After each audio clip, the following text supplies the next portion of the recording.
Good evening, ladies and gentlemen. Welcome to Super Bowl Game Saturday. If it's Saturday night, 7 p.m. Eastern Standard Time, this is your weekly stop for classic gaming goodness, and we are almost at the end of 2025. I can't believe it myself. We've had quite a year as far as the program. And since we're in December, we've got what we're going to have as far as 2 annual shows officially codified this year. Next week is going to be our first annual Tetris show, just to go into that. But starting tonight, I have something that I came up with an idea of last year when we started our play of Shenmue for the Dreamcast. As I mentioned before, this is actually the month that I was born, so it's the case that I get to celebrate my birthday soon enough. So it comes down to something Crusader64 actually once asked me. He said, hey, when it comes to the show, you always do viewer requests and things every month, which is true, we do. But he said, what about the games you really want to play? And I did kind of stop to that and say, okay, yeah, I love playing everything as far as the show. What people want to see gives me a lot of joy bringing it to all of you and also hearing all of your memories as far as it. But he did have a point saying that, yeah, we should have a case where I'm kind of getting stuff set to play for myself. And there's cases where we definitely do that. Everything I plan for the schedule, just to give a sense, whether it's requested or not, it's cases where I do want to play it.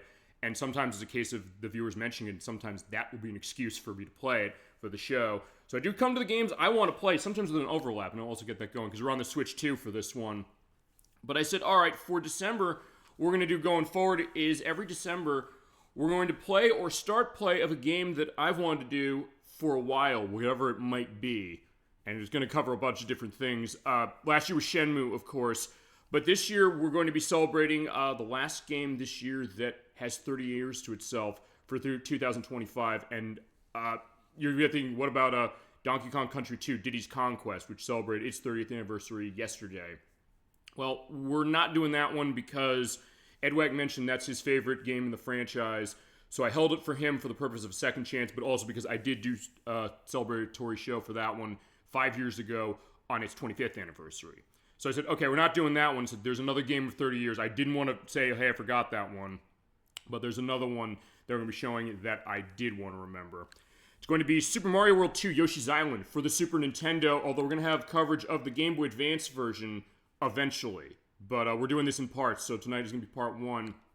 Let's give a little bit of a look at what we're looking at. We'll have the Super Famicom app to show the Japanese box art for this one, because this game came out in Japan first on August 5th, 1995. So 30 years as far as how it was. It's down at the bottom of the list here. Right here. Yoshi Island, as it was known. It then came out in the U.S. on October 4th of 1995, and then Europe got it the day after on October 5th, and then December 1995 in Australia for the Super Nintendo, although this is the Super Famicom edition. Hello, Dolly Finn. So good to see you tonight for Yoshi's Island. We're playing for Super Nintendo tonight. I'm taking a look at the Japanese box art for this. We're going to play the U.S. version on Super Nintendo, and then when we get to the end of this play across each of the months we're going to be doing this, take a look at the extra levels the Game Boy Advance version has. We're going on that in a sec. So good to see you tonight. Hope you had a good time. Hope you enjoyed last week's show as far as the showcase. We had a great time with the showcase last week as far as our delisted Xbox Live Arcade Volume 2. In case we actually forgot a game as it was, so I edited that in. It is a 9.5 hour behemoth of an edit, but I had a great time put it together. We had a great time as far as it, and tonight we got a game that I know when we're talking, you said you remember this game, and also it's a game that it's worth pointing out. It did inspire one of your favorite games of all time, Tetris Attack, although this is paneled upon, this is the Japanese version, which is also celebrating 30 years this year, but in the US, they said, Lip and the cute fairies there, we're not sure if we're going to like them, or if the US is going to take them in 1995, so what they said is, they took Yoshi's Island, they said, hey, this game was a huge hit, when Nintendo was not thinking it was going to be, to a certain degree, specifically Nintendo of America, we'll get into that in a second, and they said, we're going to have the graphics changed for the purpose of that, a couple other things, which we played on the show, but I think we could do a second chance on that one, as is eventually. But yeah, it did inspire that as far as this, which, as I mentioned, for this game, it was 1995, so it's 30 years of this game. I'm definitely celebrating it this year for the start of our play. It then got a version of the Game Boy Advance in 2002. That was in Yoshi's Island Super Mario Advance 3, which came out on Game Boy Advance back on September 23rd of 2002 in the US, September 20th, 2002 in Japan, and Australia got it actually on what was then the 7th anniversary of this game in the US on October 4th of 2002, and October 11th in Europe. That version got ported to the Wii U Virtual Console. As far as the Super Nintendo version here in Super Famicom Edition, we could go to the Super Nintendo app for this, because that's what we're going to be running this through. This game was not ported for a while. And the reason for that is because Nintendo did not know how to emulate the Super FX chip, because this game does use the Super FX chip, although unlike something like Star Fox or Stunt Race FX, or the initially unreleased Star Fox 2, it does not say on the box that this was a Super FX game. But yeah, they had to program this game specifically for a lot of the graphical tricks you're going to see. So, in that case, Nintendo, they did not port this to the Wii Virtual Console back in the day. They did not port this version to the Wii U Virtual Console. The Game Boy Advance version did come out there, where they reprogrammed that game entirely from scratch, so it didn't have to have a special chip for doing the graphical tricks we'll see in this one. But then when the Super Nintendo Classic Edition unit came out, Nintendo did crack that, along with cracking Star Fox, and then also re-releasing Star Fox 2 for the first time. And it was an interesting case as far as it... I mean, you'd think it would make the game more expensive. It didn't really. It was still the case for seeing it at $60, $70 like you would back in the day. But that was the case of where this game was going. Also go into stuff as far as the history of this and also who made this. And also how'd they come up with this, because there's another thing it's worth pointing out. The title of Super Mario World 2 Yoshi's Island, that is a massive misnomer. Because we're seeing in the details here, Yoshi's back, baby, and he's going through to take young Mario, or baby Mario, from Kamek, the evil Magic Koopa. Now, it's worth pointing out, baby Mario. Mario was an adult in every other game, including Super Mario World 1. But for this one, they were saying, well, it was Nintendo who published this, of course, and Nintendo's Entertainment Analysis and Development team who worked on this, and they worked for about 3 years. In the US, there was concern saying that even though there were pretty good sales that Nintendo saw on Yoshi for the NES and Game Boy, Yoshi's Cookie for the NES, Game Boy, and Super Nintendo, and maybe not as much with Yoshi Safari, which, by the way, was the light gun game, where you played as Mario on Yoshi's back with the Super Scope accessory and shot at enemies. They feared that it wasn't going to sell if they didn't put Super Mario World 2 on this. So they did, at least for the Super Nintendo version, because they're saying this is going to be radically different as far as the other Mario games, just to go into that. Because we're not playing as Mario, we're playing as Yoshi. We're basically going to be traveling along with Mario as a young child or young baby across the land, across 66 levels in this version, and then there are going to be 6 extras ones that the Game Boy Advance version is going to have, which will show off eventually, to kind of save everybody. Basically, you're saving the stork who is going to deliver Mario and Luigi to their parents and stop Magic Koopa for good, or Kamek, as it was the case. But Magic Koopa was in Super Mario World 1, so I guess Nintendo could sort of get away with saying, oh, it kind of ties with it. But it's basically, I'll tell you what it is. It's the same thing as when we play Tails Adventure on the Game Gear, another game from 1995 that's celebrating 30 years of itself this year. Probably my favorite game on that handheld device. It's a case where the instruction manual says that Tails took a break off from Sonic and was going off on his own. But canonically speaking, it technically might be the first case of it. It takes place actually before Sonic 2 at the very least, because Tails had never met Sonic. And even though there are items of Sonic and Knuckles and Knack the Weasel in that, it's a case where Tails didn't know who they were. Kind of same case with this one as far as what's going on. And we got a bunch of things we're going to be doing as far as this game. Now, before we do get started, is that I'm using the Switch 2 version, using the Switch Online app. It's been a while since we looked at this. I think, actually, the last time we used this on a live show was when we played Earthbound. Last time we used the period was when I demoed Wild Guns. We're doing our Nintendo Switch 2 Chronicles earlier this year.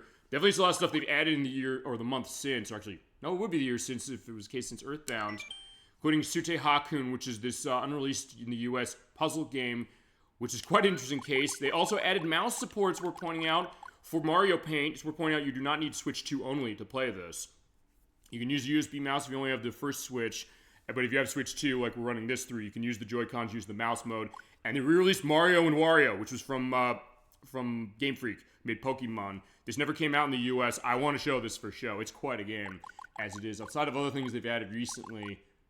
Yeah, they added Bubsy in Claws Encounters of the Third Kind. This is before the Bubsy collection came out, or before the physical version, which is coming out in a few months for me.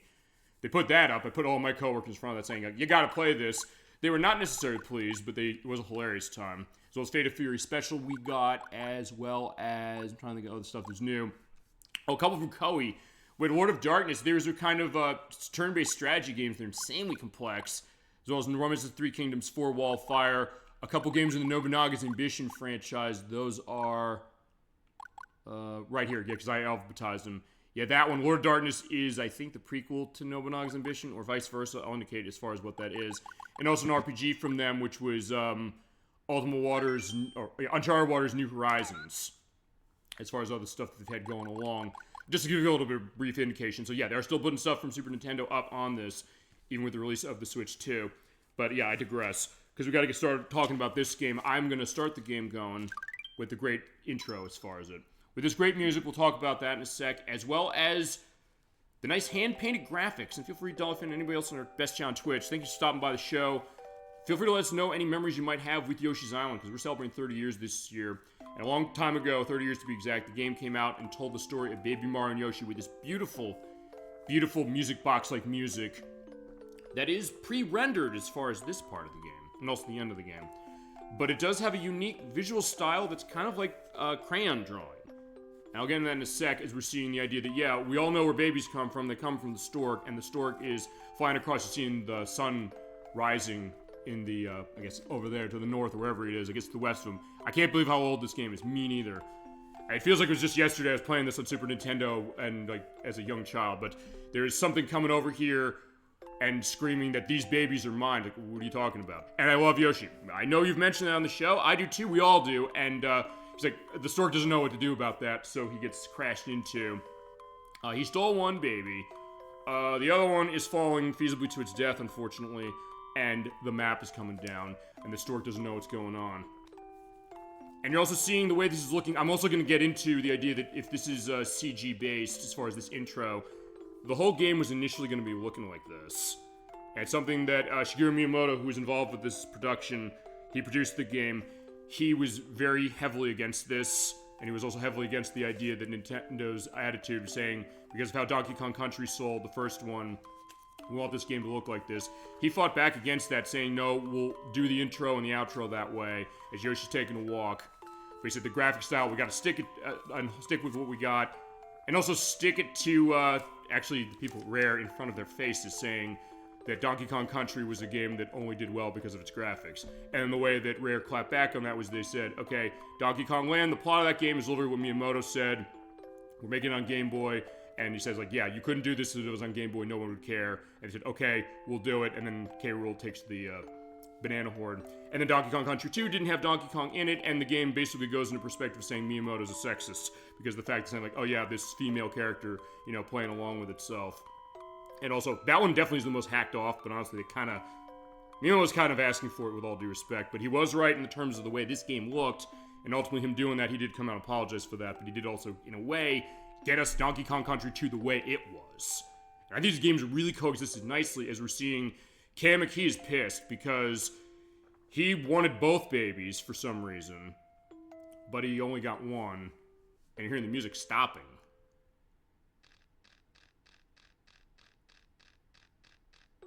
And I didn't actually know growing up what was going on there, why I was doing that clicking. Actually, as it turned out, it basically is a case where it has to rewind the music up, because it's like a music box. And the idea, they put that subtle idea in the music, saying it kind of slows down, then comes to a stop, and they've had the sound effect of going in, it's going full blast as far as what's going on. Because you're seeing the plot here, which is that Baby Mario did survive the fall. Landing on Yoshi's back completely safely. Yoshi found the map, said, let's go talk to the other Yoshis, get a sense of what's going on. Kamek sent his toadies out to the island to see where Baby Mario is. He said, go get him. And we gotta help get Baby Mario and later Baby Luigi back to their parents and find the stork. It's like, where'd the stork go? He was flying around.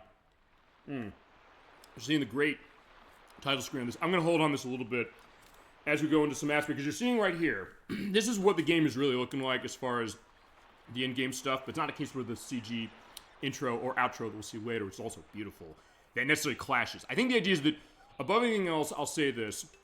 When it came to this game, the thought is that the graphic style, I think Nintendo was even thinking, well, what are we going to do with another 2D Mario game? And this also might explain why, after Super Mario World, or Super Mario Land 2, 6 golden coins, and I guess arguably Wario Land, Super Mario Land 3, I would say, why there wasn't actually another 2D Mario game, traditional like we know it from before, from NES and with Super Mario World 1, until New Super Mario Bros. Came out on the DS in 2006, because that was the idea of this. The thought from the dev team was thinking that, well, Shigeru Miyamoto, who produced it, he talked to Shigefumi Hino, who, by the way, as we're pointing out, he is the person who designed Yoshi, as far as a character. I'll mention that because he co-directed this game, and his case was, he did design Tetris Attack for Super Nintendo. He directed Pikmin and Pikmin 2, and we'll have the intro going with the Yoshi's Island theme song with the same intro we got before we go into this. It is great stuff. I'll get into who did the music. It's Koji Kondo. I'll mention other stuff he did, but he's the only name. But as far as direction, I mentioned Shigefumi Hino, as I gotta keep myself going, otherwise it's gonna get too dark if I leave it here. As I said, he did design on Tetris Attack, he directed Pikmin 1 and 2 for the GameCube, he designed Super Mario Maker 2 and Super Mario Bros. Wonder for the Switch, and he designed Yoshi. Like, who do we have to thank for the design of Yoshi? It was him. Also, it was directed by Takashi Tezuka, who did direction for the Legend of Zelda for NES, Super Mario Bros. 2, the Japanese one, as well as Super Mario Bros. 3, which we played, Super Mario World, Legend of Zelda Link to the Past, Legend of Zelda Link's Awakening, and he's producer on New Super Mario Bros. U for Wii U. And also two other names of direction, which are Toshihiko Nakago, who did programming on Donkey Kong Jr. Mahjong for Famicom, Donkey Kong Jr. Math, that's quite an interesting one, Kung Fu Master, Zelda 2 Adventure of Link, which I gotta give Gemini96 credit for. He's playing through that on our lunch break, as it is. Called The Adventure of Gemini96, as he is doing a great job going through that insanely hard game. It's always something that's kind of bringing us up when we come into our, lunch break as far as that. And he was a program manager on Legend of Zelda Majora's Mask and Jam with the Band for DS. And the last person on direction was Hideki Kono, who directed Mario Kart 64 for the Nintendo 64, as well as Luigi's Mansion, which I think we played on your request. And also did level design on Super Mario Bros. 3 that we played, as well as Yumikojo Doki Doki Panic. That is the Japanese name of the game that inspired Super Mario Bros. 2 as the US got it. We've not technically played that for the show, except in a long-lost recording of the NES game that I don't have, so we'll come back and do the original case of that. And also produced a bunch of games later on, like Geist for the GameCube, Mario Kart DS, Mario Kart 7 for 3DS, Mario Kart 8 for Wii U and Switch, and Fire Emblem Heroes. And Shigeru Miyamoto, he asked, as I mentioned, Shigefumi Hino, said, one original project, because maybe the thought was that Mario's case, as far as what we could do with 2D Mario, was exhausted. So I said, what do we got to do? What can we do as far as this? So they said, all right, we're going to design Yoshi with a lot of his moveset that we know him for now. So for the later Yoshi games, of which this is the first one, going into like the island and story and other cases, adventures, had a lot of moves that we'll see in those later games. We get to those, as well as the case that he's much more accessible as far as a character than Mario. That was the thought. You think like, well, really? Because Mario is a case that it's not something that you come to and don't know what to do with it. But unlike the Mario games, this doesn't have a time limit, or at least it doesn't have it in the same sense. It isn't selected areas for certain things, but not for the overall case. And they want to emphasize the exploration, because as much as Kamek could send the Toadies out to explore the island to find out where Baby Mario is and get to us, we're kind of have to do that as well. And the thought of it being very relaxed and very, I guess, visually appealing for kids and adults, but also cases where as you go along, this is going to get a lot harder. But also the case that it does have that perspective, I guess, a young child, in the sense of everything looks like it's hand-drawn with crayon. And the way they did this was a fascination, finding out how did they do this as far as the graphics. They basically painted everything or drew everything by hand. They then digitally scanned that in. And then, for the purpose of the pixelation of the graphics, the pixel graphics that they're designing as far as the in-game stuff we're seeing here, they basically said, we're going to approximate what we wrote down on the paper and scanned in, pixel by pixel, make it look as close as we can to something that would be drawn, I guess, by a young child, or I guess people with really great art skills with like hand-drawn painting, It's kind of not similar to when we played Shadow Hearts Covenant, where we said with that game, the art design of that game was a case where they said, it's a 3D modeled game, but we also have art design as far as 2D, so we want to take that 2D art and make it look as much the same as we can in 2D. You think that's impossible. There's no way in hell they'd be able to do that. But they did with that game, and they did with this one as well, and it gave it a very unique visual style that, if nothing else, I think shows the idea of where Miyamoto's getting at, but I guess also the idea that when you think about how good a game looks, and Nathan, I know you've mentioned this, the case of talking about a lot of different things about how a game can look. It can look realistic, it can look maybe very stylized, and have a lot of use of color. This is a game where it's definitely doing the color thing, and it's absolutely beautiful. And this art, we're pointing out, was done by Hisashi Nagami, who, by the way, this was his debut as far as his work. He also did CG illustration on Super Mario 64, which we're playing in next month. Gemini96 will be playing that one. Yes, I agree. I love the color palette. Yeah, and that is absolutely the case, and I wanted to make sure that the graphics will be set as far as the tech on this one. And also, as we're pointing out, I'm going to be doing something a little crazy on tonight's show, in the sense that since I have the new PC that we've been running for the past couple weeks, I'm not going to pull mic at all. So if the audio goes bad, like starting to hiss or something with my voice, please tell me. But also, if it does, and I don't notice it, or you don't notice it, don't feel bad, because what I'll do is when we get to the next part of this next month, I will redo whatever had that problem. I just want to test it. I think this is the best way to test it. And also because it's a game I'm doing, so I'm willing to fall on the sword if it has a problem when it comes to that. But as I mentioned, Hisaki Nagami, he did CG design on Super Mario 64, is playing next month. As well as CG work for Yoshi's Story, this game's sequel, as well as Mario Kart 64. And he co-directed Dobutsu no Mori, came on Nintendo 64. It actually is Animal Crossing, or it's called Animal Forest over there, because it came on Nintendo 64 first, and that came out on the GameCube, which also he produced it. And he produced the Splatoon games, all three of those, and Dragon Drive, which on Switch 2 nowadays, as far as how it was. And I mentioned they were kind of going after Donkey Kong Country 1, saying that, hey, Miyamoto didn't like the way that game looked and thought it was deficient to his game, or his games, it said, alright, he shouldn't have gone after the people who made that game to their fucking faces. I'm gonna say it right now. He paid the price and deserved to for it. But then again, with this game, he was right to kind of stick to his guns with him and the team, because the idea of what they're doing, and I think if nothing else, it shows the idea that, and this is also the reason why I've said this multiple times, I'll say it again, Nintendo won the 16-bit console war against Sega ultimately because Sega ceded to them. They went off onto their fetishes for add-ons with sort of 32X and Sega CD, and also the Sega Saturn came out and didn't go very far because of the PlayStation and because of the extra price case that they were asking for it. But Nintendo said the reason they won is they said, alright, we have a bunch of first-party games that really show what the console can do, but also show what it can do in different ways in terms of how its visuals go.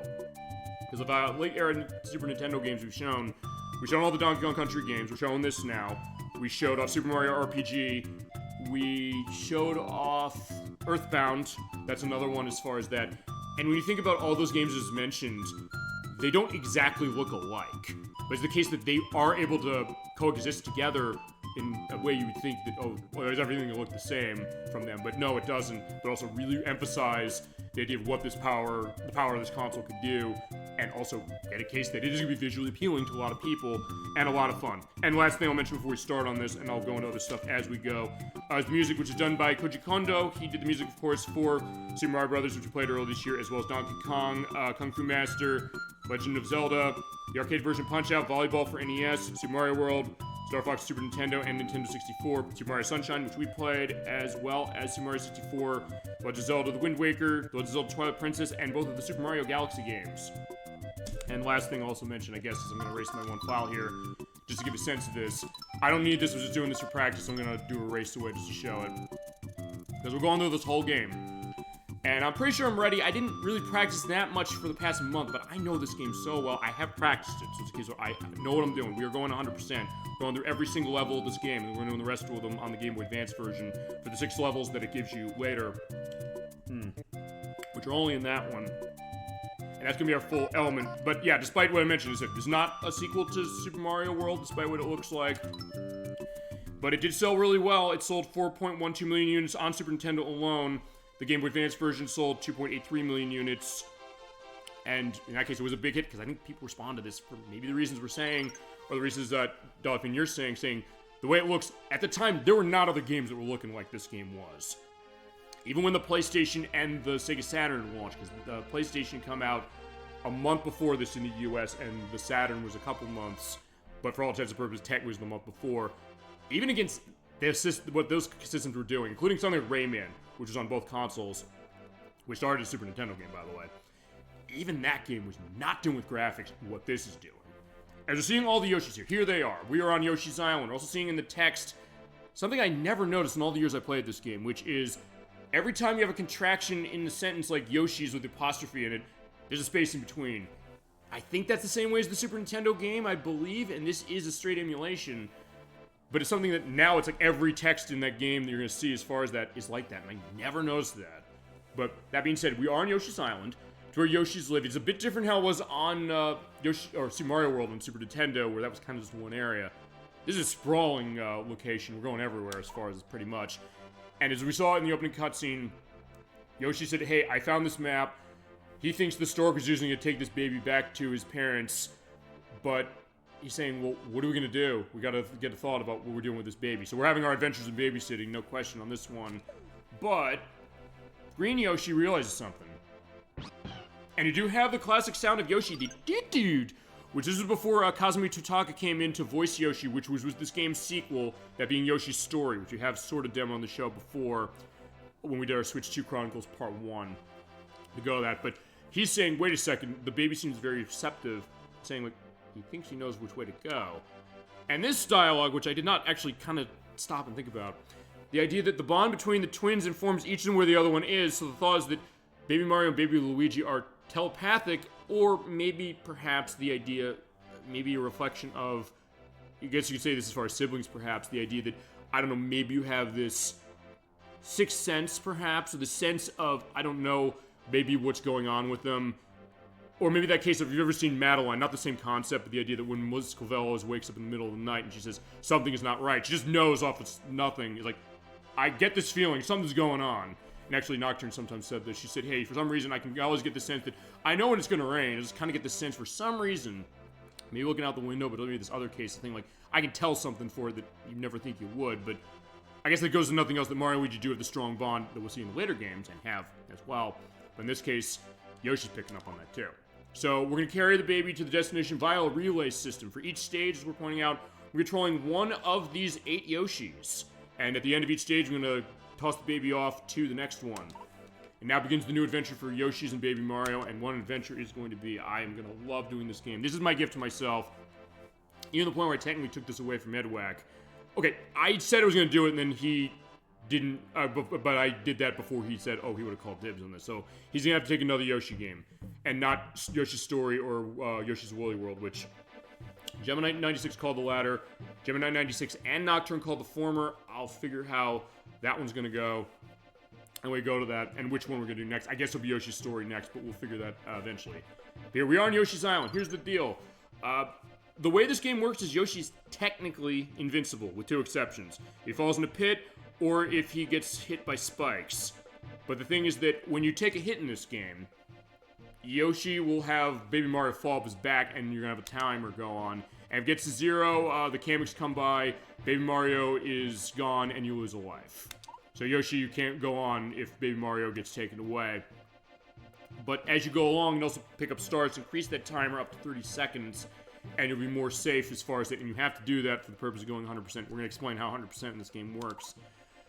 But if you're below 10, and you have Baby Mario knocked off your back, and when it comes back to you, if you get him back in time, which you can either touch the bubble when he pops off, or you can tongue him, and that'll put him back on your back, it will crawl up again to 10. And we get to the end of the stage, we pass Baby Mario off to the next Yoshi. Okay, here's how the game works if you've never played it. You're moving left and right with D-pad. You do have a gradual walk, and then he starts running. And you don't have to hold another button for that, unlike the other Mario games, you hold like the Y button. Now, B button is your jump. Pretty simple as far as that. But Yoshi has another trick here. You hold the B button. He does the flutter jump. This is the first game to have that, and also you can kind of trigger it in the air by hitting the B button, I should say, as you jump. But also, as you fall, you can kind of trigger it again. So if you make an effort, or put an effort into it, as the instruction manual indicates, you're able to kind of use this to kind of hover along the way and make advanced jumps or go across distances that you would never be able to do in other cases of Mario games. And now we have our enemies. They're the Shy Guys from Super Mario Bros. 2. You have your tongue. Move up, press the Y button to stick it out. You can also stick it up straight up, which is a great touch. When you hit the enemy there, you can put it in your mouth and then hit Y button to spit it out. It defeats the enemy. That's one way to go. But you need to do something else. And hit these blocks, and they're expanding out. Look at that going on. Yeah, the Super FX 2 chip in the cartridge is what's doing this as far as it, and it looks great. Just go along. In fact, I also hit the hint bubbles. When you hit these or hint blocks, they'll tell you what to do. Saying hold B button down, you can hover in the air, and make the extra effort. So in this case, I make a jump.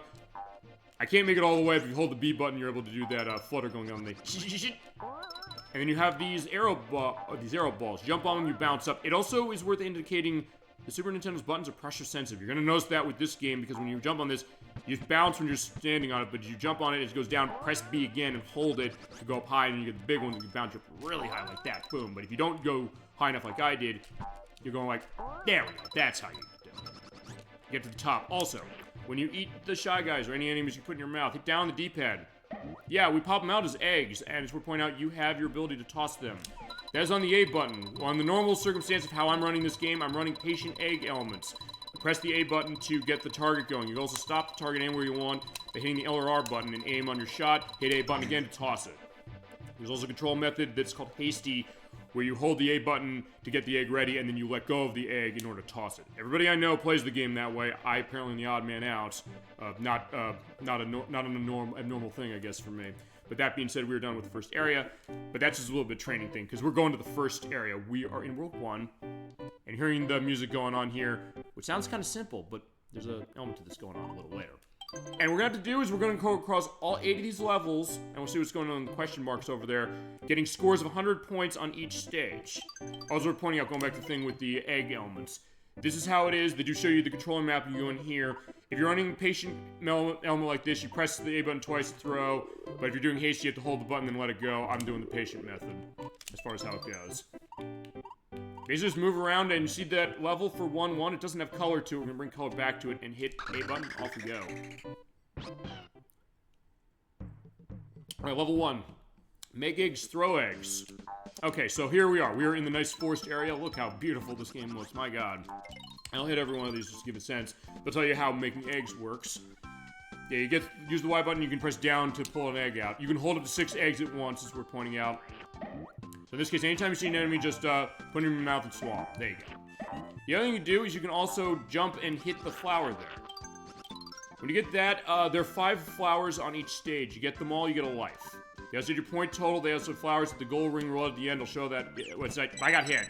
So if I get hit, Baby Mario turns into a bubble. He's off, and I have to go and use my tongue to touch him or hit the bubble. Or you throw eggs at him. If you do that, he'll bounce towards you or down where you are. But get to 0, he's going to be kidnapped, so don't let that happen. And he starts crying. Okay, this is also the one point that everybody who loves this game, which most everybody, the one thing they'll come out and say is that he's annoying as far as Baby Mario doing crying. They have a point as I'm also hitting the piranha plant. They'll kind of shrink down like that. But it's a case where I never really minded it. Maybe I was just so used to the idea that, okay, yeah, you know what, he's a crying baby. He's gonna cry if he gets himself knocked off. Also, you can use the enemies, spit him out into the Shy Guys, or spit the Shy Guys into the piranha plants if you so desire. You go down this way and go in the pipe. Hit down on D-pad to go in. This is about exploring the area. Yeah, Chomp Rock. That's also a case where you roll that rock along, which you can use to bowl over enemies. You can use it as a little bit of a lift when you're in, and we're in the great cave area with the nice waterfalls in the background. And seeing red coins. There are 20 of these on stage. In fact, I'll show this. Hit the start button. This is your status screen. You can use items that are in the boxes down there. You also have your lives, which are the Yoshi indications over there. Coins, 100 of those get you a life like the other Mario games. And 10's the number of stars you currently have. Up there, it's 10 out of 30. So you have to get stars in particular to get your health up to 30, or the counter up to 30. And then find 20 red coins that are hidden in the area, and then 5 flowers. You do that, you were able to get to the end of the level, and don't take a hit because the stars will go down if you take a hit. You get 100%. We're going to have to do that for every single stage. It's going to be an adventure, that's for sure. In this case, they're saying the Chomp Rock, you can use this and just kind of roll it along the way. Run over the enemies. One thing I'm going to do is I'm going to take this enemy. I can also shoot him up and put him into this flower. You stick him in there, you get 8 stars coming out. So yeah, we're taking his body and harvesting if you really want to think about it that way. And you're also seeing the Shy Guys, the Fly Guys, they're floating around with the coin there. Yeah, they're flying around. There are other ones later that will appear for a few seconds, then they'll fly away, and if you don't get them in time, you're not getting the red coin again. There's parts of this game they're going to ask you to get that quickly as you get a life on that balloon over there. Now, as we're pointing out, for the red coins, they're hidden under normal coins, and on Super Nintendo at least, you're seeing right up there, those two there, they look... Okay, this one's yellow, like you notice, but this one's a little red. You can kind of tell it from the graphics. That's how you can tell what the red coins are. There's an item called the magnifying glass that does give you a sense of what coins are going to be red coins. They'll basically identify them for you. But because of this way the graphics work in this game, it is a case where you can tell what they are. On the Game Boy Advance, they changed that, so it all looks yellow, and you gotta get them all. And there's also an egg box we're pointing out. I'm gonna toss that off to show. Yeah, if you don't have 6 eggs, you can hit that, and then you have that going, and you have your 6 eggs there. But if you keep hitting it like that, you have nothing else you can do. But one thing also to show is that when you hit the eggs around, you can hit them up on the ceiling. They bounce like that. They change in color. You saw the one went yellow and the other one went red. That's not just for show, because you get the yellow one, show that. And you can basically throw the egg up straight in the air, and then you can hit your tongue up as it comes down and get it back onto yourself. But you get the red ones, and you can basically do this for any case, saying like, hey, I want to get this all set for the red ones. anytime you hit an enemy with the red ones, okay, if you hit them with the yellow ones, you get a coin pop out. But even better is if you get the red ones. Okay, it got too far as going across that. You get 2 stars. So it basically means that if you have these sets, and you're holding them on your person, you're able to get a case where you knock in enemies with this. If you're rolling on stars, like, oh yeah, I need 2 more stars, no problem. Just hit an enemy with that. Stars will pop out, you can pick them up. There's also another type of egg that are specific to level. Show that off as we go. That I will show right now what I'm meaning. Or just as far as the piranha plant. He hits it, like, yeah, there's 2 stars. Get that going. Or I can also grab this and go to the wing cloud. Use eggs or you shoot an enemy up towards it to pop it. By doing that, it reveals an item, or it takes a different path, like, hey, here's stairs you can walk up. Alright, here he's also one of those flying shy guys. He'll fly away, but if I hit him quickly enough, more stars will pop out. What you want to do is you want to get to 30 stars. That's the key to this game, and it's easier said than done depending on the stage, as we're seeing here. Okay, more about throwing eggs. Okay, find the question mark for the wing cloud, you have cool stuff happen, but also if you're tossing the egg, you put it out like, oh, I don't want to toss this thing. Press down on the D-pads. We're pointing out when you do that, the order of your eggs in your line will go down, so if I'm saying, hey, I want to use that green one, I can do that. But also, if I try to make an egg when I have 6, it just goes off screen, but it also gets rid of the last one. So in that case, I got rid of one of my red ones, which is not good because I set it up, but honestly, I don't necessarily need to have it. I'm doing it to make it a little easier myself. Basically, you go around, basically you're going to want to try and hit every single wing cloud you have to get things popping out. So we're pointing out also, I got coins coming out. If you don't have 30 stars on yourself already, they turn into coins. But if you do, they're 5 coins each. They come down this pipe as well. Actually, I guess they'll come down in 2. This pipe will keep spitting enemies out, but in this case, yeah, they'll keep coming out from the bottom. You can't always go down the pipes that are like this, but this one you can, so just want to give an indication of that. I'm going to savor this game, no question. So if you're running into cases where you don't have enough eggs, just wait for them to pop out, and you can keep doing that. You also hitting the flowers, and knock them off, and the petals go. And then hit this, or try growing a beanstalk. You're kind of transforming the stages going along, which is something really interesting, as I'm going to hit, yeah, you again, as far as how it is. But if he is far enough off screen, and he's just a little, I guess a little sprout, you can hit him with an egg and he doesn't pop up and start eating you. And if you do jump in his mouth, that's going to be a bad time. Baby Mario will be tossed off, so don't do that. In that case, I got all 5, that's a life. Also, you can find hidden wing clouds. Basically, go to a certain area, they'll pop out and you can hit an egg at them, and boom, there's more coins. It would be, oh shit, it would be, stars, if not. Okay, I'm also in a case where, wait a minute, I need to get myself set with, stars, so what I'm going to do is well, actually, no, I don't need to do that. Not on this level. Later in the game, I'm going to have to do that for sure. And if I have to do that as far as going through to get 100%, I'm going to do it. And you hear that, that means you've gotten all 20 of the red coins. In fact, we're looking right here. I'm at 98 points now. I just need 2 more stars. Good news is there is one on the way. And it's anyway, yeah, 20 red coins each level. They add a point to your score. Make sure you get them all. In that case, use the Chomp Rock to get going, and also they're kind of jumping like there, and the rotation is amazing. If I hit that, there we go. They're the last 2 stars I need. In this case, just avoid them, go through the goal ring at the end, boom, we're done. And when you have all 5 flowers, they'll appear as little icons there. If the roulette stops on one, like there, you get to play a bonus challenge. There are 6 of them. It randomizes which one you get on the first stage, or any stage you get. We'll see which one we have, and does the point rack up. We have 30 stars total, got the 20 coins, and the 5 flowers, that's 100%, boom, we got it. 1 down, 71 more to go, technically. As I mentioned, 6 of those are going to be the Game Boy Advance version. Okay, we got a minigame. Here we go. We'll show off all of these as we go. The first one is flip cards. Basically, what happens is you're going to have a grid. You move around, press A button, and you pick up an item, but the idea is that Kamek is underneath one of these. If you hit him and you have items set up, you're going to lose everything. And also, there's Toadies. They just don't give you anything, but you instantly lose if you hit Kamek. So, going across this, the idea is you want to hit these spaces to get items, and if you're like, it's kind of a case of a little bit of a risk reward. So, okay, except now, because I got Kamek right away. If you get him right away, you lose. But if you hit the other ones, what happens is that you might see an item underneath that, and like, oh, I found an item I really want. I can go to exit and take it and leave. But you can also risk it and say, oh, I want to try and hit all the areas where Kamek is not. And if you do hit every area and leave only Kamek left, you get 10 lives. This game can shower you with lives, you know what you're doing, but we'll see how that goes. And as we saw there's Green Yoshi waving bye-bye to Baby Mario, going off to the red Yoshi as we go to the next stage. Alright, now stage 1, 2 is watch out below, or watch out above, or watch out in the background. We're seeing, the chain chomps, or the chomps, you know, those barking thingies, they're like dogs. They come across, they will jump in the area, they'll do that, woot. I'll see this in a minute. They crash through the ground. Look at that amazing detail, the fact that they basically crumble the ground underneath. And it creates cases where if you fall in there, that's a pit, and it's not going to be good. But yeah, the idea that they're playing around with the way the environments are going. And you can't defeat them, it's worth pointing out, so you just have to keep going.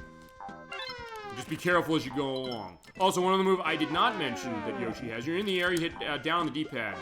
He does a ground pound. In that case, you can pound the posts. Underneath posts, usually going to be red coins. So anytime you find a post, you want to pound it down as much as you can. And also, you see something new here. This is the continue ring. Find this. This is a checkpoint. If you die, you start back here. And when you hit this, we're pointing out, you get 10 stars on your timer, or on your star count. And also, when you hit this, any enemy that's in the vicinity is going to be killed, and they turn into stars. Like so. Boom. So if you're in an area with a lot of enemies, and you're saying, hey, I want to get that set, you're good. But it's worth pointing out when you do die and come back from the life to the restart ring, like we have there, it is a case where you only have the stars that you have when you hit it. So any of the extra stars you might get, like I did, not going to be anything happen to them. So in that case, I'm also going to hit that. You can hit the block to get help by either hitting an enemy towards it, hitting an egg towards it, or jump towards it. But remember, press Y and down on D-pad to make an egg, and you have to hit A to throw it because, as shown here, you have these soft dirt. You basically go through it and cut through, and then use that to bounce on the ball to get up here.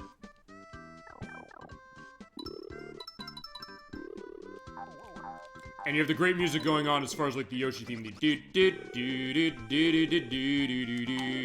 amongst many other cases we're gonna go along.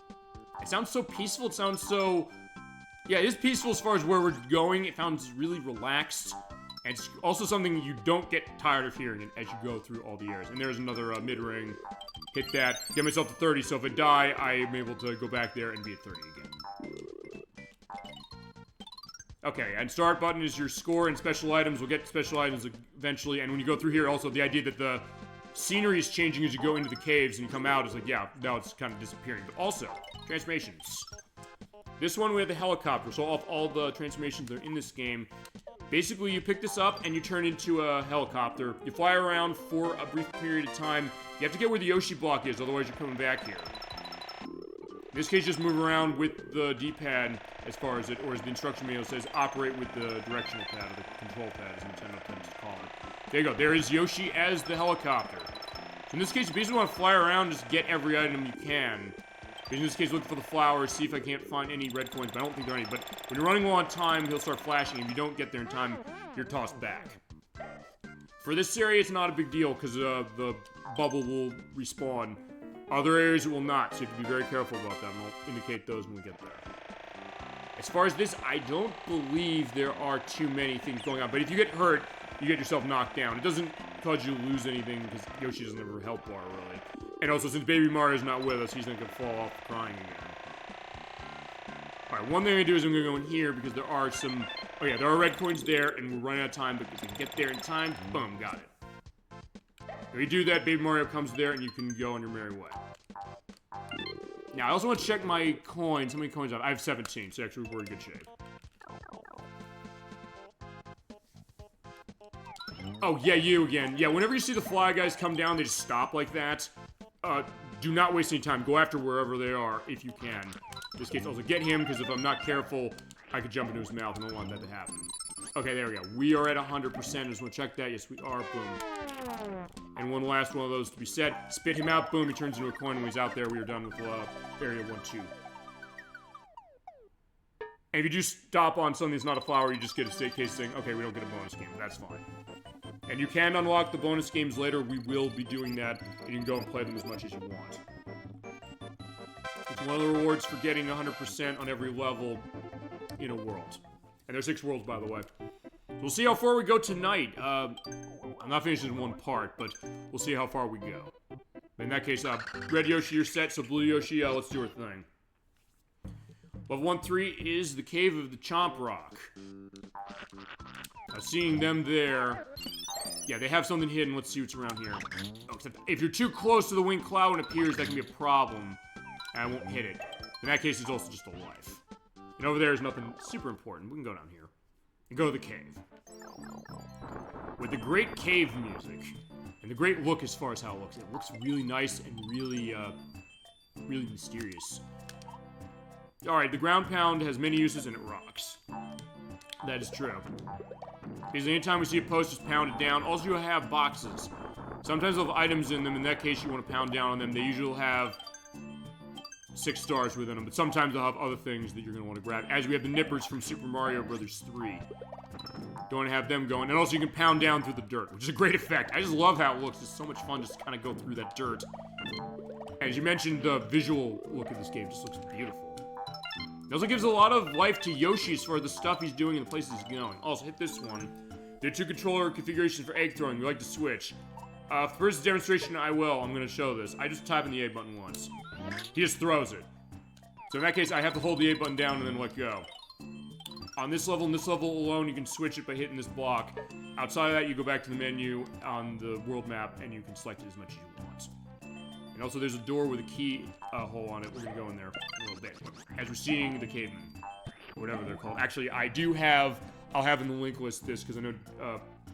Chasm22, when I was doing my practice in this one, I was telling him, hey, these enemies have names. He was not as familiar with this game as you might think, because he actually said I didn't play much of NES or even to a certain degree Super Nintendo, so I missed this one. But he said all these enemies have names according to the player's guide from Nintendo for this. I'll have a PDF, I'll link to a PDF of it in the link list below, like I did when we played Shenmue. That one they called the Lantern, the Lantern Ghosts. I'll be sure to mention that for enemies I do not know off the top of my head what they're named. And some of them are from other Mario games, and other ones are exclusive to this one. Okay, now for this house is the nice roof. When you hit up on it, it goes, So we need to go and find the kid. So hidden around somewhere. So as you're seeing here, it is more about exploring than even some of the other Mario games in the sense that, okay, the other ones were about exploring in some ways, especially Super Mario World. We'll get to that one. But for this game, it's basically a case that, I mean, in that case, you had a time limit, and with the timer ran out, that was death. In this game, it's like, no, you just go around and explore, because that's really the idea of what's going on. But you also have the nipper buds, and the nipper spores, I should say. They come down from the sky, and when they hit the ground, they turn into nippers, so you gotta be careful. But also, you see that balloon up there. You can touch it if you're able to get up to it high enough, or you toss an egg and pop all the balloons, and bring this down. I'm gonna put this down over here. Alright, that's coin. But there's another one, because I think, right there. That balloon is holding the key, so what I'm going to do is I'm going to toss into that and got the key, and we're going to go in that room. Because that unlocks a minigame. A different case than the bonus stage at the end of the level. And there's also a way to unlock these for free play. We'll do that later. Okay, we have bandits. We're going to run into him a lot, because he likes to steal Baby Mario. They give you a little bit of a minigame. In this case, it's throwing balloons. They're going to show you a button sequence on the screen using the face buttons and the D-pad. You have to put it in at the sequence they show, but you're on time limit. If the bar goes up and you don't hit it, you have to, or you hit a wrong button, you have to start the sequence again. And the balloon's going to keep growing. If it pops on you, you lose. But if you win, you get lives. Now, you can do what I used to do, just sit my ass here and do nothing. Let myself go through and just let it go, and at the end, toss it off, and there's like, oh yeah, he doesn't have too much time to react. Because the idea is that you basically have to hit up, or right up, A, and X. You can wait till the end of the bar there to say, okay, that's the timer to go through that, and as that gets bigger and bigger and bigger, we might be able to maybe fake him out, or say, you know what, screw it, I'm just gonna sit here and let it go massively. Hope I do it there. Maybe that's big enough, hopefully he won't toss it back at me in time. Because if he has the same strategy, he's gonna pop on me. Oh, no, it's not, never mind. Got him. Okay. I used to be horrible at that growing up, it's worth pointing out. I got a 1-up. Yeah, because I used to be horrible at that growing up, actually doing it the way they want you to, which is saying, oh, it's like a game of hot potato. But you can just keep holding on to it until they think, oh, it's going to be big enough and it'll pop on it. We're pointing out the Game Boy Advance version does sort of fix that in the sense that it's a little more variable as far as where the balloon pops. Not that it isn't in this one, because it is not going to be exactly the same point upon which it pops. But there's even more variation on that Game Boy Advance version, so in that case, it's not something you can necessarily exploit it quite as much as this one. Although, the timing is still a case where I could have absolutely lost that if I was not lucky. The fact that I didn't is a miracle. As seeing the great attention to detail in the background there as far as the crystals that are kind of just twinkling as far as the lights coming off. And even the ground there as well, because it's all kind of like a crystal cave. Yeah, it looks wonderful. Alright, now for this, we're going up here, and... Also, so you're seeing there that the eggs will pop off of the ceiling, and those will kind of go off in direction if there's kind of a curve on it. So you do want to take advantage of that if it's a case where you're saying, hey, you just want to get yourself set with 6 red eggs. But the other thing is you find the switches. Kind of like the Switch Palace cases from Super Mario World. Hit that. Weird things will happen when you hit it, but in this case there's an arrow. It's like a pipe, so we're going to climb into the ground. Looks weird, but I love the idea of it. In this case, you're going to go down here and be able to get some coins here. You hear this great version of the Super Mario Brothers Invincibility music, but this is the first time we've heard it with an extra verse, the do-do-do-do. As it turns out, we're going to be playing both the games, actually, side by side, that have this version of the theme song in it. The other one being Super Mario 64, which Gemini 96 is going to be starting that next month. Alright, in that case, it's just for coins, but sometimes you have to go down to those areas to make sure that you're able to get everything set for the purpose of getting red coins and flowers and all that stuff. And up there is where we need to go for the purpose of getting the rest of the flowers and the red coins. What we want to do here is you basically want to roll the Chomp Rock. It also has a great physics set to itself, where you basically push it left and right, and it kind of will roll along. And if it's a case where we're stuck on a corner, you can jump on the side and roll it off the other way. So if it gets stuck on the side of a wall, you think, oh, I can't get this. No, you can. So you don't have to worry about that. The only case you really have to be worried about is if you go in divots, and as we're pointing out, there's one level that's about that. Also, I'm going to show a glitch I had happen that I didn't actually know I could do with this game. I have an egg going. I run through there, I just leave the egg behind. Like, so bye-bye. Actually, no. There's another thing also, because when you go through area, it's almost like you go through a pipe. But actually, I want to show one other thing, which is that so you can push the Chomp Rock as far as speed and all that stuff. I'm going to push it across. I'm going to go faster and faster. I'm going to outrun it. Basically, I'm going to run through it.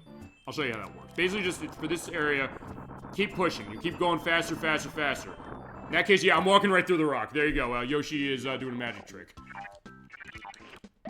And I think the last time we had a case of a game from 1995 where we're turning its main character into a magician, it was Batman Forever for the Super Nintendo, which also came out in 1995, just pointing out. Okay, wife you have? No, I'll take that. We also check my stuff. I'm at 100%. We are good. It's easy to do this now. Trust me, it's going to get way harder as we go, and it's not going to be pleasant. But we're going to do it. So it's going to be very difficult, but that's the thing about this game. It's great. They did say this is a case where they want to be more approachable for people, and I guess to a certain extent easier, but it's a very gradual learning curve in the sense that it gets you started pretty easy to get a sense of, okay, I know what I'm doing. And it throws down the gauntlet and says, like, okay, you've mastered these mechanics, now you need to really prove your worth, because some of these levels can be really hard. And every 4 stages, you have a fort or you have a castle. Now, for the fort, you're going to fight the mid-boss in the area with Yellow Yoshi. The Yellow Yoshi and I were going off to find Bert the Bashful. This is his fort. We're going to walk around and you're hearing this great moody music. So, oh, wait, what's going on here? And also the buckets. Hit the buckets. They'll dump out coins. Also, you have these blocks, the yellow ones. They will turn into yellow eggs, as far as that. So, in that case, just use that to get coins and get lives. But here's the other thing. Yeah, look at that. Okay, it's not really, I guess it's sort of mode 7, but also Super Effects 2 chip. Look at that. It's basically doing a effect down to see myself getting crushed. I'm going to show what happens when you get crushed. You get flattened, you lose all your eggs, and then, yeah, you turn into like a flat perspective. So before Paper Mario came out, by about 6 years, this is the case of getting a sense of seeing, you know, Mario and the gang being in paper form the way that game did. So there you go. Also, we're pointing out one other thing. Seeing this block up here, you hit that. You go up on the ceiling. There are coins up here. None of them are red coins, as far as I can tell. In this case, just walk along the air. You hear me getting the clinking going on. Like, ding, ding, ding, and you hear the dig it, as we go along. And you just kind of go across. So in that case, if you do just want to speedrun the game, saying, I don't care about percentage, I just want to get to the end of the level, you can use that to take a massive shortcut. But what I'm going to do is, I'm going to go over here. I'm going to find... yeah, the little Bert the Bashful. Basically what they do is they bounce as far as this, and if you pound on them, they drop out 3 stars. Ouch. And you can also egg them, in fact. If you egg them, okay, they also drop the stars. Yeah, that kind of helps as far as that, but we're gonna keep going. I'm not gonna go that way, because I do need to go down here for the purpose of getting that, although all roads will take us to where we need to go.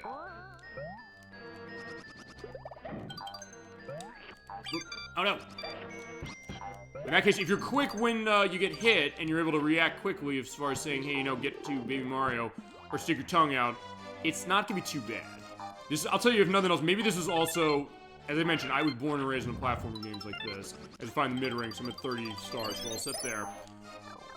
Maybe because I played so much of Sonic the Hedgehog, this game, in its way, kind of plays that Sonic vibe in the sense that, yeah, Yoshi can get his speed up, specifically like that. Well, something where your quick reflexes are going to come in handy, as we see the bubbling lava, and seeing the spinning, Shy Guys, like, spinning that thing around as far as the mace. And also, if you tongue that thing...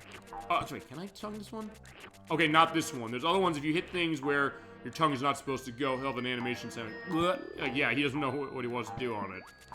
In this case, also, we have, this. We want to hit that because it's going to create a bridge. And seeing the blarg in the lava, we gotta be careful of him. Not too bad as far as yet. Okay, but... Okay, I've never hit him with an egg before, but alright, you can hit him with an egg as far as it, and he closes his eyes forever and goes down in the lava. Okay, in this case, I do want to get the seesaw over on the other side. Also, if I touch the lava, it's death, so I don't want to do that. We'll probably see that happening later just because of how this game is going to operate and how hard these levels are going to get. But for now, we're good. In this case, we have to also go get the key, as we're going to see another case here. Yeah, look at that. Oh, yeah, there is Gargantua Blarg. The only thing I know when we play Tetris Attack, he's the character I always play, going, "Arrgh." He's from this game. There he is. You see he has the nice cases of doing the blinking eyes and the eyebrows there. We hit him in the mouth there and goes, "Wah, wah, wah," and he goes down in the lava. So you have to be cognizant of where he is, but then you can also run away. And in this case, they're going to break the pop and push it off, get the key. So as we're pointing out, the key does count on your egg line. So in that case, it does get rid of one of my eggs. So in that case, I can only hold 5 eggs and the key. And it's going to come into factor also on the fort in World 4. Which probably see next month. That is, unless I really move it on this game. I'm not going to necessarily go fast on this game. I'm going to go where the game goes, but because I know this game really well. As I said, A, I'm going to be able to, you know, afford the case of saying I'm going to go around and, you know, I practiced for about a month before last. In this case, I can just jump into this game and have no problem. There's something to the little bonus rooms. You have to go and defeat all the enemies in here. In that case, since he's still sprouting, hit him there. In that case, it goes and knock them off element, and then there he goes. So they're pointing out you do need to... Okay, no, you don't need to have another egg. You need to have at least 4 eggs going in here to hit them all. And then go get the flower that's there. I think in that case, we are done. Except now, I want to grab that. But that's good, because with the mid-ring, I can hit that. In the Wind Cloud is another set of that's set. We're good going to the boss. Because I still don't have any items. We're pointing out also, if you're going 100%, you have to do a no damage run on the boss. And there's a couple bosses where it's going to be pretty hard to do that. Okay, let me rephrase that. You have to do a no damage run on the boss if it's a boss that is not weak to eggs. So what you can do is you can pick up eggs and get enough to have the 2-star eggs going on, the red ones. And if you do that and they're enemies that can be hit by eggs, the ones you have on your person, you're able to use that and you hit the enemy and go into that. Because under normal circumstances, when you're in the middle of a boss, you cannot use items at all. And some of the items you have, you can use them to recover your stars. But the bosses turn them off. So if you're like, hey, I gotta do this, you can do this on certain bosses, not every one, but this is one of them. So I have an insurance policy. Or you can die intentionally and say, hey, you know what, let's start again at this checkpoint. But okay, here's the enemy. There's Birth Bashful again. And there's Kamek. He goes like, boom, boom, boom. So he's mad and saying, like, okay, he found us. He's like, you're still on the baby side, Yoshi baby. Yeah, he doesn't know who we are, I guess, but he said, get a load of this. So what happens on each stage, I'll point out. Kamek is gonna say, okay, here's an enemy here. Looks pretty traditional. We defeat a couple of these things throughout the fortress. But he's a magic Koopa wizard, as the case. So he throws his dust out, and he gets him going. And whoa, look at that. Yeah, the Super Vex chip is doing that. Holy shit, it looks amazing. But here's the deal. He's gonna bounce around. Gotta hit him with eggs, and we do have the eggplant over there. He'll keep shooting out eggs as far as that. As you hit him, his pants are gonna come down. Do not worry, he's not anatomically correct. You want to have him bounce over on the sides there, so in that case, what happens is that when you hit him, he'll kind of go off on the side, but if you're off too much, he can bounce towards you. If you keep him a distance and basically throw that way, you're gonna be set, but also the idea is he jumps further as I get him going more. So, oh shit! I was lucky. Okay, there you go. We got him. Oh shit! The positioning of that was too perfect. Goddamn. Okay, with the eggs, I did not plan that. Yeah, he doesn't have something down there. Consider the preview with the Conqueror's Bad Fur Day, which is gonna go into something like that. But alright, there you go. That's gonna probably be the thumbnail. I can't believe we planned this show, I swear to God. Wow. Okay, but we did win. So we got 100%. Wow. Yeah. There you go. This is why I love recording as far as the show, just because you never know what's gonna happen. In that case, because he bounced towards me, and if you are in that area, in that divot, because I'm crouching, I just barely avoided getting myself hit. And if I got myself hit, I would not have gotten 100 points, and I would have had to do this entire level over again. Not that it's very long, but still a case where I don't want to do that if I can avoid it. Alright, there we go. So we got 100%, and we are halfway done this world. So we're going until 1-5. And now we got a bit of a staple of Mario games, Hop Hop Donut Lifts. We'll have donut lifts from Super Mario Bros. 3 and World that are here. When you stand on them, they'll fall after some time. You get this great athletic theme, which I love this, and it's an auto-scroll. So in that case, the screen is going to scroll left and right, or in this case, left and up. But also that means that as you go, you have to make sure you're hitting everything, make sure you're not missing the coins as far as where the red coins are.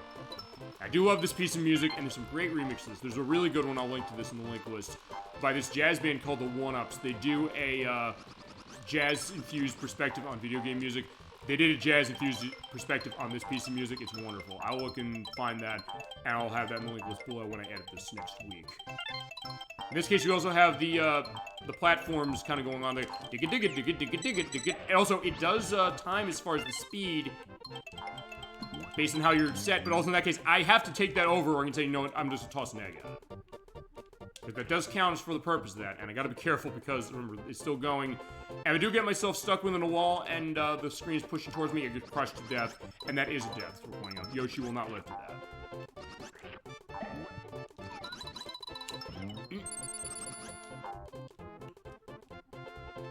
Yeah, but this one makes it a lot more dynamic as far as how some of the movements of the auto-scrolling are, although Super Mario World, which we've not played for the show yet, that also does it. We'll play that game at some point, and when we do, I have a specific version of it that I will show off.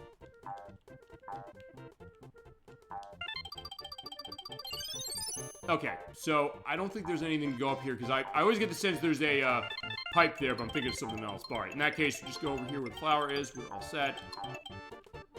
So the good news, I guess, about a stage like this is that everything's going to be on the path, you just have to know where it is, and also make sure that you're keeping ahead of everything, but also, yeah, careful of him, because he's there. Alright, there's 29, I got one more, as we have the Daffodil Shy Guy there. Yeah, that was, and also, I like the nice flower creatures there. They do seem so peaceful, just singing a nice song in their hearts. In that case, I'm dashing that song in theirs. I'm saying, no, I got a better song for you. You're deaf.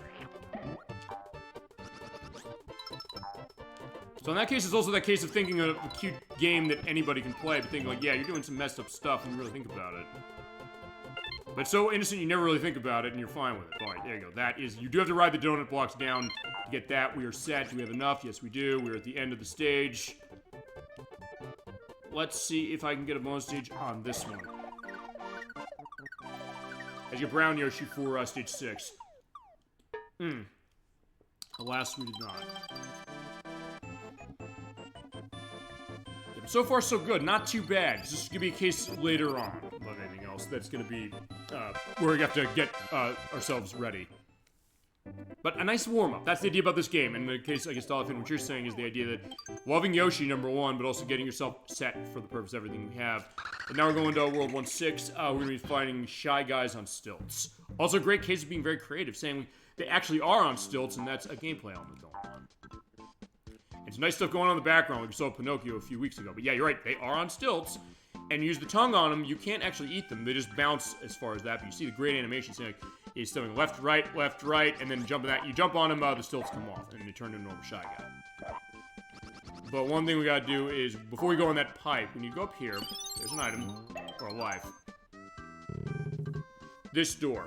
Yep. Yeah, I get that for sure as well. Same as far as what this is. Okay, let me explain to you a couple things, which is that, as I mentioned, the yellow eggs will create coins, you hit something with it. The red eggs create 2 stars, you hit something, but what about those flashing eggs over there? Well, there's a special prize. In fact, I'm gonna toss my eggs off, because I do want to show that. So, there you go. Coin is there. We're good. Flashing. Actually, you know what? Yeah, the flashing one, these are limited on the stages that they're on. There are only a couple stages that have this.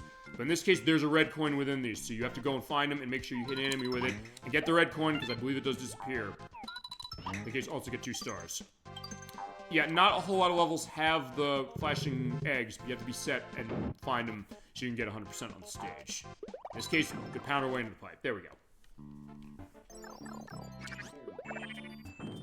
And also getting the great vignette effect. We're in the dark cave, but look at that. You're seeing the idea that it is kind of pixelated on the side as we get the light, which I guess also goes to the fact that actually in 1995, there were a couple games doing this. Actually, okay, Donkey Kong Country 2 sort of did this. I was in there with the lantern ghost. I didn't actually realize for years that was a lantern they were holding, but it is. You're seeing the light kind of going across it, and you're seeing it when it's dark in the area. It's a great effect.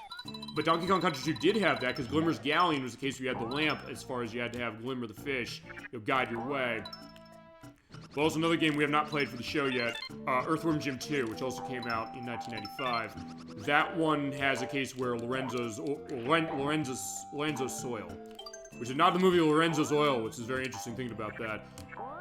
That one, it does have a vignette, although... Okay, it does have a vignette on the Super Nintendo version, sort of. It has more of one if you play the 32-bit version, which is on the Sega Saturn, the PC in the US, and Japan got on the PlayStation. We've not shown the Earthworm Jim games yet.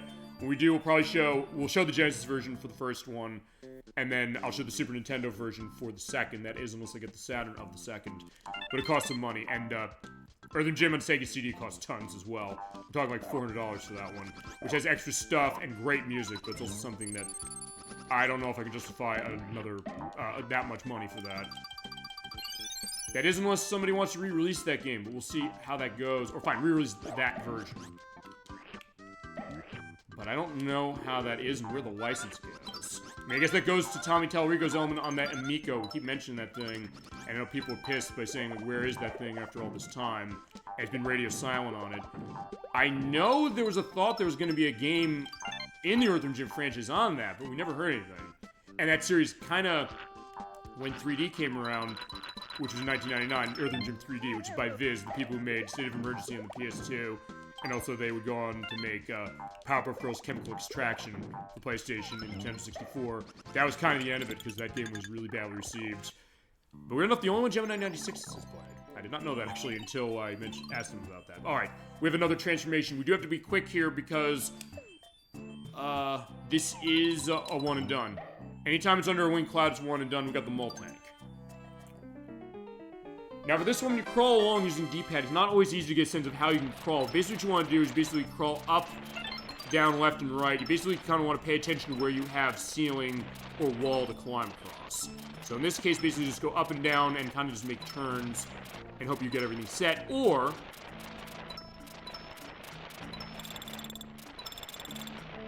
oh no, I'm gonna lose it. Oh, oh, crap. I lost it. Okay, we're pointing out though, because there is one red coin I missed there. The item I think will come back. Or, no, it won't. Uh-oh. I think I might have fucked this up, honestly. Okay, yeah, that's also one thing. Well, hold on.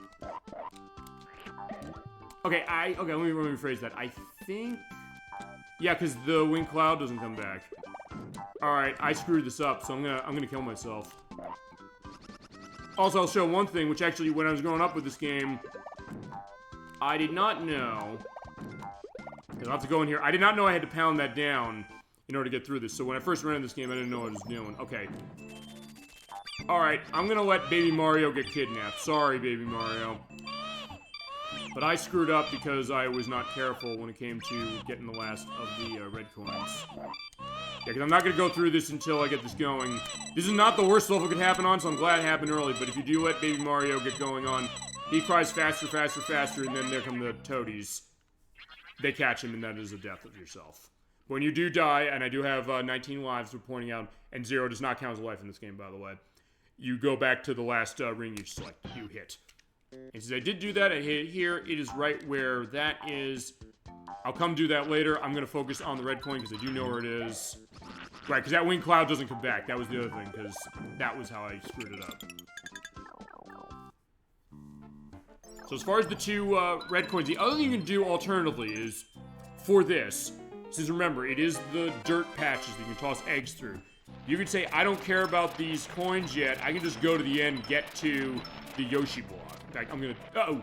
Okay, there you go. That's how it's sometimes weird when it comes to that. In that case, I can just then toss that all the way through. And yeah, it'll dig pretty far through when you use an egg. It's basically only when the egg hits a solid surface that it will go away.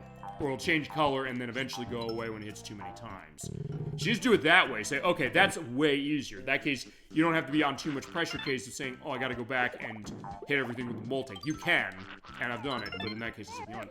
Since I failed the first time, I said, I may as well just go this way. Why not? At that case, I'll just keep going along. And I'll jump there. I'll get him in there. And also, if I do get to 30, every other one will be a coin after that. In this case, yeah, there you go.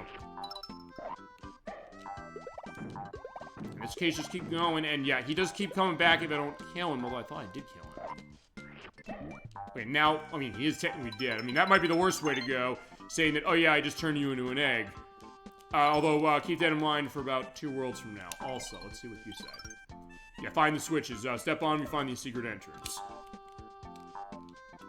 And for you, let's see. More on ground pounding. This is, I guess, reminding you that, by the way, you have to use the ground pound over where that post is. Oh, shit. Oh, no. But that's okay. What I'm going to do is I'll grab some eggs. Ouch. I'll grab enough as I go. It's worth pointing out also when you do get the red eggs, if I can get that set. Wait a sec. Hold on. Oh, okay, I did get it. First I thought, wait, that didn't go off screen. If I do toss the egg into the flower there, it will count for a hit if you have the red egg, so in that case, it will transform into stars. So anything you can hit that'll reflect off like that, although those bats will not. As far as the name of them, I should give an indication, because I have the guide up as far as what that is.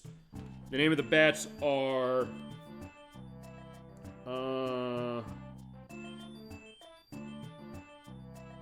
I keep wanting to call them grinders, but they're not called grinders. I know what those are later. They are... Here's where I'm not seeing them in the list, or I'm looking so closely on the list. Oh, Fang. That's the name. Okay. Just keep that up in there. Thank you to you guys for not checking. Also, yeah, if it is too short a distance for the way that is, yeah, you guys said. And also, that's gonna go up. Also, as it goes up, you can use that and go that way. Okay, unfortunately, those eggs went that way, so I can't go and hit them. Okay, alright, never mind. I can sort of eat them through the platform if they're right at the right area. And I have my tongue out just right. But unfortunately, I'll tell you what I'm gonna do. Because I need to make sure I'm gonna get this stuff set. Oh, okay, that's... Yeah, okay, if I'm too low down. There we go, perfect. And how many do I have? I have 23. That's not quite enough, but it means that I can hit him. Eat that. Hit him. Also, I'm trying to remember this is one of those... Okay, you can't always go down the pipes that have that. I just want to make sure that I'm not going to be screwed out of getting 100% on this, because I don't know if there's another wing cloud that has stuff in it. So I'm going to do this if I have to. This is how Nocturne plays the game as well, it's worth pointing out. Oh. You saw right there, yeah, I missed. Actually, oh, right, no, hang on. Actually, I might have enough. Oh, I can say, you know what, I'll tongue him off. Let's see, where am I at on... I just need the 3, but okay, there's another... Actually, I think there is one more at the end of this level, I hope. Yeah, there is. Thank God. It's right here. Perfect. Got it. It's later in the game that's set, and also you saw there that little balloon there that was blowing up. That's a mock-up. What it does is it'll blow up. But I did not get another bonus stage. I'm actually getting really bad luck not getting bonus stages, but it's okay. It actually would make things easier, but it's also the case that you can unlock them later anyway.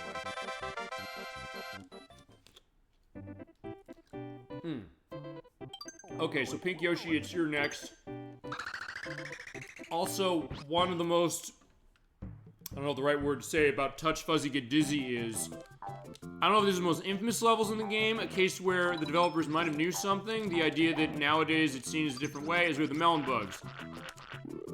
Basically roll around, and you can use them to destroy enemies, particularly those tap-taps over there. And there's a trick to be able to get infinite lives using these things. Basically, in that case, you hit the tap-taps, you saw it turn into lives, and you see right here, this pipe where the Shy Guys are. And you see that divot right there.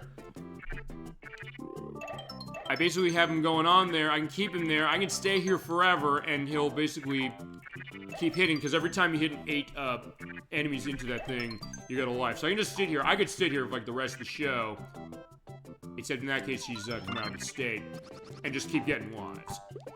And you might want to do that because we're pointing, as I mentioned, I think I mentioned this, in the Super Nintendo version, when you reset the game, you lose all the lives you had.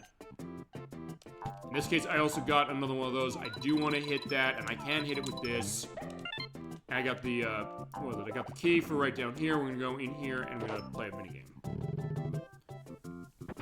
You have this great island music going on, but in this case, we have gathering coins. This is not a fair fight, because remember, Yoshi can eat coins.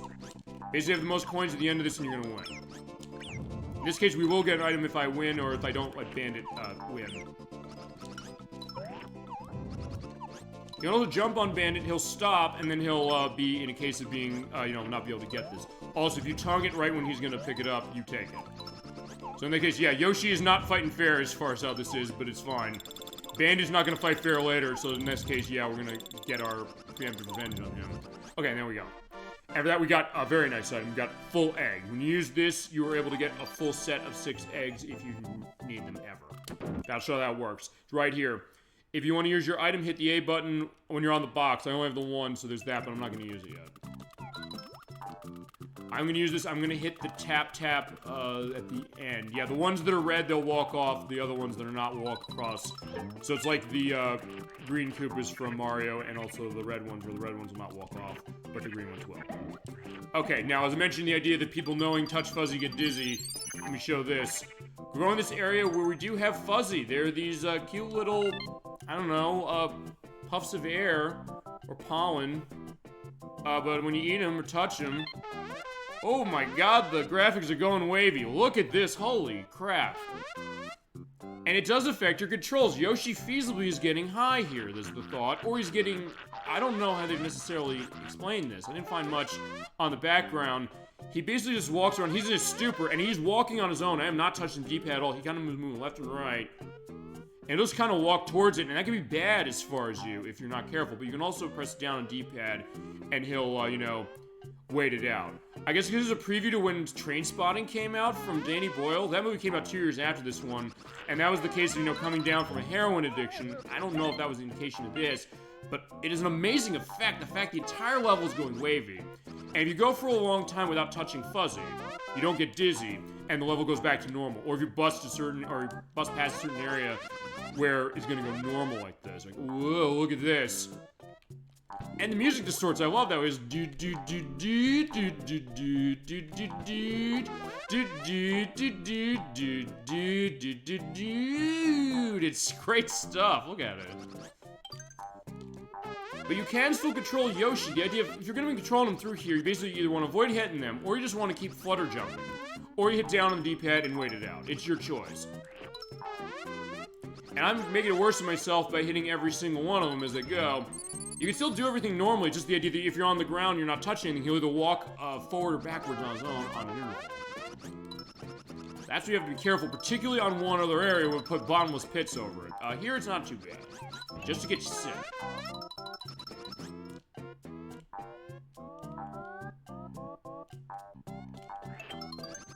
But when you get to this point, everything goes back to normal. But one thing I do want to do. I want to see something, because when I was doing my practice on this, we're doing the audio checks on, I should say, today, they will come back, but I want to see, as far as Fuzzy quick, I want to see if I can get Fuzzy, I'm gonna do this. I'm gonna eat him. Oh, crap, I was gonna try and bounce on him and go back up where that is, but in this case, no, I'm not gonna. I'm just gonna keep going. Yeah, look at that. It's amazing. But I love the attention to detail there of, like, Yoshi's eyes going crazy. I mean, he is getting dizzy. I don't think Nintendo has ever said, oh, yeah, this is supposed to be like a drug case or whatever that is. And honestly, I never really took it that way until years later. People said, oh, I think that might be the idea. But I don't think Nintendo's ever come out and said, oh, yeah, this is the intention. I mean, you are getting dizzy. We just don't know how he's getting dizzy. Also see these red platforms, by the way. You just pound them to get over them. In this case, we're going in the puddle here of water, and you hear the great sound of how that's going. And you have to kind of start walking, but it's also the case that you do not walk very fast. And also, you skid to a stop. It takes longer for it to stop. Now, for the the rest of the items here, in fact, let me show you this, because it's the end of the stage. That's the end, but we're missing 4 red coins. Where are they? Well, I'll show you. See this log here? Jump right here. Or jump over here. You see that ball there, so you basically bounce on that and go up to an area up by the clouds. They're here, so to go around and find where they are. Also, see Ego Dill. I've been going to Tetris Attack for Super Nintendo. Feel free to let that memory flow, or more memories flow from when we played it. I'll link below to where we played it because of it. This is one of the characters that is alongside Flying Wiggler in that game. So yeah, all the characters in that game, except for Yoshi technically, came from this, and also the only one who didn't was Little Yoshi. Little Yoshi did not, was original for that game. But every other character is out of this game, and I'll be sure to mention where they are. We did see Gargantua Blarg when we were in, where the Bashful's Ford. We just saw Agadel, and we'll see more as we go. I mean, we've seen Shy Guy. Shy Guy's one of those as well. Alright, there you go. Those are the rest of the red coins, and also, if you need more stars, they're here. So you do have to get a sense of saying, where are they? You're seeing the great attention to detail, the dragonflies flying around, which are just for scenery, and also the great clouds going on there, the way they're kind of squiggling as far as the way the animation is, and has a nice smile on their face. And the butterflies, look at that. It's that great attention to detail of kind of these small things they're putting in the game. You think that normally they didn't have to, but they really want to get the sense of the atmosphere and really draw you into this world, and it's a great job. Finally, we got another one of these. And you do not get bonus challenges on levels 4 through 8 as far as the forts or castles, because we have the castle coming up. So let's see what we get on the bonus stage. And we got another 100%. Okay, we got flip cards again. So let me see if I can get something that's not Kamek. Or the Toady, I'll throw here. 20. I'm stopping, I'm not gonna leave. Because yeah, that is 20 stars. When you use that item, you get 20 stars on the spot. It's also pointing out, if you do quit, it does not show you where everything else is. Also, at some point, if I have to cheat using the rewind on the system, I'll show what happens when you win with getting everything but Kamek, but we will not do that yet. Alright, so now we're getting to the boss of the area. This is Salvo the Slime. This is for the castle, so let's go. You get Purple Yoshi anytime you go to the castle. Well, with one exception. We'll get to that later. In this case, I have to be careful. As we're seeing the rotating cylinders here, yeah, look at that. You do want to kind of jump on the side of them, because as you go, they will fall. Oh, shit! But yeah, he burns. So Yoshi, yeah, he burned to death, unfortunately. Sorry, Yoshi. But in that case, we can start again. And it's pretty early in the level, so we got that going. And also, one thing I actually did not show on the last stage, which I probably should have, is the fact there's special properties that Yoshi can get when you find watermelons. But also in case when you pick up other things, like that fireball. I picked that up in my mouth, but here's the deal. You can use that to blow fire.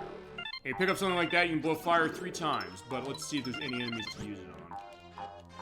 In this area, unfortunately, there aren't. If you're wondering how do I get to that flower up there, we will get it, and I'll show you. Because we gotta go around. As you're seeing that fish enemy there, and also the support ghost. I think that's what that thing is called.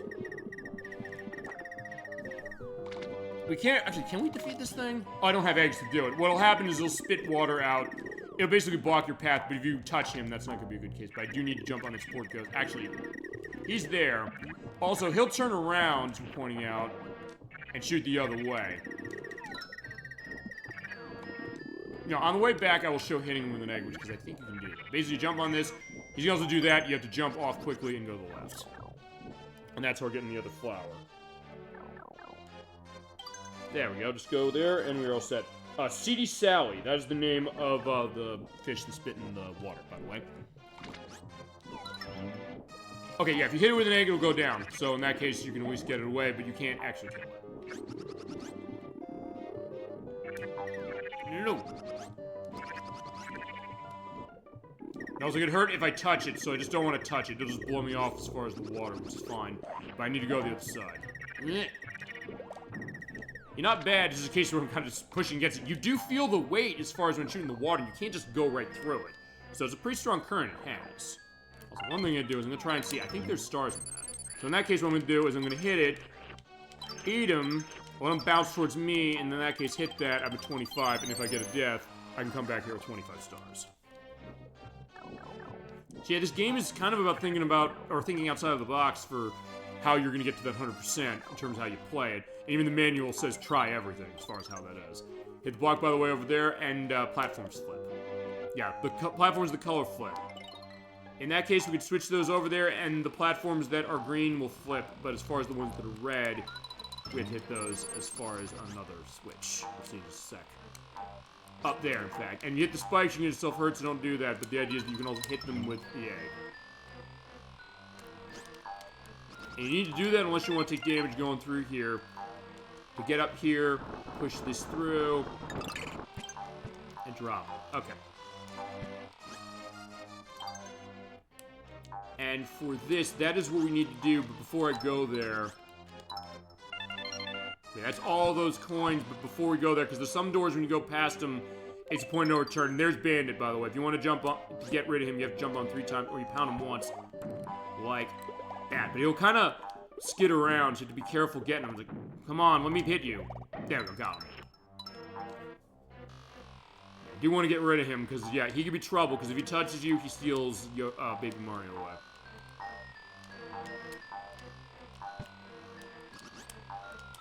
Okay, so what we got, we're 100%. Okay, we're perfect, so let's keep going.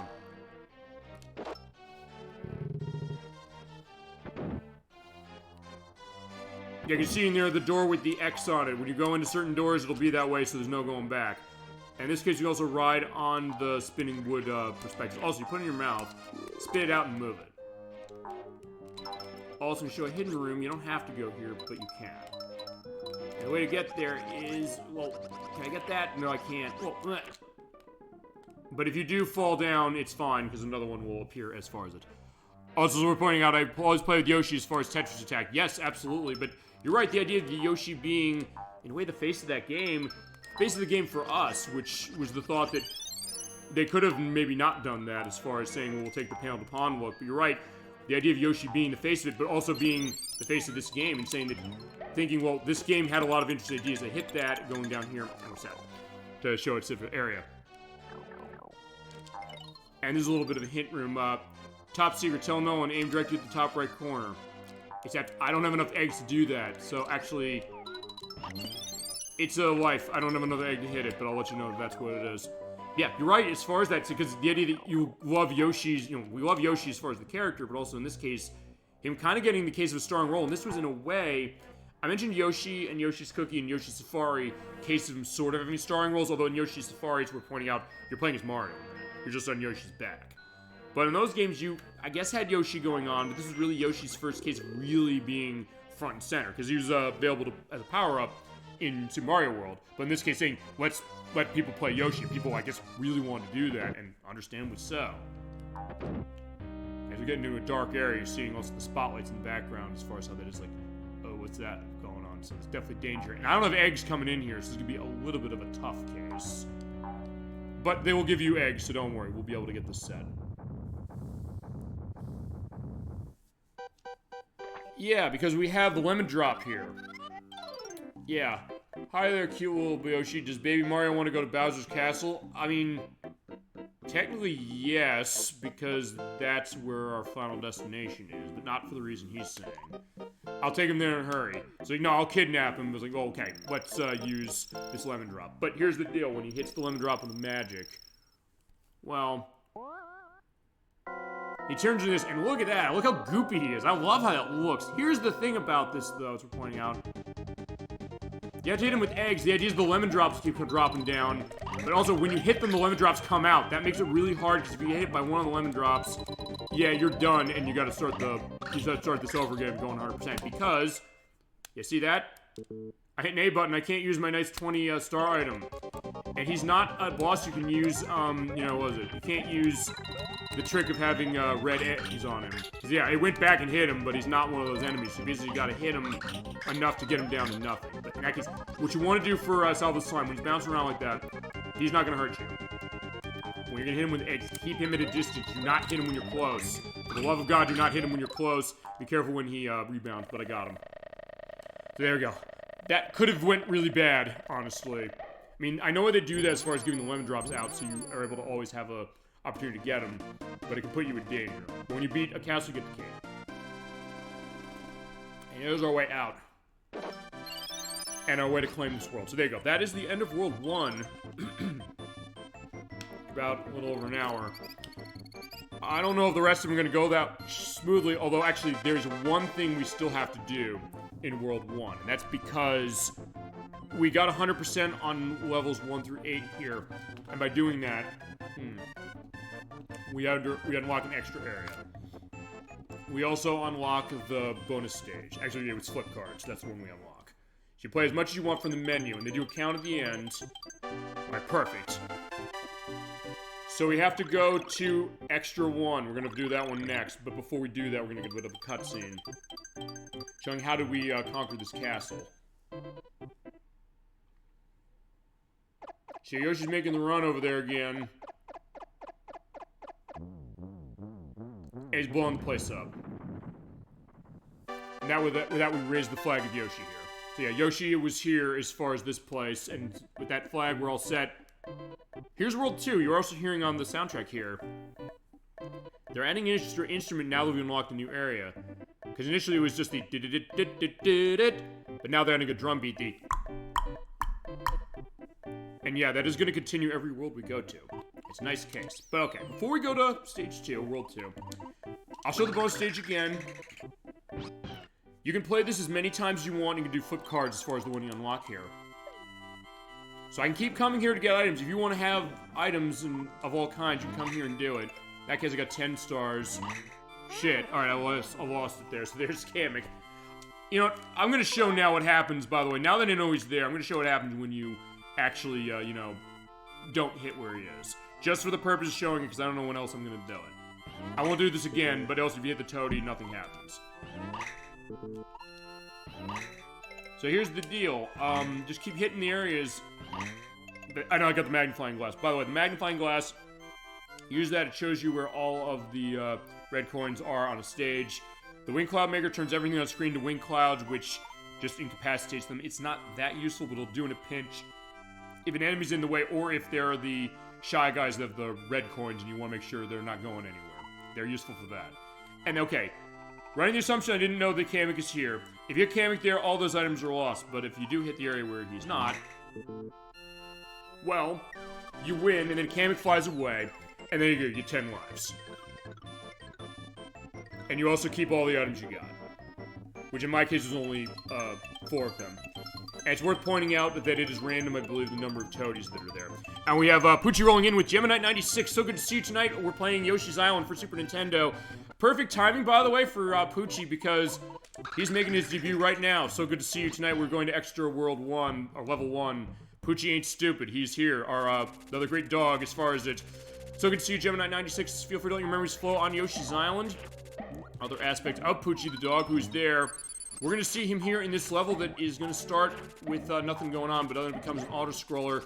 We have Poochie. We're going to have to jump on his back, and we're going to have to go through this area in a level that's actually surprisingly harder than you think. And it's worth pointing out, this level does not have a checkpoint. So you do have to go the whole way, and that lava, if I touch that, I'm dead. But here is Poochie. There you go. Perfect timing as far as that. Except, unfortunately, he's going the wrong... Okay, there we go. He's going the right way. When you jump on him, he'll basically go in the direction you're facing. So you have to time it so he's going along, and also time it so that when you're falling down here, you can jump on his back and you keep going. And if you're at the edge of a platform like that, he'll just do a jump up. Yeah, great game. Absolutely it is, and I am celebrating 30 years of it this year. It is the last game, by the way, of this year that is celebrating 30 years of itself. Come on, Poochie, we gotta get going. Whoa! I gotta wait for that bullet. Come on, bullet, bullet, bullet. Whoa! There we Whoa. Okay, that's just, what is it? That's just stars. I think we're good. Yeah, we caught the bullet in our mouth. In this case, you have to go left and right for this, so this is actually what's getting pretty difficult. And if you can control Poochie as far as it, you're gonna be set. Yeah, I love this game too. As I said, I'll tell this story. When I started practicing on this game, I did ask Gemini96 about this. He did say he loved this game. It is a great game, which I agree with that 100%. I also said, I'm sorry for having not played Earthbound until years later. Because I said part of the reason was because I was playing Donkey Kong Country 2, and oh shit, I get myself burned. Yeah, Baby Mario's kind of getting stuck there as far as it. And you do have to start the level over again, but I have 40 lives. I kind of cheated for the last 10, or the 10 I just got. But either way, I said I'm sorry as far as not playing Earthbound at the time because of the time I was playing this. And he said, well, okay, I forgive you because these are great games too. But the idea we were talking about this earlier, the idea of how great a year 1995 really was for gaming as far as on the Super Nintendo with games like this, Donkey Kong Country 2, we played Mega Man 7 a couple months ago, Earthbound we played, of course. Also mentioned I also mentioned Earthworm Jim 2, which is another one, but also with the launch of the PlayStation, the Sega Saturn, you had stuff like Rayman, you had the PlayStation version of Ridge Racer. I'm trying to think of other games from 1995 that we played this year as well. We played a lot. And this is the capper as far as all of them, because I said I'm not leaving this one go. Or not leaving this one behind and saying, oh, we don't play this, because I've wanted to play this game for the show for so long, and this is the gift to myself, in that case, yeah. Oh no! Oh no. I'm gonna get myself burned. Okay. Yeah, this is where it's starting to get hard because of the extra level. As we're pointing out, in this version, you do not get anything for getting... Okay, you don't get anything for beating the extra levels of each world, except you get a star on the title screen. I'll show that later. Probably near the end. Probably when we're done with this. On the Game Boy Advance version, what happens is that if you get 100% on all the extra levels and you've beaten the game, you unlock 6 extra levels. We will show those off later in the play of this, probably in a couple of months.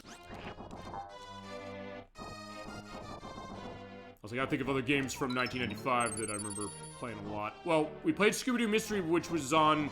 We played it on Super Nintendo. It's also on Sega Genesis. That was also 1985. Let's see. Come on. Let's just let Poochie go. I mentioned Rayman, which is on the PlayStation, the Saturn, and the Atari Jaguar. Alright, let him go. There you go, just jump on the bullet. Also, to point out one thing I forgot to mention is that when you jump on an enemy, you get a higher distance for your flutter jump when you do it after you bounce.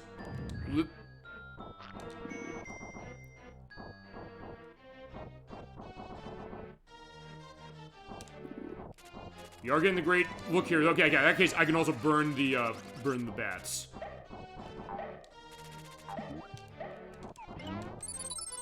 Okay, I do have a 30 as far as my stars, so we're good there, but oh no! Dang, I do have an item for that as well, so I'm gonna hold off on that. The other thing is, right, Poochie, we gotta go over that. So you basically have to go across the lava with him.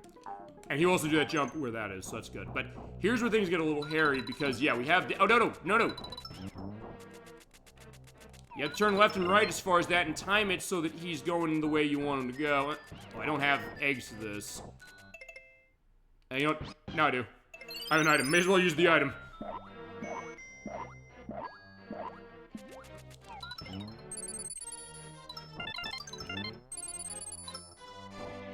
Jump there, and then basically let him go down as far as how this is, and just stay on his back. Oh shit, he killed me! Yeah, we said great dog as far as it, but yeah, he killed me. I could rewind. I'm running Switch 2 as far as this, but no, we're not gonna rewind. I only rewound for showing, how flip cards works when you actually win it, but okay, there you go. So, alright, never mind. I've never had that happen before. I've never had a case where Poochie can go in the lava. I guess because I went down too low. So maybe you're supposed to, because I think you can... Okay, we'll look when we get to the end. Okay, although then again, Poochie is a great dog. He didn't mean to kill us, which, I mean, that sounds like a horrible thing. Well, okay. Consider the preview when we get to Ghost Trick Phantom Detective, because in that game we have Missile the dog. I mentioned that. The case that... The way that game goes, he's killed trying to save his owner. We don't see it happen on screen, but later on he has the powers of being able to help people from the afterlife the way your main character in that game does. And he then accidentally kills someone. He says like, oh, the other dogs would hate me if they would never talk to me again if they knew that I did this. but he's also a case, like, he didn't mean it. He really's like, no, I really was trying to help, you know? So in that case, I don't think necessarily Poochie was, you know, evil that way. I mean, then again, yeah, this is the first time we see him. Although it's worth pointing out also the way Gemini96 is showing in the emote of Crochet Nerd 64's, it is his appearance from a game you call dibs on as far as the Yoshi games, that being Yoshi's Woolly World, which is on Wii U, and there's also a version of that on 3DS. Oh, wow, crap. Okay, in that case, it's not Poochie's fault. It's the case that these bats are here, so just gotta keep taking care of them. As long as you keep going, but pretty much just stick your tongue out every time you see him, and we'll be set. No, just turn around!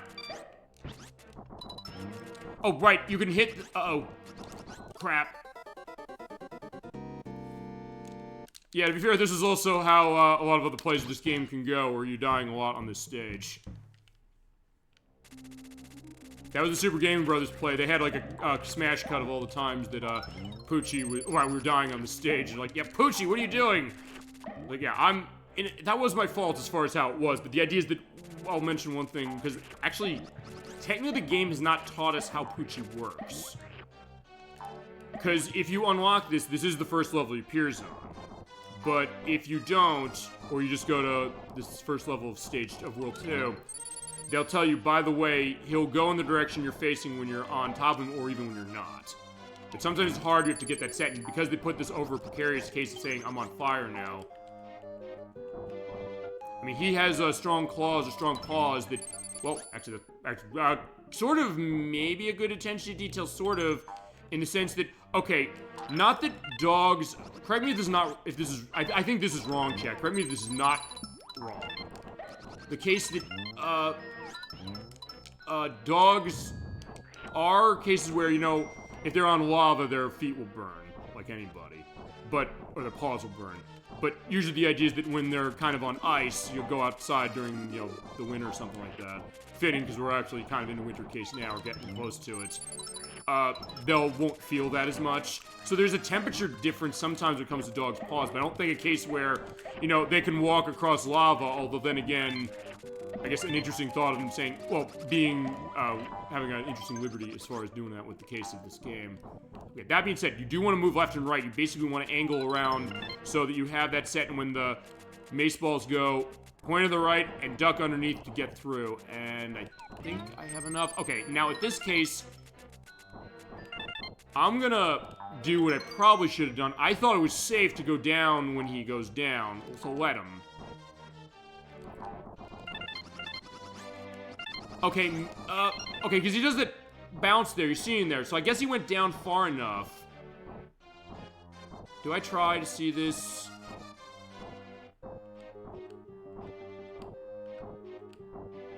Okay. Alright, there we go, look at that, I'm kind of standing above him. I'm just saying, wait, okay, so I think what happened then before is that because he went to the lava and he went down through it, I hit the lava and I died. So normally you're safe standing on him, but in this case, we're fine. Okay, we're done. We got 100%. Awesome. And we got another green Yoshi. Yeah, there's more than one green Yoshi. And Poochie will follow us to the next stage. We're going to see him fully. So thank you, Poochie, for all your help. Sorry for dying there as far as it, but he's like, yeah, look, he's fine. He helped us through. We're in good case. As we're pointing out, Poochie is in, I believe, every game in this franchise, which is mentioned. Is Yoshi's Story, Yoshi's Island DS. I think he's in Yoshi Topsy-Turvy, which is on Game Boy Advance. I know he's in Woolly World and Crafted World. New Island, which is a sort of remaking, or... Okay, New Island is a sequel to this. I'm gonna have my choice words to say as far as what it does to the story of this one, and I'm very mad about that. Honestly, we'll get to that later. And then other Yoshi games, I'm forgetting one. Let me think about that. I think that's it. Chat, feel free to let me know if I forgot one. Let's go to, World 2 now. We have, Visit Koopa and Paracoopa. Alright, so yeah, we're gonna have more traditional Mario enemies as far as the Koopas. They're around. Yeah, here they are. Just like Super Mario, which you haven't played yet, when you jump on them, they pop out of the shells, and they basically just have, like, the nice boxer shorts. But you can also pick up the shell yourself and use it to bounce into enemies. And if you go down here, we are gonna see Poochie again. Oh, no, we're not gonna see Poochie again. We'll see something else. Because we have Baby Mario, he's on our back, but he can come off. I'll show you how. Yeah, touch a superstar, you become powerful Mario. You hold left or right, and you go up across the wall and ceiling. Hold the B button to float when you're in the air, and then Y button to dash. There we go. Okay, in this case, I'm just hitting that block again. And we're also hearing the full, as I mentioned, Gemini 96 before we jumped on, we're hearing the full perspective of the Mario Invincibility theme where they add the second verse. As we're pointing out, we're going to hear this again when you do Super Mario 64 for us to start that next month on January 10th, just to let you know. Well, fine, he knows when it is. He's not like, oh, by the way, I didn't agree to that date. We did agree to that date. Your choice on time when you want to start game. We haven't talked that part of it yet, but yeah, feel free to let me know and we'll figure that, because yeah, he's going to be playing that game. I'm also making up for the fact that we haven't played a Nintendo 64 game in 2 years, which we're changing next week, but next year, since next year is the 30th anniversary of the Nintendo 64, I think we gotta play more games on that console. Of which, along with the Mario 64, I'm trying to think, do I have anything on the schedule that I'm looking at? I mean, I could look at Piling 64 again, as if I don't love that game enough. And by the way, if you run out of time for that without hitting the star, he goes back to normal Mario. In this case, I'm just gonna have my fun just float around. So, yeah, look at that. Holding the nice cape and just floating around there, you have with the diaper look as far as that. And then Yoshi comes at the egg and we're all set. I'm trying to think. As far as Nintendo 64 games next year, I don't know if we've decided, except for Super Mario 64, on other ones. I know I owe Elect vs. Asteroids Hyper, which I have. I gotta figure what I'm doing that one.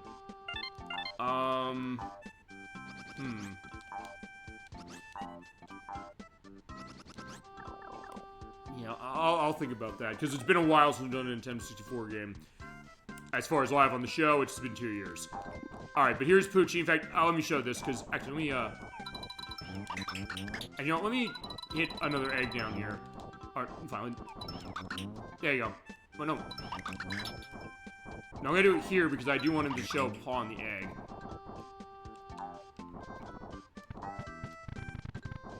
Actually, is he gonna paw it now? Wait, now he will, I think. Or he'll knock, okay, he'll knock it towards the tap. I've never seen him do that before. But I also jump on that. In fact, I'll also say, let's take a look at what you say here. Yeah, his name's Poochie. Cute, isn't he? Hitch a ride. He'll run the destination that Yoshi's facing. Yeah, because he will paw at the egg. We did sort of see that. Actually, can I guess I can't go back, so let's keep going. Yeah, right there. There you go. See him pawing the egg. I do want to show that. In fact, oh yeah, let him kill the tap. There you go. He's pawing the egg, and off it goes. And also, those are spikes. You hit that, you're going to die, so do not hit them. But Poochie's going to be able to take care of that. We go here. We pound this. As we're getting a key, there's a locked door at the end of the stage. We're going to have that set. That's more fun with Poochie. Alright, there you go.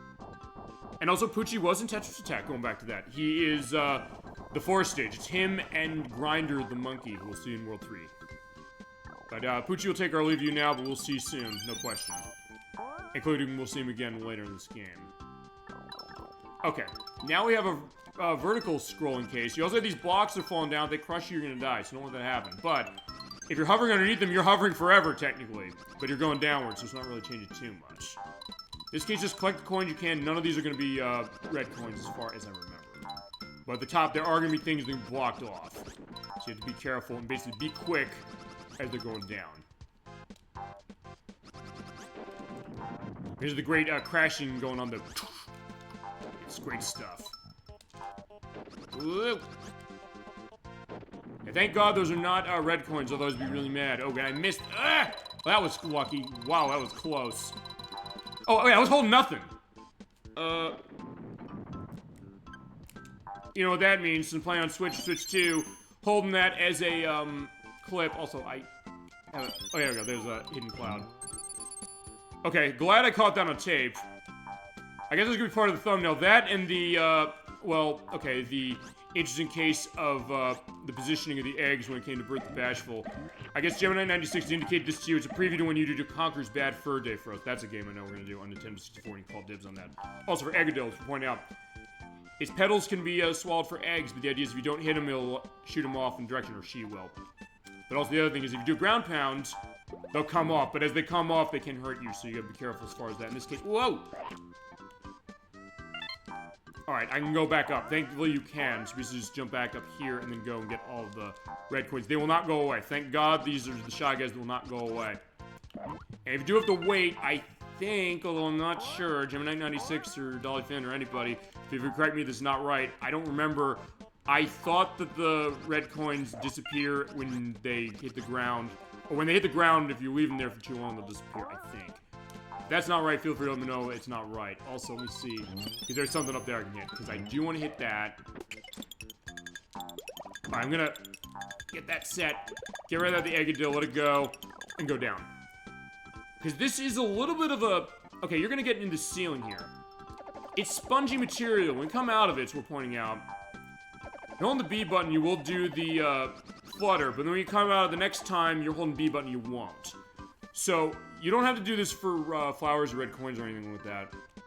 When you get across this, what you want to do is you want to jump up into it, hold B, and then the second one, hit B again when he's going to do that. Just keep doing that. Usually wait till that goes flat as far as the stuff there. We're going to get tons of lives off of this.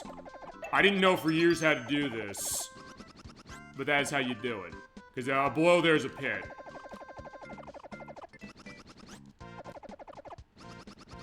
But you also have to make sure you time it right, because if you start your hover too late, you're gonna fall down too far and you're gonna hit the lava and you're gonna die.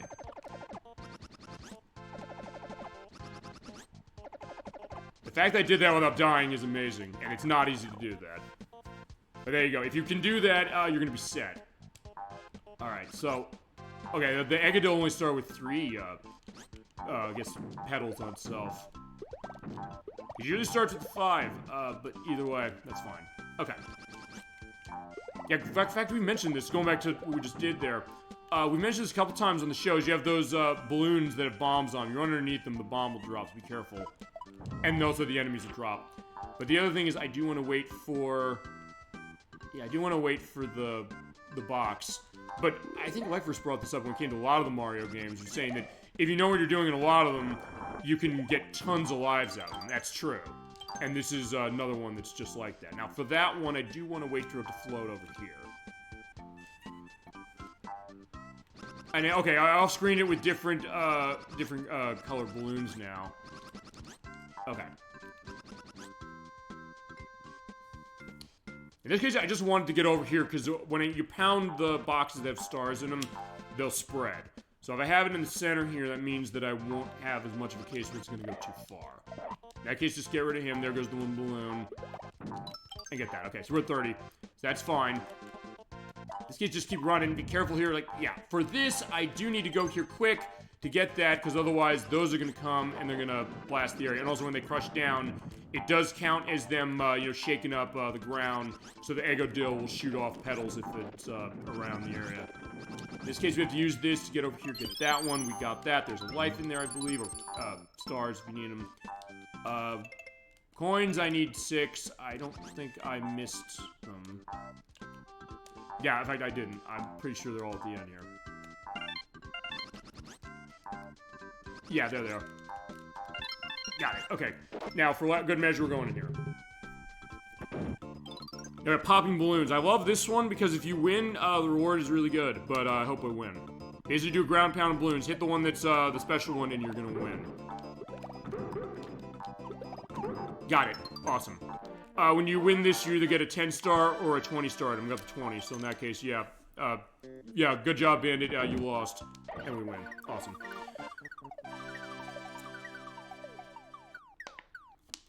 Okay, bonus level. Let's see what we get on this one.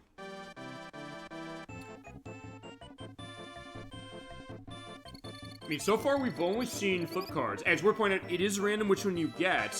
Even in the worlds you're in, you won't get the one that you unlock for getting 100% on all the main stages. Unless I somehow doing this one. Okay, I didn't. Okay, this is the one that is almost impossible to win unless you cheat using a rewind like in this system. Going to the slot machine. Just kind of the takeoff on the one in Super Mario Bros. 2, but unlike that one, you don't have unlimited coins. You only have 1 coin. You put 1 coin in, and you have to stop the tumblers. Hit the A button to stop them. I think I might have won something off of this once. And I've never won it before unless I then say, oh, I do it on the show. Okay. Because you've gone up 3 of... Let me think about this. Actually, I don't know. I'm going to edit this because I don't know. If you get 3 Shy Guys, do you win something? Actually, for that matter, if you get stars and watermelons as far as 3, do you get something? And it's not like Super Mario Bros. 2, where if you get the cherry on the first one, you get a life of some sort. Or as far as a life reward. You get an award of some sort if you get the cherry as far as the first one. This one, no dice. Yeah, the pays are over there, and there's only one single pay one that's across, so in that case, hit the A button there.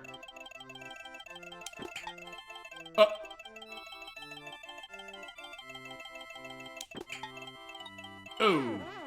Inches away. You know what, that's close enough. I want to cheat, and I want to put this to the test. This is the only reason I want to do this. I want to do this for market research. Oh, wait, that is one on the line. Never mind. Okay, so I cheated to win 2, but alright, there you go. So that is showing you winning once. I won't do that again. But in that case, I just want to see it. Wait, hold on. So you can stop it, so you can time it, but in all the 30 years I've been playing this game, I've never gotten the timing down. And oftentimes, I also rarely see that one. It's rare that you get that. But if you get all the levels 100% on the final world, you do get that. Alright, so for the second world, we're going to play some baseball. Which we'll be doing next year when you play World Series Baseball for Sega Genesis. But now we got the baseball boys. They are a group of enemies. In fact, there's the pitcher and the batter. It's worth pointing out, the player's guide I just gave for Nintendo lies and says that the batters are not beatable. They are beatable. As far as the name of these things, they are called... let's see... Yeah, I have the guide here as far as from Nintendo Power, just to give an indication of that. Where is they? Or where are they, I should say. No, it's not them. Yeah, because I know Chasm22 wanted me to give the name of every single enemy when they were... Oh, right, there's 3 pages worth. Yeah, they're on that page. Somewhere. Where are they? If I can't find them within, like, 5 seconds, I'll give a stop and I'll say, well, keep going. But you're seeing them walking around saying, okay, they're just waiting for something to happen. In fact, I'll give them something to happen. Like, there you go. Throw an egg at them, they'll toss it back at you. It does not hurt you if you get hit by the egg. At least I don't think it does. Let's put that to the test. No, it doesn't. It just bounces you off. It does not hurt you. They just keep walking around. That's all they want to do in life. They just want to play baseball. Okay, the sluggers are the names of the batters. The guide says that they're unbeatable from anything. They're lying. You can jump on them 3 times, you pound them, and they die. As far as the pitchers, I'm not going to waste any more time. I'll edit down what the name of the pitchers are. Okay, this also gives you, let me see, I guess the direction cloud. Hit that with an egg, it'll go off in a certain direction. So in that case, hit it over there. Bump, bump, boom. Okay, it caught him. That's also an interesting attention to detail where he'll be there. If the egg drops down and he catches it, he'll get that set. Also, the other thing you can do is also when they toss the egg at you, if you hit it from the bottom, you can keep climbing up higher as far as your flight. So in that case, they can help you out. And you also have to use their hits specifically, or their tosses very specifically as far as getting things here. Here's the other thing, is you get too close to the slugger, he'll bat you. So don't want him to bat me. But you know what? Okay. So, alright, let's go to the baseball case. It's 2 outs in the bottom of the 5th. Yoshi's at the plate. Yoshi has the egg.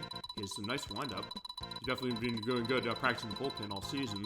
Slugger's at bat. Here comes the pitch.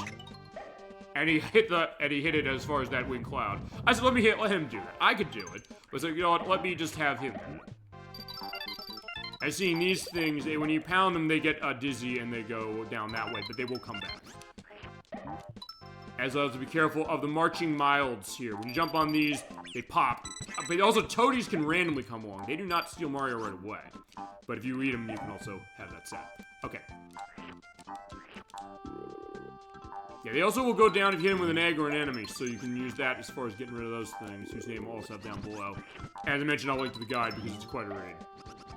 It was Nintendo Powers from back in the day, and it was kind of an interesting one as far as seeing like how they gave a lot of information about the game.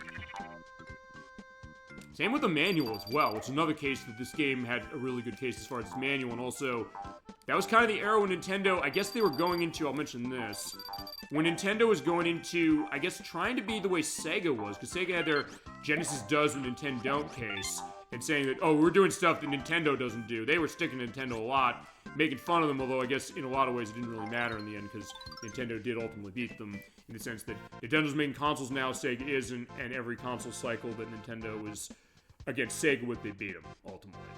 But still a case that they said, yo, we can do that as well, as they're saying, hey, you know, you have your Baby Mario case. We do need Baby Mario to go through here. Only someone small can go through, and he's invisible to spikes, by the way. We get that, so it's come back.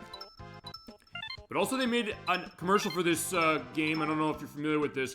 I'll link to this as we're pointing out. It is something that was actually really controversial because it's a takeoff on probably the most famous scene in the movie Monty Python and the Meaning of Life, where you have this guy who's at a restaurant. He's eating himself so much, engorging himself, that he eventually eats so much he explodes into pus-filled chunks.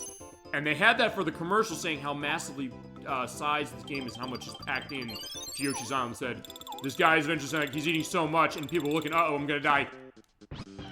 Yeah, you know, I'm dead, sorry. And then he said, well, do you have room for a bonus level?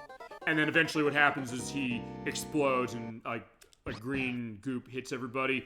There actually were enough complaints that Nintendo got, they actually had to censor that ad. I will link to the uncensored ad as we're pointing out. Basically what they did is they just changed the camera cuts so they don't see some of the stuff splattering onto some of the guests, as far as how it is. But the idea that Nintendo is then saying, like, we're gonna go into the case of, like, going maybe more risque with some of our advertisements. Sometimes a case where, I guess, Nintendo, I guess they didn't, you would think would have not necessarily fit for Yoshi. I mean, it didn't fit really, and you toss there, he'll get that, give you a life and get you the coins. I mean, it didn't with Yoshi, exactly. I mean, Yoshi eats a lot, but they never said, oh, it's going that direction. As we're getting the blue watermelon, he turns things to ice. I love that attention to details. They're like Sub-Zero Mortal Kombat. You touch them, and they collapse into ice. So there you go. It's awesome. I mean, that was, I guess, kind of the era, I mean, with the 90s when they started kind of doing that. And other companies I know took advantage of that, because I remember we mentioned this before when it came to Klonoa, Door to Phantom Island, the PlayStation from Namco.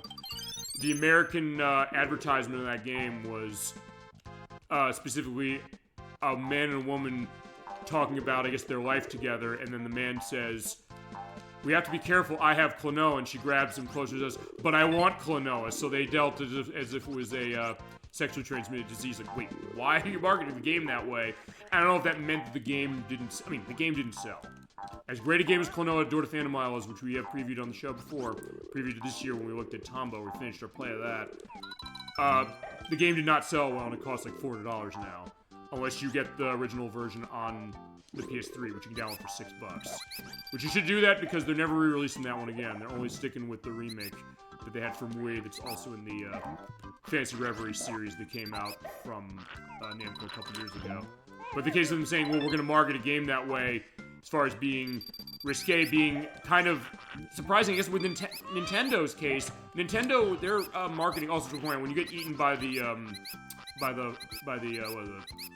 piranha plant, they will cause you to drop all your eggs. So that's something you gotta be careful of as well.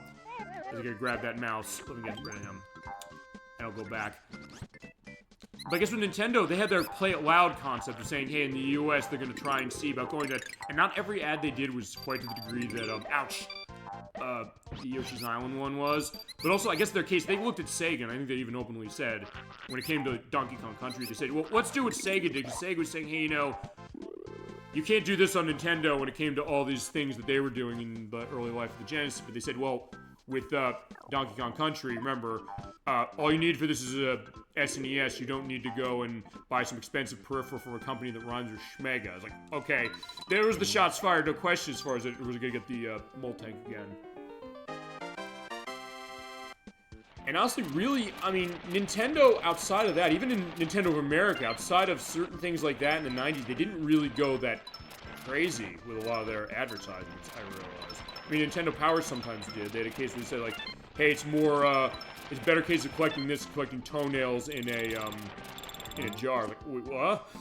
Or, like, better keep a barf bag handy for Star Fox 64. Though that one made sense, because, like, hey, you're, you know, flying all around, doing these crazy movements when you're playing that game, and saying, like, oh, yeah, you might get sick from the motion sickness. So that made sense, at least, as far as how it was.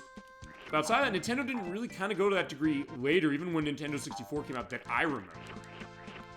They didn't really say anything weird, I guess, when Banjo-Kazooie came around. When this game came around, they kind of went just straight as far as the idea of Yoshi going on. I mean, I guess with that game, we'll preface it before we get to this game. Although, I have previewed that game before when we did our Switch 2 Chronicles Part 1 show, because I was curious. I said, can the Switch 2 fix the horrible frame rate problems that game has when you run it on Switch through the Nintendo 64 app, which Nintendo has never fixed. And considering that that's one of the worst reviewed Nintendo games, I think probably ever to a certain extent, I don't think they're ever going to fix that. But spoiler warning, the Switch 2 did not fix it the way the frame rate drops were going. And also, Gemini 96, just to go on that, you might be sharing dibs with Nocturne on that game, number one. And number two, when we get to that, we're gonna, if you have no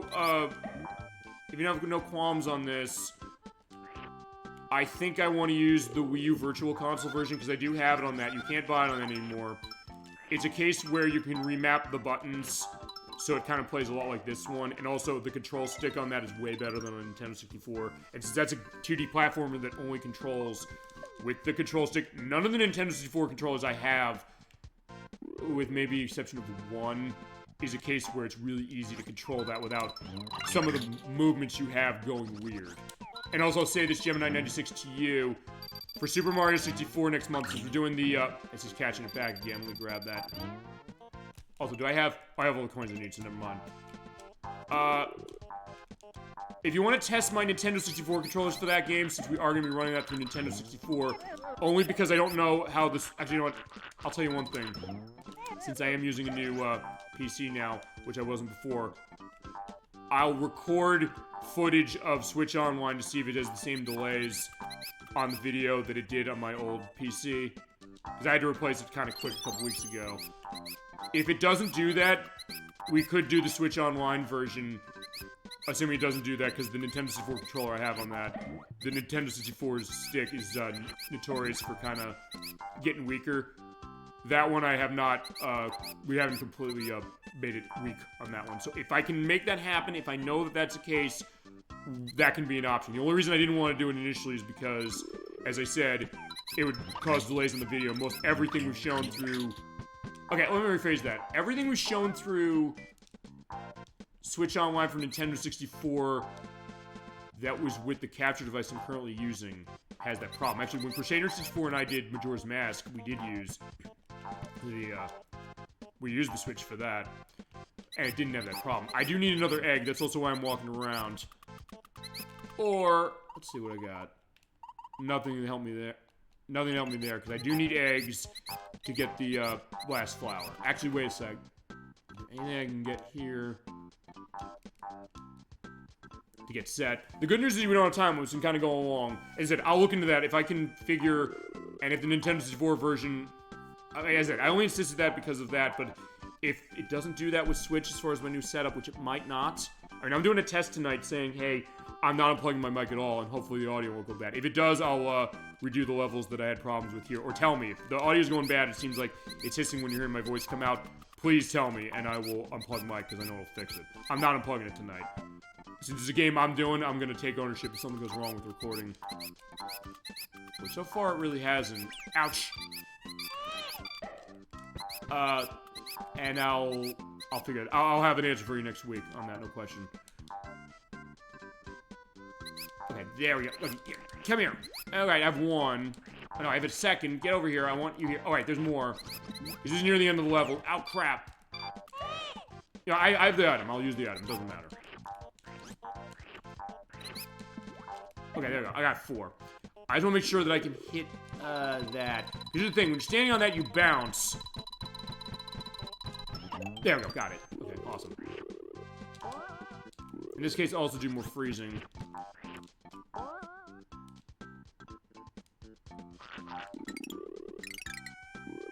And under normal circumstances, I'd be saying, oh god, this is horrible. I'm using my 10 stars, and we're gonna be fine. Boom. We're done. And if you have a watermelon in your mouth, as far as that, Yoshi just automatically swallows it at the end. Okay. So that's the Baseball Boys set. I mean, it kind of becomes more of a case of just running, I guess just going through the icy area, ultimately at the end of it. But that's the idea of that. Okay, fine. I'll have edited this. Yeah, I'll edit. No, I won't edit this. I'll say now. Green Glove. That's the name of the pitchers in that level. This level's gonna be easier because they tell you the name of the enemy in the level name. Gusty. What's Gusty taste like? He is a flying ghost.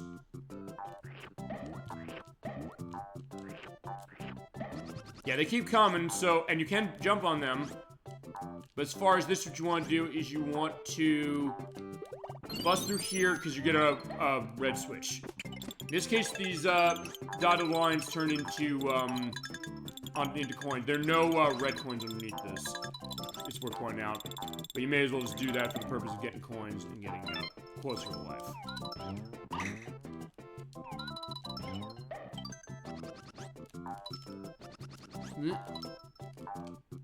They're not too bad as far as how they go. They kind of stop, or when they appear on screen to show that, they kind of stop and then they fly towards you a little quicker. The only case you really need to be concerned with the Gusties are the fact that they're just in large numbers.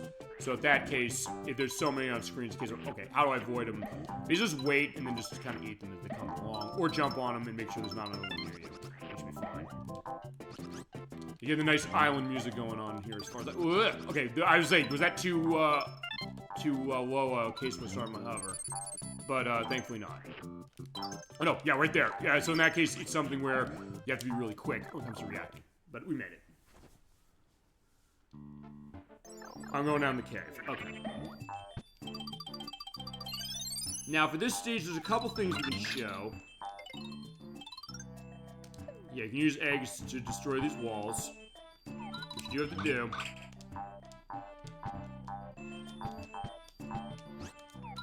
Now, for this, there are a couple things I do want to show in here. That was good. I was able to basically clear off most of that area. I don't know if there's a winged cloud in there. I'll take a look. Yeah, okay, there is. Yeah. So there you go. Got the 30 now. Yeah, there's a lot of hidden secrets. That's what I do really like about this game. The idea that it does reward your curiosity, saying, hey, what's over here? What's this? Let me get you. Thankfully, he's just floating in the area. As long as he's doing that, he's not going to fly away. It's 2 levels from now. We'll start seeing enemies like that. I'm going to hate those things. But also, you're seeing here the fact that this game's frame rate is actually really good in the sense that there is some slowdown, some of which is not coming out on the recording. It's like when we played DuckTales Remastered. There's cases where the game was slowing down on my view, but on the video it didn't. As we got Mario running again, so we'll keep going on that. But yeah, the frame rate's really smooth, especially with all the graphical elements that are going on with this game. It's kind of impressive that it actually is holding as smoothly as it does. Remember, the Super Nintendo is not known for its frame rate prowess, in all honesty. Especially compared to the Genesis, where the clock speed was so much faster on that. But at the end of the life of the system, you had companies that really knew what they were doing with the console. And you found out, yeah, they had some amazing tricks they had up their sleeve when it came to making this console sing. And you had that the whole way through the system for sure. But especially this one, you think like, wait, it looks this good, it has all these effects, you'd think the frame rate would be really, really slow. Even like Star Fox, because I love Star Fox on Super Nintendo, it's a great game. But you do notice that it is slow, although, as we said when we played that game, somehow the game feels so right when you play it. It doesn't feel bad, even though you're noticing, yeah, this game has slowdown for some reason. It's kind of a miracle. In fact, that game is as slowdown ridden as it is, but it's the case that it doesn't feel like it's inhibiting the gameplay. Oh, there we go. We do want to hit this, because there's a hidden area. You can also go down that dirt path, but I'm going to go down here.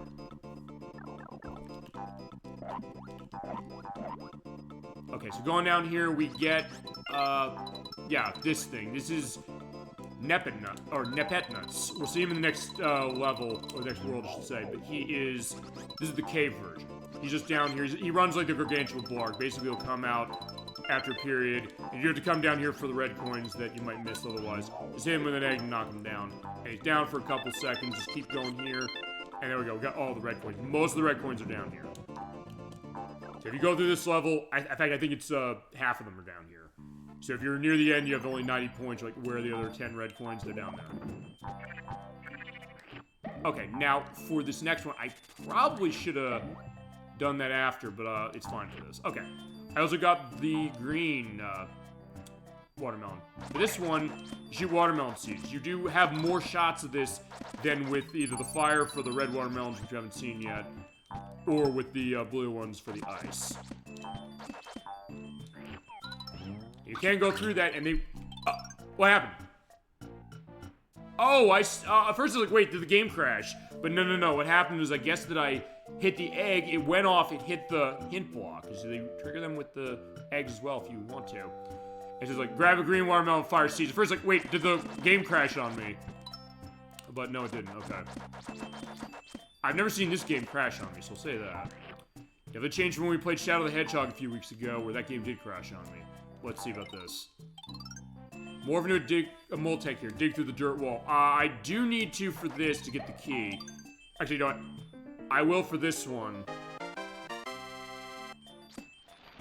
Because you can also go to the left. I'll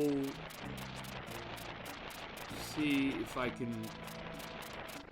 Actually, I think I can show go on the left. In this case, basically just go up here, hit the block, and we'll get this. Okay, so what I'm going to do is I'm going to go down here. I'm going to see... We'll go to where the keyhole is. It's over to the left.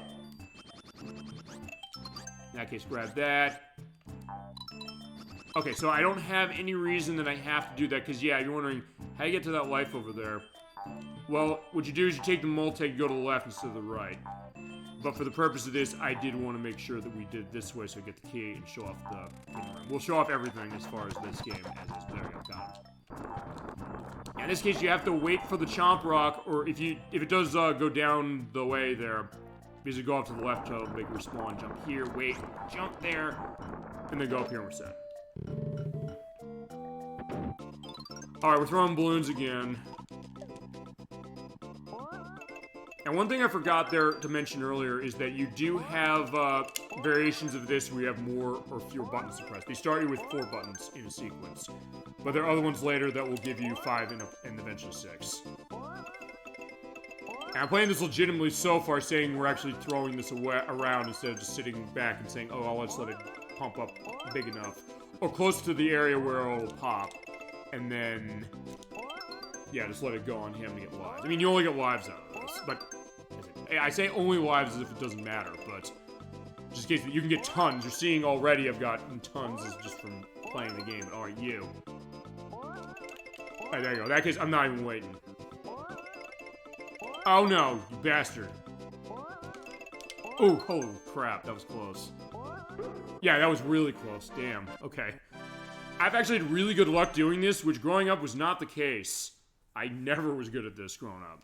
As we're pointing out, when the sequences get longer, you get either 2 lives for the 5-button ones, or 3 lives for the 6-button ones. Oh!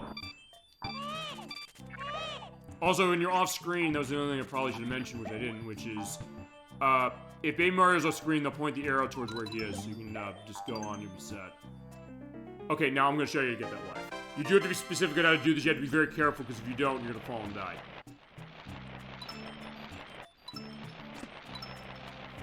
Yeah, I'm going underneath the entire level, and as you go, you'll be set. And remember, since that comes out of Winged Cloud, you have to either go down into the area where Nabet-Nuts was, or you have to go and... oh shit, I died. There you go. Yeah, if you fall off wrong, you're gonna die. So in that case, I did take a risk, and I paid the price for it. Let's see... oh shit, I have to do all this over again. Okay, never mind. Sorry, that was not a risk worth taking. Okay, so I have to go through the thing with the Nabet-Nuts again, which is fine. It's not too bad. Yeah, but as we go, feel free to go into anything you got in your mind on this game, or really anything you're going on game-wise as is, anyway. Because we'll have a lot of cases of being able to do that and go into downtime. And also figure as far as other stuff on the making of this game, because I mentioned some of the stuff that was going on. Actually, let's see what I got on my notes on this, because... I think I mentioned most of the stuff that I was going to mention already. I mean, I mentioned the idea of, yeah, the graphics. People directed this game. The people did the music. Yeah, okay, I kind of went through every aspect. I guess one thing I'm going to is we can talk about other aspects of Super FX games. Because not many games on Super Nintendo use that chip, which was created, by the way, by Argonaut, who made what we played, Star Fox on Super Nintendo. They made the chip specific for that. And also Croc, Legend of the Gobos. In order to get the acceleration going as far as the tricks for Star Fox, they basically made that chip and put on the cartridge. As I said, I don't know. Wait, no, Nintendo actually, I don't think back then they didn't really say, hey, you know what, we're gonna hike the price massively as far as, I mean, it still was like $60, $70 you'd be paying for something on Super Nintendo as it was. And even this game was not a case of, oh yeah, we're gonna charge you a premium because of that. Uh-oh. I mean, he's not too much to worry about anyway, so I'm okay with that. But then with that game being successful, also, that was a case where other games were trying to use that chip. On Switch Online, there is one other one. No, actually, no, there's technically, along with this and Star Fox, there's Star Fox 2, which was made but not released until the Super Nintendo Classic Edition unit came out, and then Switch Online got it. There's Sunrise FX, that also uses it. There was Dirt Tracks FX, never played that. Also, Doom. We previewed Doom on last week's show, and for that game, we won't show that again. We're fine as far as the thing for the balloon tossing. They had on Super Nintendo, to get it running on Super Nintendo, they used the Super FX 2 chip. In fact, there's a new version of that coming out next year. I mentioned this briefly last week as well. They basically created a new accelerator chip into a new cartridge of the Super Nintendo version, so basically they're going to be able to make it running even better than it did the first time. Well, okay. Better than it did the first time, because honestly, Doom on the Super Nintendo, it's amazing the fact they got it running. But it's also something the game is insanely choppy, as you might expect. I mean, it is debatably the weakest the least powerful system that ever got Doom. Oh, and I need to get the flower, I missed it. Or the other one I missed. Yeah, because it is the least powerful console that ever got Doom, officially. Because it's also on Game Boy Advance, and that's the arguable one, but then again, honestly, I think the Game Boy Advance version of Doom is more capable, technically speaking, than the Super Nintendo version.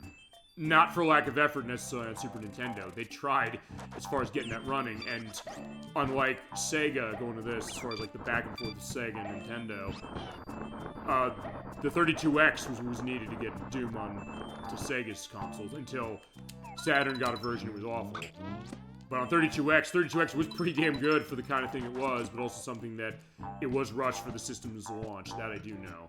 That's been pretty well documented. But the case that system, it did kind of enhance some stuff. And even the Super Nintendo version had more stages to it that the Genesis version didn't have. And also, the audio was better, whereas on Super Nintendo on Genesis it sounded very weird as far as how some of that music sounded. Because it was running the Gems audio thing from Genesis, but just like it usually is as far as on that console, it's something where it sounds weird. You have like the it's kind of funny how it is, but then thinking like, well, the fact that Super Nintendo can even run that game was amazing, and the fact they're saying now we got a new method of it and we're going to use the 10 star to get through this was impressive. But as I mentioned last week, I mean, Doom has been ported to everything unofficially, really. Because I've seen it ported to graphing calculators. It's been ported to home pregnancy tests. That was Electros indicating that to me. And I was like, you're kidding. I was like, no, he's not kidding. That's real. Anything that has an operating system, can it run Doom, is really the question. And the answer is, yeah, it probably can. With enough elbow grease, that's the idea. But as far as like the Super FX games, that was the case where Doom ran it as far as the Super FX 2. As far as the last game that used it, I think it was this. I'll let it down below if that's not right, or chat if you know. What was this another? Oh, okay. Technically, this is the last game to use it, but Star Fox 2 is now because it actually is officially released. If it had come out at the time, it would have been, and now that it is out, it is. But as far as at the time the Super Nintendo was still around, it was the last game to use it, I believe. Feel free to correct me if that's not right and go in your Super FX memories if you have any. I mean, they give me Star Fox. I don't mind saying, oh yeah, it's Star Fox. Let's talk Star Fox again. And Dolly fan, I know I owe you Star Fox 2, because we still have not done that one. You want to see that. And a while since we played Star Fox, so maybe you have to do something with that. Okay, we're in Bigger Boo's fort. And how this works is that, like with the Boos, as far as like the Boo Buddies and everything from the old Mario games, they're shy ghosts, and you look away, or you look towards them, they'll be putting their eyes up. But when you look away, well, Baby Mario can look at them, they're apparently fine with him doing it. you can knock the egg against the wall and you can defeat him. The idea is that they'll come towards you if they're looking the other way. In that case, I do want to... Okay, I couldn't quite make that, but that's fine.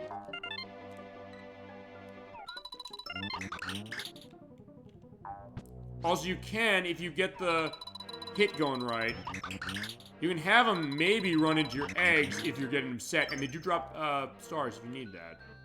Or say, screw it, I'll do that. Hit him on the side. Oh, no! Wait, that's close. Holy shit, look at that. I almost got hit by him, but alright, there we go.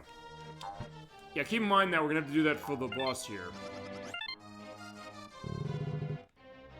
And it is going to show the tech of this game really, really nicely, as in this case, we do need to defeat the big blue. There we go. Boom.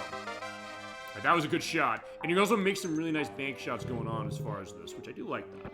So there's a high skill cap to this game, but also cases we mentioned something where it's really easy to kind of get yourself into it to start, and then you learn all these neat tricks from having played it for so long. In my case, 30 years and counting, because I was there when this game came out. Loving it at the time, not necessarily even questioning the idea of what some people say, like, wait a second, this isn't a Mario game. I don't know, I didn't care. I was so excited about what this was. It's like, oh, it's something unique, it's something different, it looks great, it has a great atmosphere. It's another great platforming game in an era where there were riches of those. Now there aren't anymore, but cases like this one, like, oh yeah, this is, like, yet another one. It's like, it's in some ways maybe a golden age of platforming games. And also, I guess, different cases as far as where the golden ages were and what were they that way for. Because, I mean, if nothing else, to say this, fitting that we're going to be going through this in Super Mario 64 concurrently, the fact that in some ways this was the last hurrah, oh no, this was the last hurrah for anything Mario related that was not Super Mario RPG on Super Nintendo. So as far as the platform games you're used to, this was the last one on the 16-bit systems, or that 16-bit system, I should say. And I do need to go around and... Alright, I have to go in the door now since I have the kid. The idea that then the year after this, Super Mario 64 came out, and they said, okay, we're going 3D as far as this, and that's going to be where the next focus of Mario was. So the idea that the shifting perspective of what was the platforming genre really looked like. I know I've sort of went into that a little when it's come to certain things. We did when we played Super Mario Bros., the first one. And a little with Super Mario Bros. 3 as well, but also, I think with Super Mario 64, that's going to be, I think, a big point of discussion, along with our memories on that one, Gemini 96 in particular, because he's going to be the one running it. Because I had my fun with Super Mario Sunshine, that was my 3D Mario game, he's getting that one. Yeah, think about the idea that where that landscape was going, because we're seeing Sony's big push with the PlayStation 1 and how they beat Sega. And ultimately beat Nintendo, because the Nintendo 64 did not sell as well as the PlayStation 1. Didn't sell bad, not like the Saturn, where the Saturn was not successful in the US. But in Japan, it did better, so it kind of made up for it a little. Sony's whole argument against Sega above anything else. First, they made the PlayStation to stick it to Nintendo, because they said, after what you did with our partnership, or our planned partnership for the CD add-on for the Super Nintendo that didn't happen, they said, we're going to get revenge on them. As we ran past the what are the name of those things? They're not one thing I'm thinking what they're called. Let me see. Oh, the boobla. Those are the things that are like on the ground and going blue, coming out from the ground.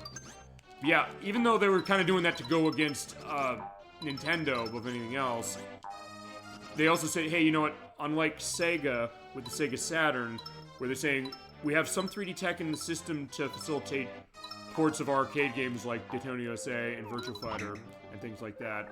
They said we're going 3D all the way. So you had stuff like Battle Arena Toshinden, which is also celebrating 30 years itself this year, and getting a collection of all of the three console versions of itself. If there's a Game Boy version that's amazing, I think it's the best one. Honestly, it's that good.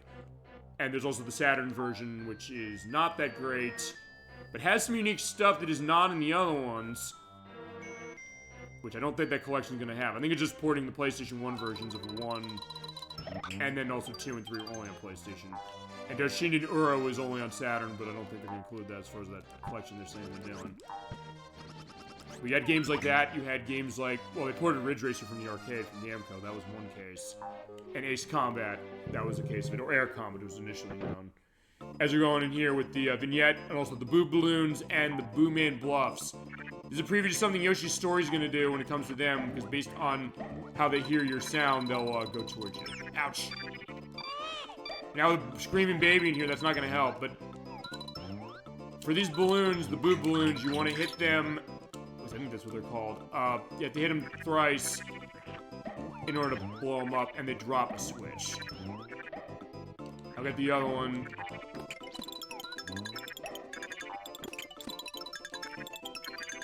Yeah, we need that to get to the last flower.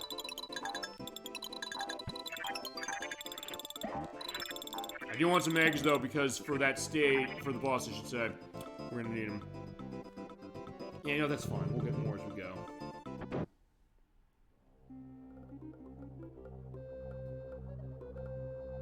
Okay, actually, well, okay, I say they're the Boo Balloons, they technically are, but the guide also calls them Blue Boos. They call them something different.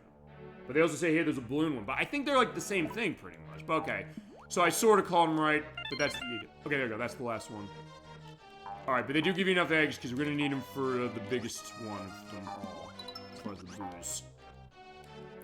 Yeah, going back to that thing with as far as 3D, because that was the big push, and then Nintendo, when they said, okay, we're doing Nintendo 64, they said, we're going to go that way. First, we were, in a way, teaming with Midway, of saying, hey, let's get people set, because we had Project Reality, which was Nintendo 64 was originally called, and they said, Nintendo Ultra 64, we advertised it with, Cruising USA, and also with, Killer Instinct, which Midway helped, distribute both of those.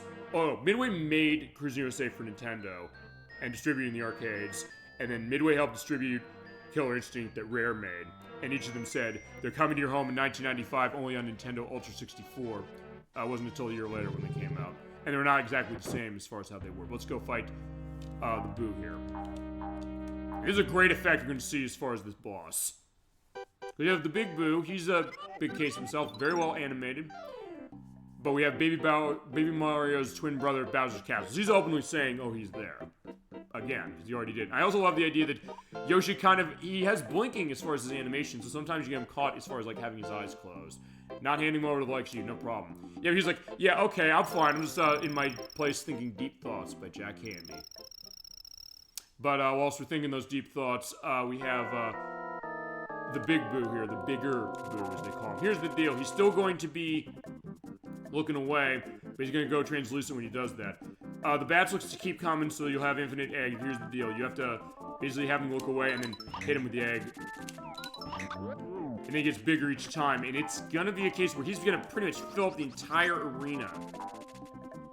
So the challenge here, above anything else, is just be cognizant of where he is. And if it's a case where he gets really, really big and you're thinking, I'm not going to be able to hit him, just look towards him and you'll be set to start. But also don't look away too quickly like I did there. He's not bad, just looks more intimidating. Because, yeah, look at that thing. Oh, no. Yeah, look at that. It's taking up with the entire arena, but I don't want to get myself hit. Because remember, I'm 100%ing this, so you have to take no damage on every boss. It'll be especially annoying when we get to the end of the game, because some of those bosses are pretty difficult. Okay, we got him now.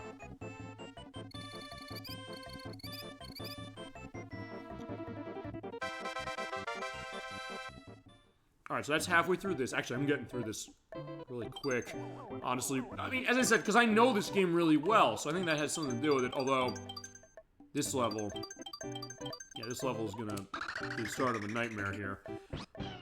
This is 2-5. Watch out for Lakitu. Yeah, Lakitu's from the other Mario games. They're here.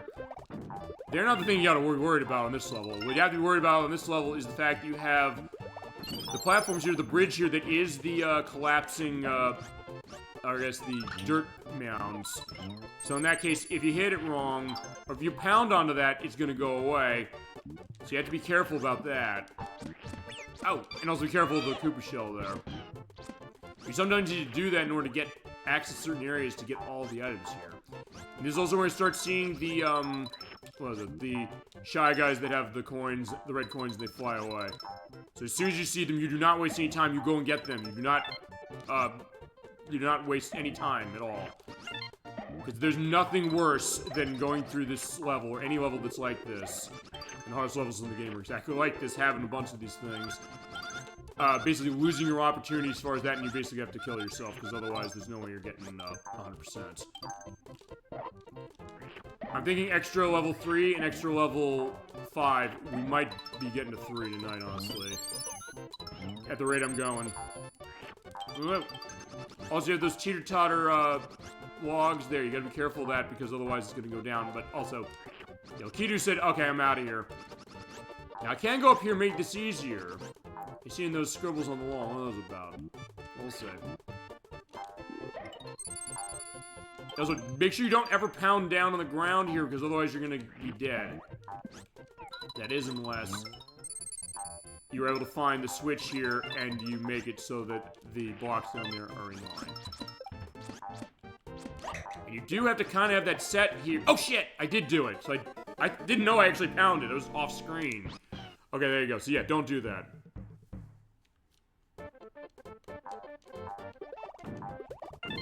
Okay. Also, it's worth pointing out for the eggplants, when you do a ground pound, they do shoot out the eggs faster, so you're saying, hey, they're not shooting them out fast enough for me. Basically just pound the ground where it's safe, and you'll be able to get to your limit of 6 really quick. Yeah, in that case, yeah, I don't want the Koopa shell there. I don't need to have it there yet anyway.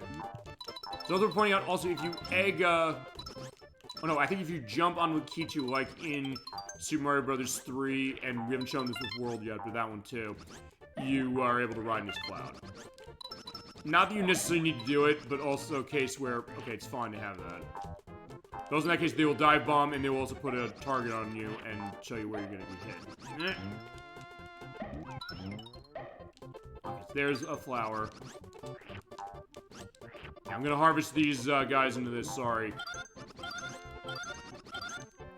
Honestly, when I grew up, I never really used this method as far as that, but it is another way to get stars, and honestly, if you have any opportunity to do that, you want to take it, pretty much. There we go. Oh! Okay, I don't care that they're all gone, and I'll also go down this way as well. But also, the shells will disappear when you hit something with them. Okay, so for this, I do need to hit that. Oh no! Alright, this is gonna be tough, because I do need to get that over here. Okay, that was lucky. So remember, since you do have to be careful about, you know, doing a pound when you're on that, in case you want to move this over to this platform here, then pound it, you're safe, and get the key. Because you do need to go that way. But I also need to go back here and get these things. And don't pound my way through like I did last time.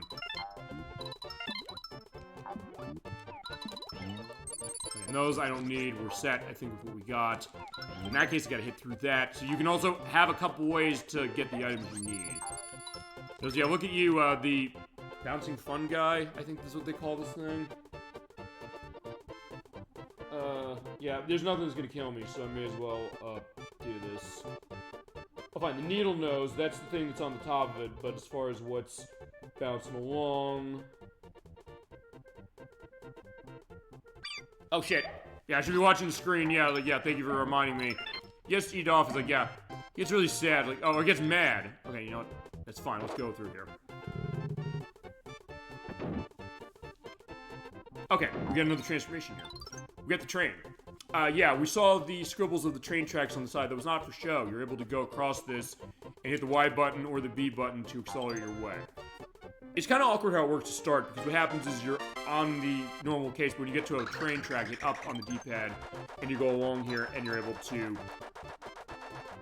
go along the tracks. You have to be careful, though, of the train shy guys along the way. They are completely unbeatable, so you cannot defeat any enemy this way. But also, if you're on a track, so pointing out, you will go back to your normal way, like that. But also, I'm going to run out of juice for that, but I can come back here, and I'll come back.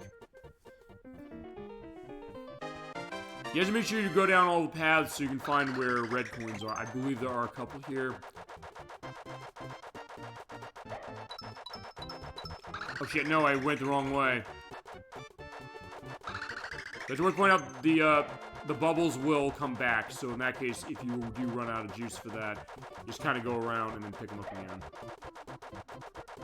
In that case, it's kind of a bit of a maze, so you have to kind of travel along and make sure you get everything set. Whoa. Right, okay, we need that for the flower at the very least. Actually, there might not be red coins here, but I know there's the flower here. And you can go backwards, you're seeing. I'm basically taking the train backwards. Yeah, just keep going. Yeah, you basically hold the Y button, by the way, to go faster. Because otherwise, just doing that.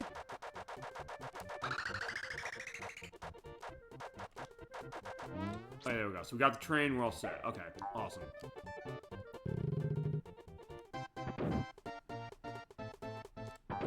Alright, that did take us up here, so we are in good shape to go on. Oh, so this is safe. I do want to try and get the name of that thing, because I do know it is down on the guide.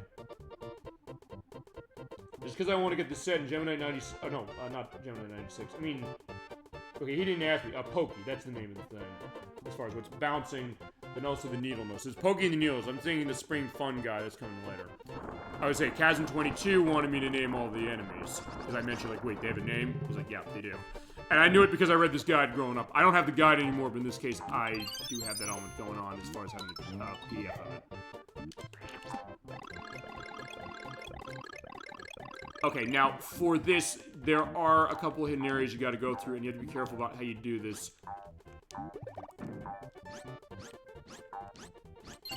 I did this. That's gonna make a switch go. Oh, no, it's not gonna make a switch go. Oh, wait, no. Okay, I know what I have to do. I have to hit this. Don't hit this down all the way yet. I hit this. That's the switch. Hit it. Go up here, and then go down. Actually, this might not be a case of red coin either. This is a case where you go through here, see the great crystals as far as this, and go along these. Yeah, it is a great case of rotation. But yeah, in this case, what's going on is, yeah, you have these kind of, I guess, I don't know, pillars that spin along, and you're running along with them. Also, a creative way of how Nintendo got around the idea of how... Oh, no, that was Sega that didn't have rotational effects built into the system. Nintendo did, Super Nintendo. Genesis was not. But in this case, what they're doing is saying, whoa, look at this, and seeing how it's creating that great sense of depth and 3D as far as how these are in a 2D game. Which is also something that Yoshi's Story would do. In fact, a lot of the Yoshi games, honestly, do really kind of play around with perspective now I'm thinking about it. Because Yoshi's Story, they emphasized the idea, they called it 2.5D. That's how Nintendo did indicate it. Saying, because you're going on left and right, but you have paths you can take around, so it's not exactly 3D, but it's not exactly a 2D game either completely. Yoshi Topsy Turvy is the one that had tilt control on Game Boy Advance. Which actually started out as, it was actually the prototype that originally, and you motherfuckers are gonna die right now. Because of the fact they go away the minute that they're set that way. On Game Boy Advance, they're even worse, because what happens is when you kill them, they do the laugh of, ha, which is the sound they make when they escape. So whenever I hit them, I think, oh shit, I'm too late on that version. One thing that I hate the Game Boy Advance version for doing, that. Also, do not go into the grass there, because there's a bandit. And there's Barney Bubble, but I want to grab... Oh, no, that's not Barney Bubble. That's, something else. But yeah, they shoot bubbles out. They have a name. I'll get that in a sec. I'm not letting anything go as far as... Even if you have to go through the level and just say, I just want to get all the red coins to start, go do that. I'm not gonna... I think, like, the bubble... Shit! The bubble flowers or something. I'm dead anyway. Alright, hang on. Yeah, because if the normal ones are Crazy Daisies, that's what they're called as far as when they're just normal. The ones when they're shooting the bubbles out. Barney Bubble's on next level, which is a takeoff, I think, on Barney Rubble from the Flintstones. That is called... It's always the weird thing about looking through this guide. They don't have them in the same order as you think for the levels. Yeah, name down here below. I'm not gonna look, sorry. It's wasting too much time anyway. That being said, I get the sense I'm ahead of schedule, honestly. I mean, just to give a sense of this, I'm thinking, 4 parts of this thing, but maybe I won't need that much. I mean, I just always do that just to be safe. Say, actually, wait, why am I going down here? I don't need coins.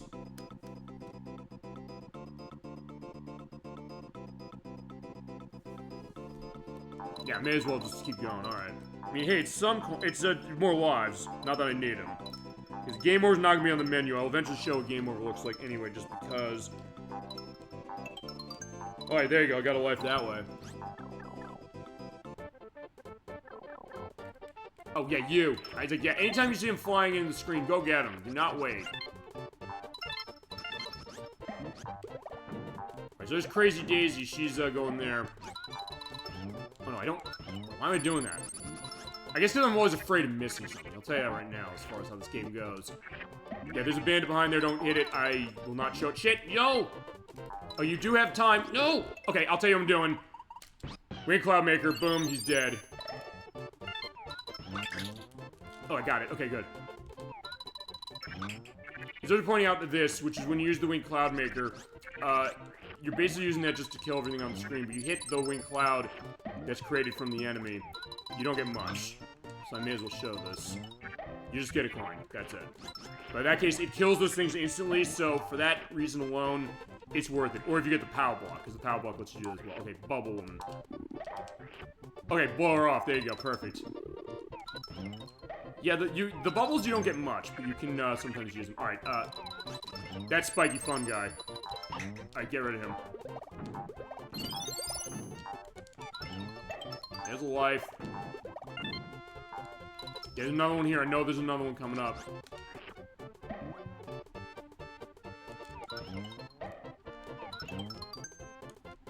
How many eggs do I have? I don't have much to get that set. You know, I'm gonna... Oh, whoa. Alright, let me just grab you. I'll grab one.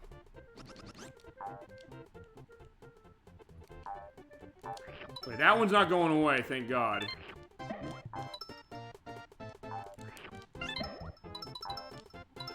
Okay, we're good. Wait a second. I think it's under this. Thank God. Yeah, we're done. We're done. Let me get my way out. Let me get my way out. Yeah, jump over that. Boom, made it. Yeah, and to think that's not the worst example, I just dropped my controller because I'm so, you know, scattered and nervous that I got through that. There are way worse levels when it comes to those things, as far as getting those, shy guys with the red coins. Okay, fantastic.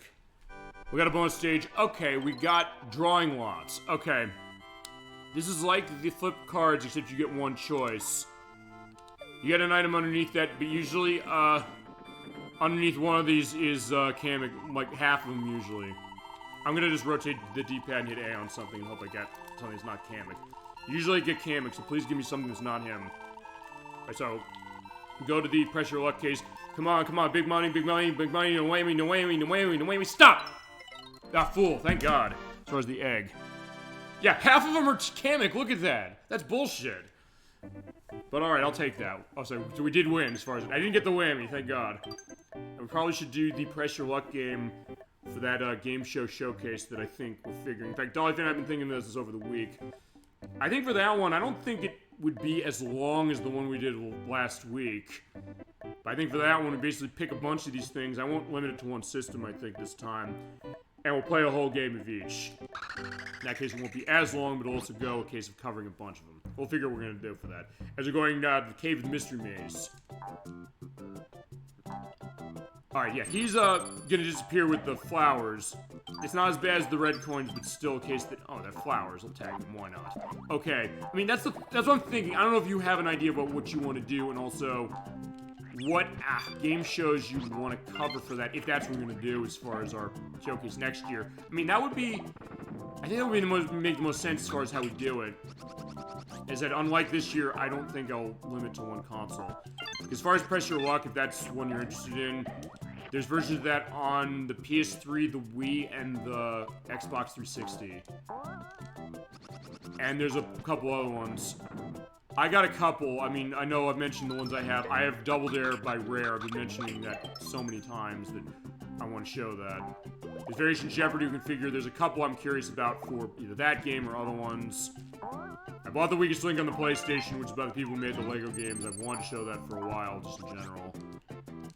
And any other ideas that you or anybody else at Gemini96 you might have as far as something like that.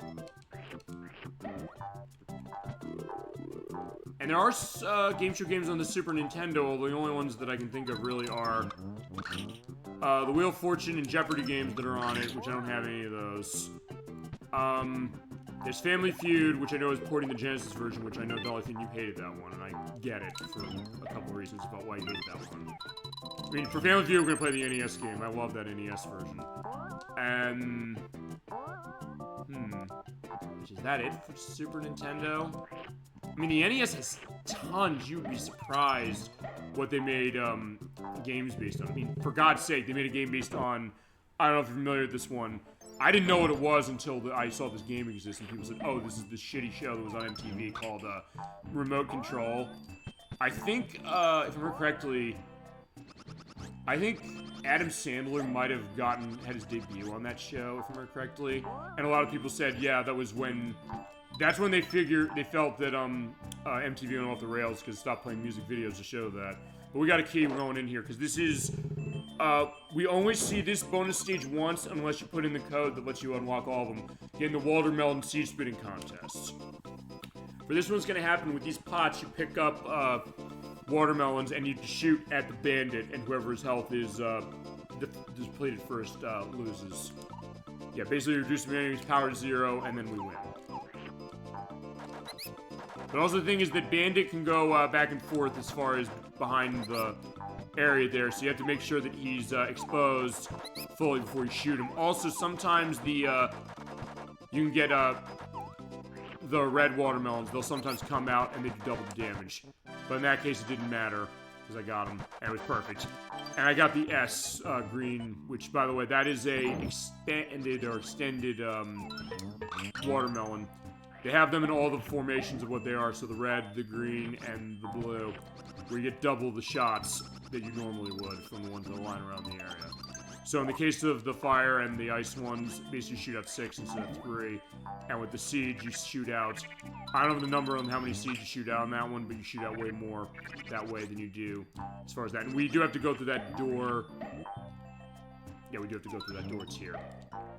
This is where they're also starting to put doors behind winged clouds to make sure you hit all of them. Come in here, defeat all the enemies, get the 4 red coins here, and the flower. While I was doing my practice on that, I actually did not remember that was there. So it's a good thing that I went back and got it. But one thing they do... Ow, no! Yeah, it's good to do it now. Now, for this area there, I think the rest of the red coins are here. We're also getting the Great Fog here. I love that effect. We're seeing that kind of going through. Those look like a misty cave. Like, oh yeah, gotta be careful in here. Yeah, especially with that thing. Whoa. Actually, one thing I still didn't show. I didn't show when you tongue some of those things. It goes like, bleh. I had to show that. Actually, those things I think you can do that with. Yeah, but I gotta be careful of those cannons. You can pound them. Now we'll do that when we get over there. Oh, there's one. Shit. Stop shooting me. Yeah, like that. Actually, wait a sec. I did it once. Why is he not doing it again? Ow. Actually, I think those are like the walking cannons from Super Mario Bros. 3. Now I'm realizing that. Okay. Yeah, actually, yeah, they are. I didn't actually realize that. Okay.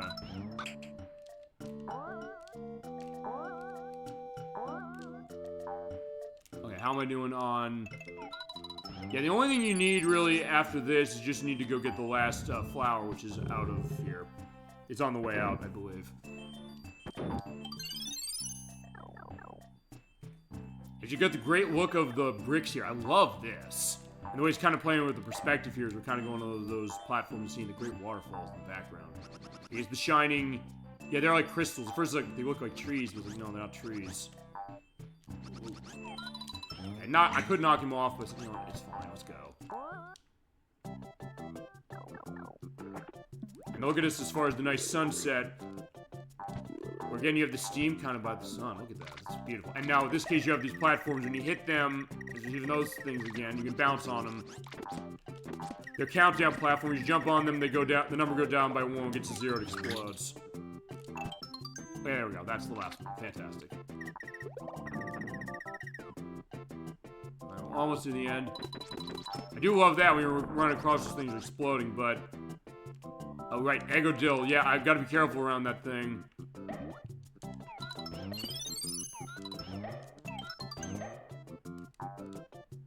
Okay, good. We're set, right? Yes. Also, you have to go through from the left. There you go. Got it. Okay. Going well through World 2. So actually... am I gonna get to World 4? But, well, okay, if that's the case... I might... Is this right? I might need only 2 parts of this game?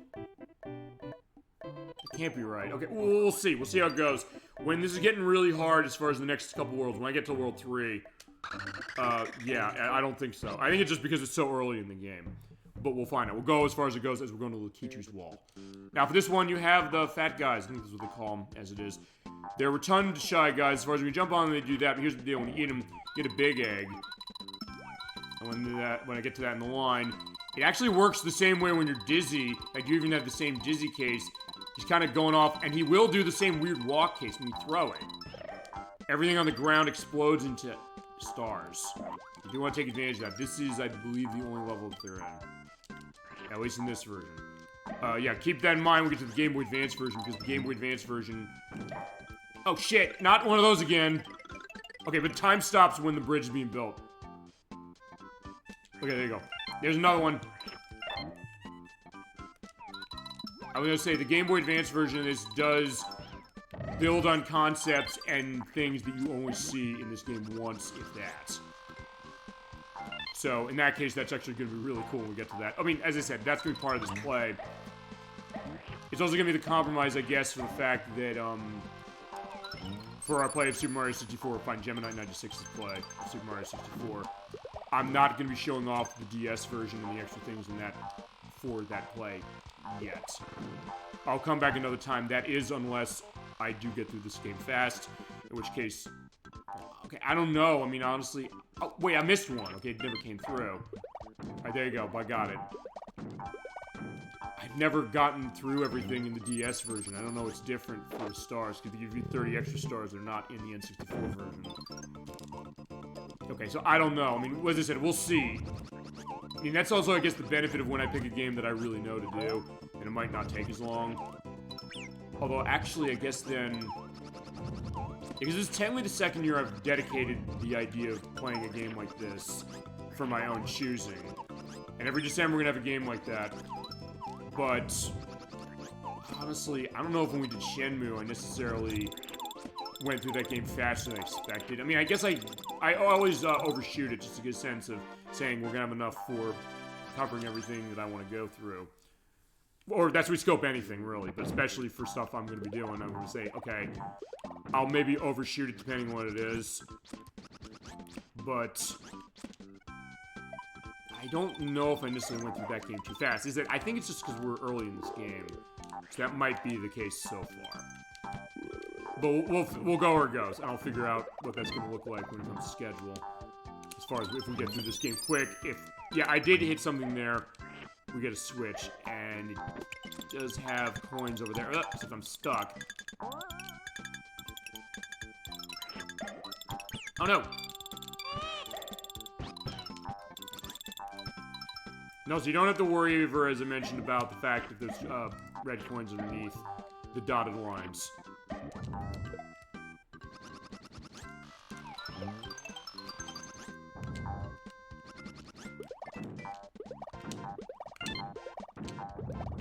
There we go. Also, yeah, if you do ground pounding, hold down the D-pad, he stays in that state. Which I guess can help, because... Okay, not for that, it doesn't matter, really. Because it's not a case where it's going to help me avoid the bullets. That being said, this is going to help me here. Oh, no, no, no! Okay, that's fine, because what I can do is grab that, get the big egg, and throw it. Actually... okay, there's 2 of them, so actually, I'll tell you what I'll do. I'll hit from this distance so I can get those, and then I'll hold on to this one. I do need the big one to... Actually, hold on. I want to get rid of those tap-taps down there. I think there's a red coin in there. Okay, never mind, there isn't. Oh shit, there's that guy in there. But you do need this in order to get the tap-tap out of the way. And you need to blow him away as far as the big egg. The tiny one won't do it. I'll show. Okay, never mind, I won't show. Because otherwise it'll knock him through, but I don't think you can get down to a case where you knock him hard enough that he'll go down here and then you can tongue him. Because the idea is that the tap-taps, okay, they're still there, so actually I'll demo this. I think I showed this earlier. But just give an explanation of what I'm talking about. The tap-taps, you can shoot your tongue to push them around. You can basically control where they go on the back of that if you want. Not that it kills them, but in that case you can do that. But I don't think you can hit there to knock them in too much, so you can just use that as a method to get through. At least I don't think you can. Okay.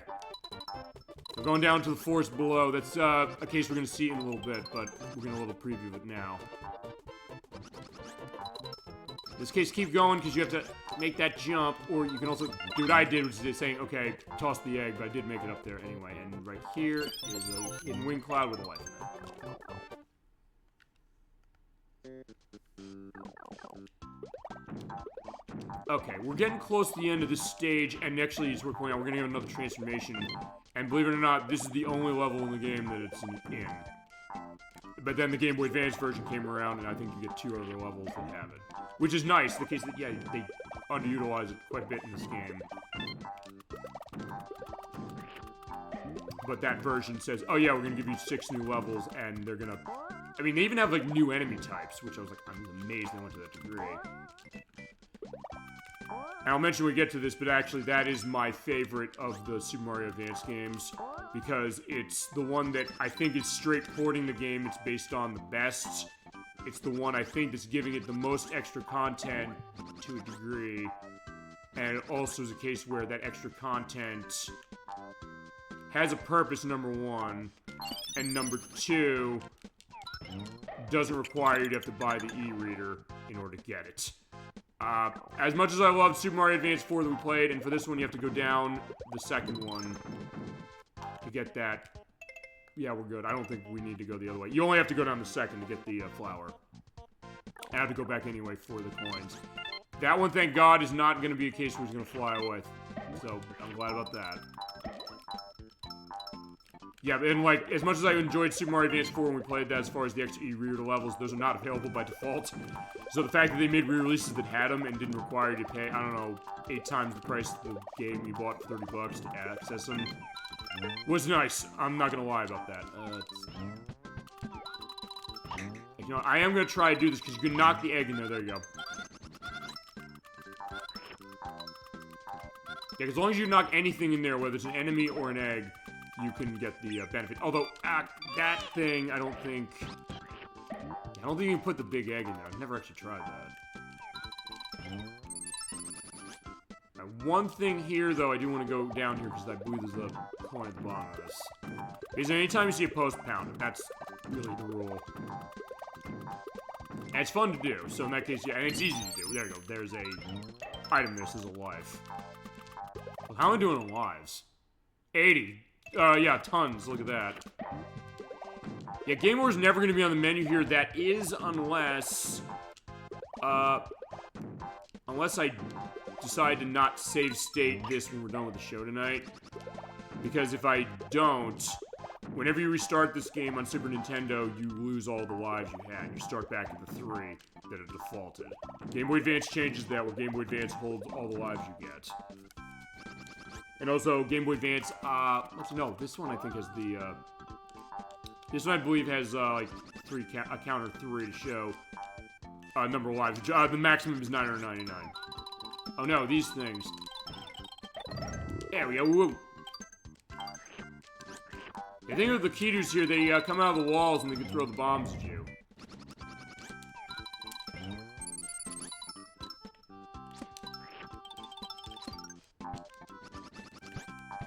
Now, where am I in coins? I have 1 more. Okay, so it is here. It's worth pointing out the next area does not have any, does not have any special things you gotta find. Just to find the last coin here. Where is it? Unless I missed it. I hope I didn't miss it. Or I'll go back this way just to see if I did, perhaps. I don't think it's... Yeah, it's not in that room I went in. You just have to go get the, what is it? You just have to go get the flower.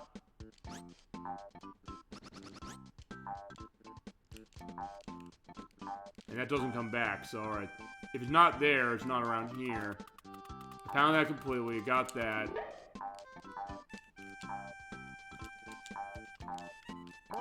Maybe I missed it. I hope I didn't miss it.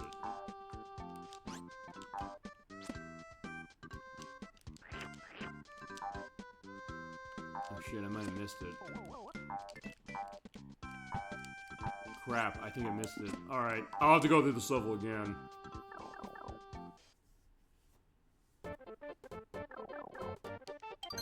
That being said, I will show the one transformation that has only one use in this version. Yeah, hopefully you're a good driver, and this is the only time you're going to be use the car. I'll show you how this works.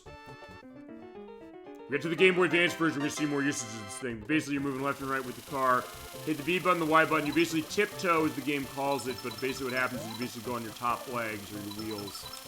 You're on stilts, pretty much. But you just go that way, and you're able to avoid enemies. Yeah, I'm gonna have to do this level again because I missed the other one of the red coins. But if you want to go this way, there are gonna be extra lives going this way.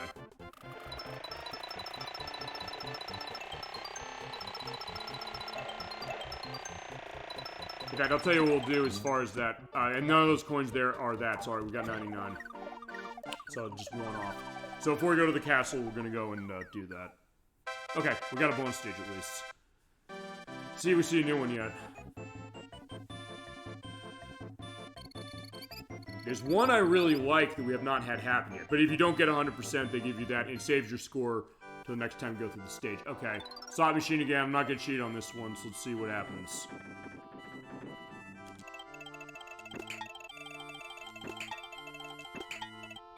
Yeah, we lost. Okay. I'll just have to make do with our 85 lives. Okay, there you go. Boom. So 99, that can't stand. We're going to have to go back and do this.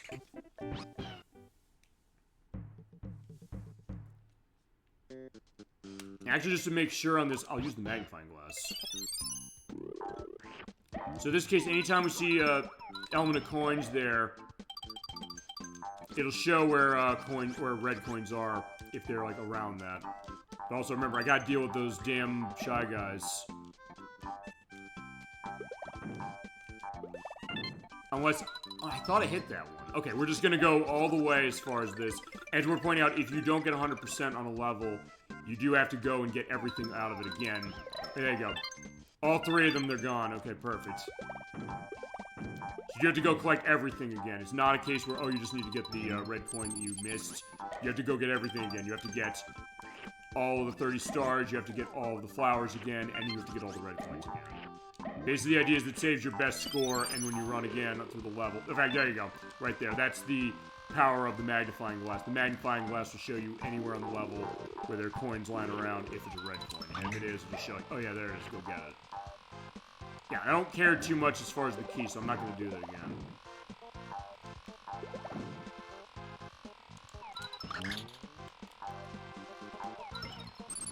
That's more of those, which is fine. And what was that? I keep hearing like that sound that I found something hidden. Okay, we got that set. If you were to go into anything else whilst we're doing this, because we'll probably have some downtime as far as this game anyway. I'm having a great time playing this. I mean, I just adore this game. That's... Oh, that thing? Okay, so that's weird. I don't know how it triggered that I saw it there. I'll be curious looking back on the video as far as that. Another benefit also recording yourself playing game, because if something looks weird, like, wait, I don't think I've seen that before. I have foot. Oh! Oh, okay. Actually... Okay, I know what's going on now. I did not actually know... Actually, you know what? I don't think I actually knew this, or I really put much thought into it. When you have the magnifying glass on, I think... Okay, that would explain what's going on. The magnifying glass identifies where the hidden wing clouds are.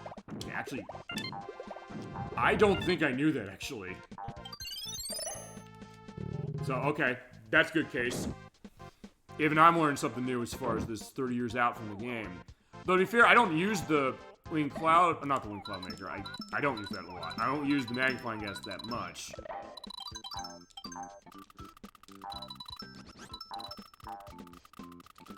Ow. You know, I was going to try what I said I was going to... Oh, well, okay, never mind. Okay, so never mind. I said you can't use the egg to knock him through. Yes, you can. That's one way to do it. The other way is basically just use the big one and just destroy the tap-tap there. Okay. I don't think there's not another one up there.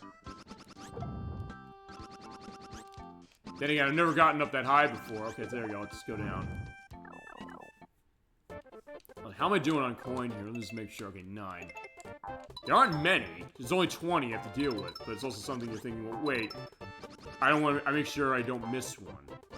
And the magnifying glass will hold across screen transitions in the levels. Oh, okay, so that's what's going on. If you have the wing cloud... Or no, I keep saying wing cloud maker. No, if you have the magnifying glass on, it identifies where all of the red coins are when they're not behind something like a post or a flashing egg or something like that. And it identifies all the hidden wing clouds. That's what I'm saying. Well, it's a wing cloud discoverer. And you keep hearing that sound, because first thing, why do you keep hearing that sound?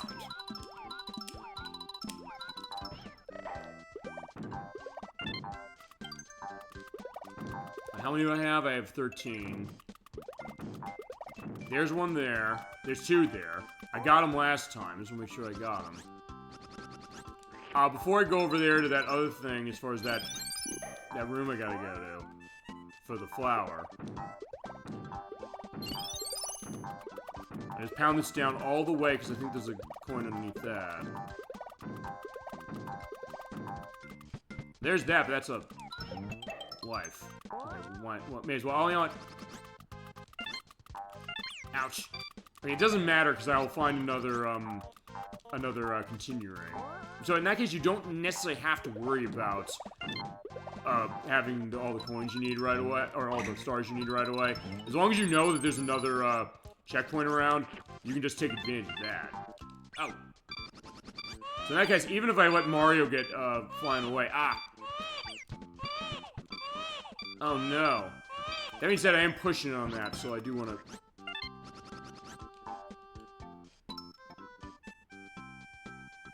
That's it. How many do I have? 19. I only have one more.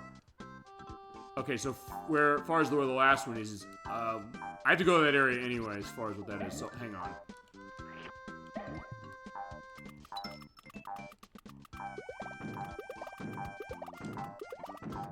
I was underneath this. Okay, I don't know where I missed it.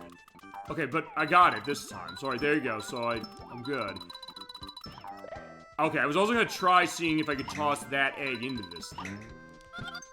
I guess if I can, you have to be dead on to make it. I think this is one of the only levels... No, I think it is the only level, in this version at least, that gives you the big eggs. Actually, I don't even remember if the Game Boy Advance version does do that. Because full disclosure, when it comes to that version, I don't know all of the... how to 100% all of those stages. I might have to look a guide on that one in all honesty, because I don't know. I think there's 2 of them I can't do it for, but the other ones I can. Okay, there we go. So now we got it, so as long as I go to the end, I just need to get the... Right, I just need to go get the flower that's at the end here, which is down, or up here. Go through here, hit the checkpoint, and then we can go to the end, no problem. Perfect, now we're at 100, okay. I still don't know where I missed that thing, but okay, it was around. But I got what I needed, so we're fine. Also, to point out, if he does go into that, he'll just bounce back. So it's not a case where you're going to be having to worry too much about saying, oh, I take damage. Remember, it's Yoshi. Yoshi can take as much damage as he needs to take. Unless you fall on spikes, or into a pit, or into lava. But none of those things are around here, so you're set. In this case, I also showed the part of the level I did not show, because I went the high path. Also, you can kind of jump on the side there, actually, as I'm realizing. I don't know if you're supposed to be able to do that. Actually, I don't think I've ever done that before in my life playing this. Yeah, that's one aerodynamic car.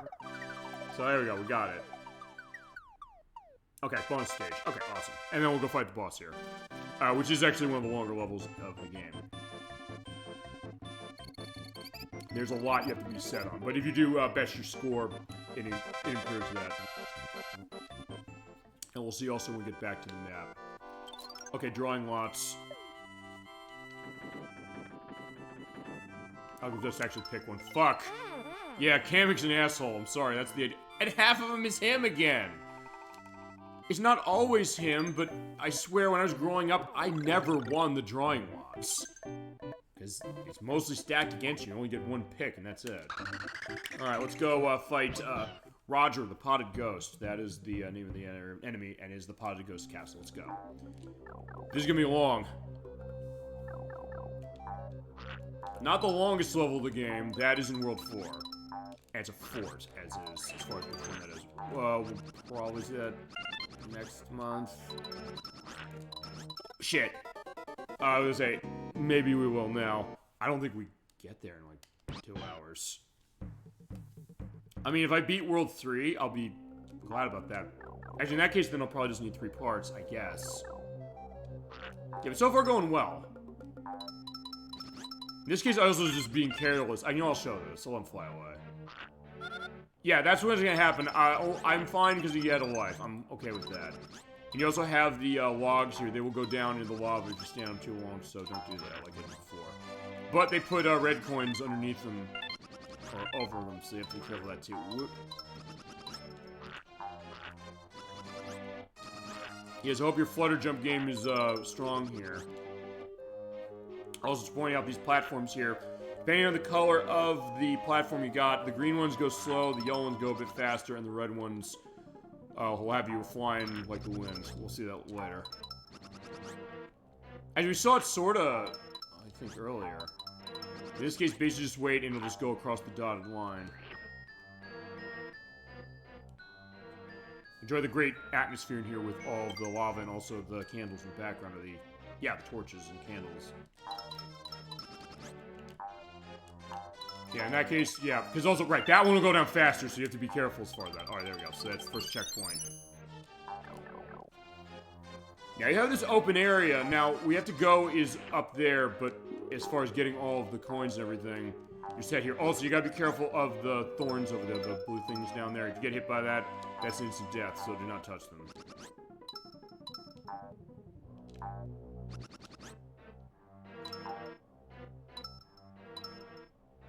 In this case, just have the spinning blocks going on. Yeah, the spinning circles. Let me say, yeah, because we do need to go here. Alright, and there's Darth Acutis playing Metroid Prime 4 Beyond, which just came out 2 days ago. I've heard very good things about it. It's also a game that has been in development for, God, how many? Oh, I'm just kind of stuck. That game has been in development since 2017. Yeah, it's been in development for 8 years. As in, they restarted the development of it as it was while they're making it. Yeah, it's on Switch and Switch 2. I've heard it's really, really good, even on Switch 1. They said, yeah, you know, Retro Studios is able to run it. Oh, shit! Crap. Retro Studios is able to run it at 60 frames per second, even on Switch 1. Which shows that they know how to develop again for a console. But we did get the checkpoint, so that does mean that I just need to go do the thing with the train again. Yeah, because we have not... Okay, we previewed Metroid Prime, the first one, on the show. That was a couple... Actually, that was a month ago. Right, as far as one of my Switch 2 Chronicles, or a couple of my Switch 2 Chronicles videos, the ones for Part 3 that ended up being 12 hours, I showed off Metroid Prime on Switch for that. We do have to do that. I don't know who's calling dibs on that one. Or if I might take that. I know that, Gemini96 called Super Metroid for the Super Nintendo. Metroid Zero Mission's mine, I'm taking that. As far as the other ones, I don't know. This is a great game, and I'm really looking forward to seeing what Prime 4 is going to be doing. And so far, of all the people I know who bought it, they've said it's really, really good.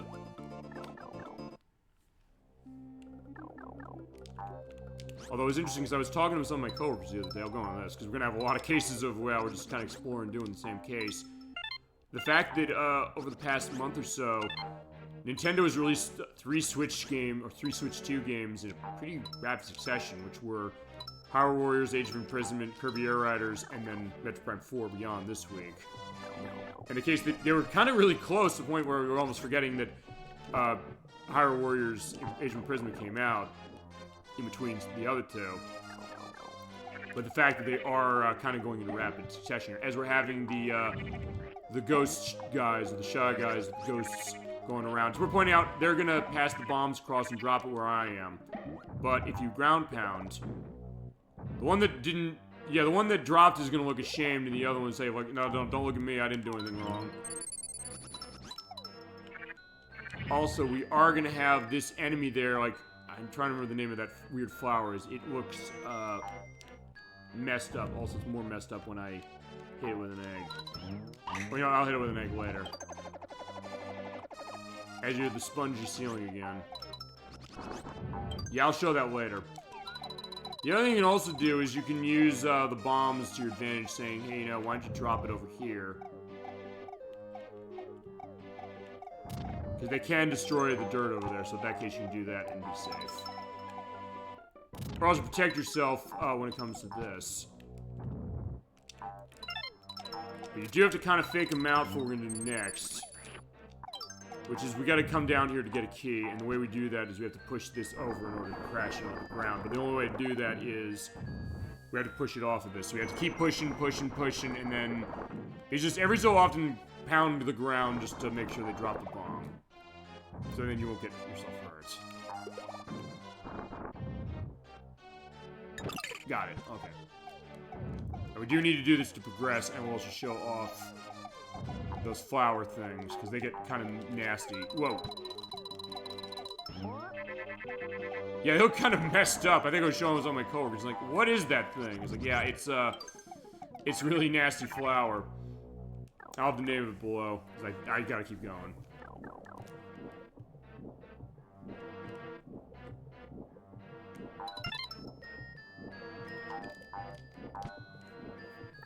Yeah, it's also interesting going back to the Switch 2 thing as far as some of the big games coming out. Yeah, I'm using my Switch 2 for the purpose of playing Yoshi's Island, but I said, well... Actually, yeah, because the only game I have physical on this console still is Donkey Kong Bonanza. Because I got Mario Kart World with the system, but also in this case they're going to tell you, hey, you know, you can do aiming with L and R when you're shooting the egg. You don't want to touch that log there. It doesn't instantly kill you, but it does hurt if you touch it.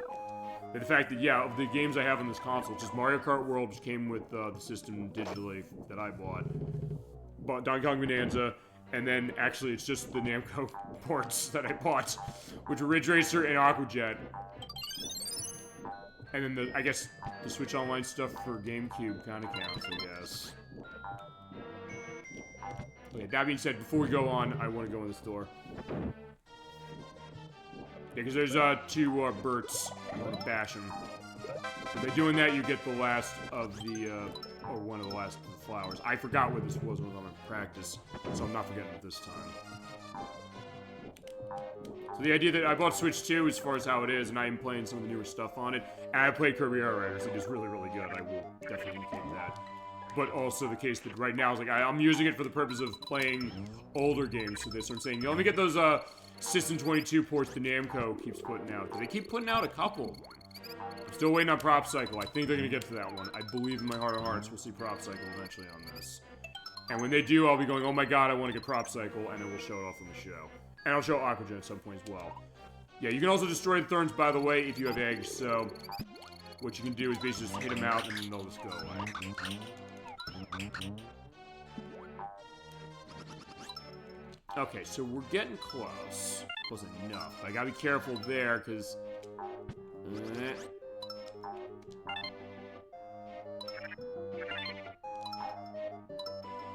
But also, if you do run out of eggs, one thing to remember is right here. Hit that. That's your way out. How many do I have? I got, okay, there's only 4 more. I know where they are. Yeah, this area, because we got those things. We have the, what is it?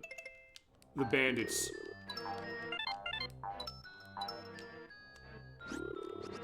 They're gonna try and take Baby Mario away, and they might succeed. Oh yeah, they did succeed. Yeah, get back here. There's a continuing. I want to wait to use that, and I want to get the last of the red coins here, because there is a red coin. And we do have to destroy the pots to find where the key is. There, got it. Okay, so what I'm gonna do is I'm gonna grab that. We're done. I'm gonna use my wing cloud. Oh wait, no, that helps. Right, because I hit that. The bandits in the area died. Now, as far as where it is, I believe it's over on the left. I think it is in the set place each time. I think it's in this one. Yeah, it's right there.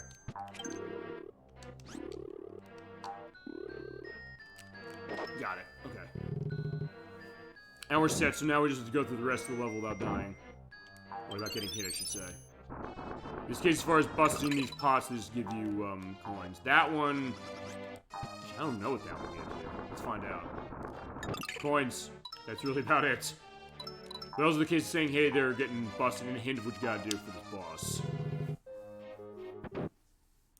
It is a unique one, because in this case, wait a second, we got a Shy Guy and we got a pot. Wait a second, that's weird. Yoshi knew that baby's gonna cause disaster to fall to Koopas, which I guess is the case of, that's your indication, this is prequelizing every other Mario game. Give him here before you accidentally get hurt. Before I accidentally get hurt. No, like, we're gonna handle this, no problem. Okay. So he's bewitching the pot. So yeah, this is Roger the Potted Ghost. Here's the deal. He can't hurt you directly. There's also 2 Shy Guys. We have to have a push going on. Like, oh, they're pushing. Here's the deal. Just shoot that fire out. The fire hurts you. That's the thing. Only thing he's got that hurts. He does that lunge at you. That does not hurt you. Just keep pushing, pushing, pushing. When you see the fire go to the left and wait. Because if you wait too long, you'll be pushed off and you die, but you have to try to make that happen. Because the idea is that as soon as you get the Shy Guys out of the way, he's doomed. Push them off, he's stuck there. He's hanging there. There's nothing he can do. I'm pushing him down, and he's dead. So off he goes. We win.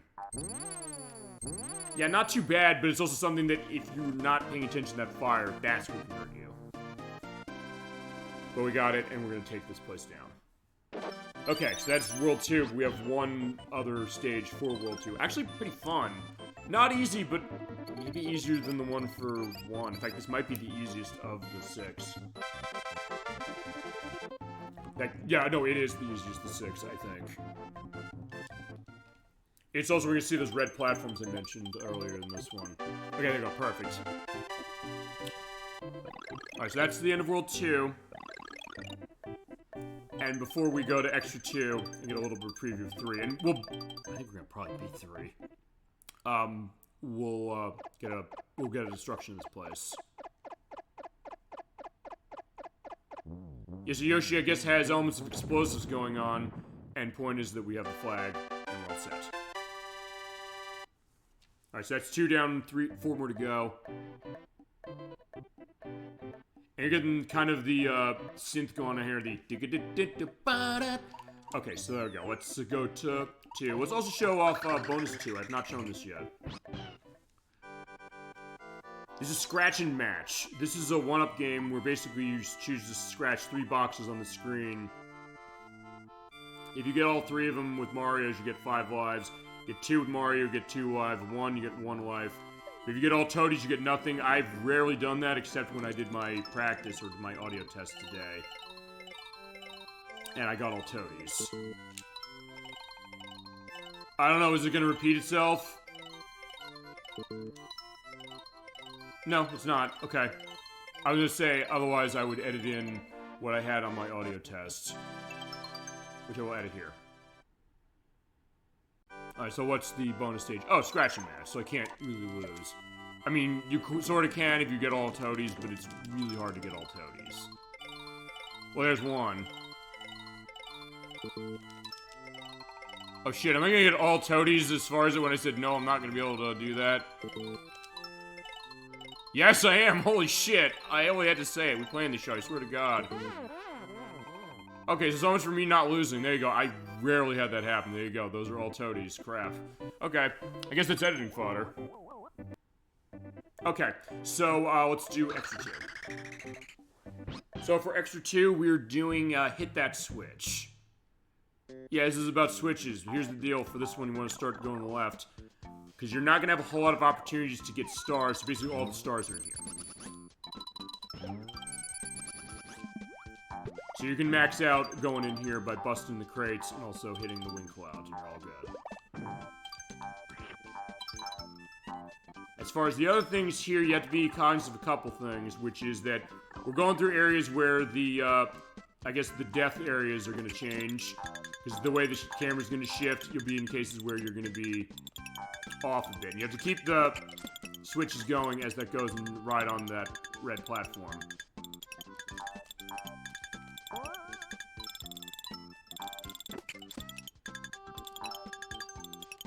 Here, if you're taking too long, and I did take too long doing this, you can fly back over here. And you're seeing the way the camera's shifting. It looks a little weird.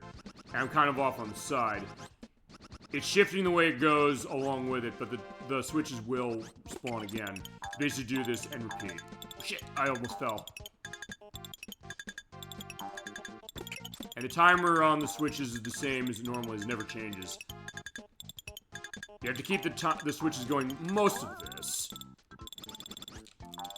There we go. Grab that and go. You have to make specific jumps. You also make sure you duck underneath that jump. Duck. Jump. And hit that one. Now, for this one, it's a little bit of a trick. Sorta. Because you have to hit this. It's at the edge. Jump there. You have to wait till this stops then. And there we go. We're done.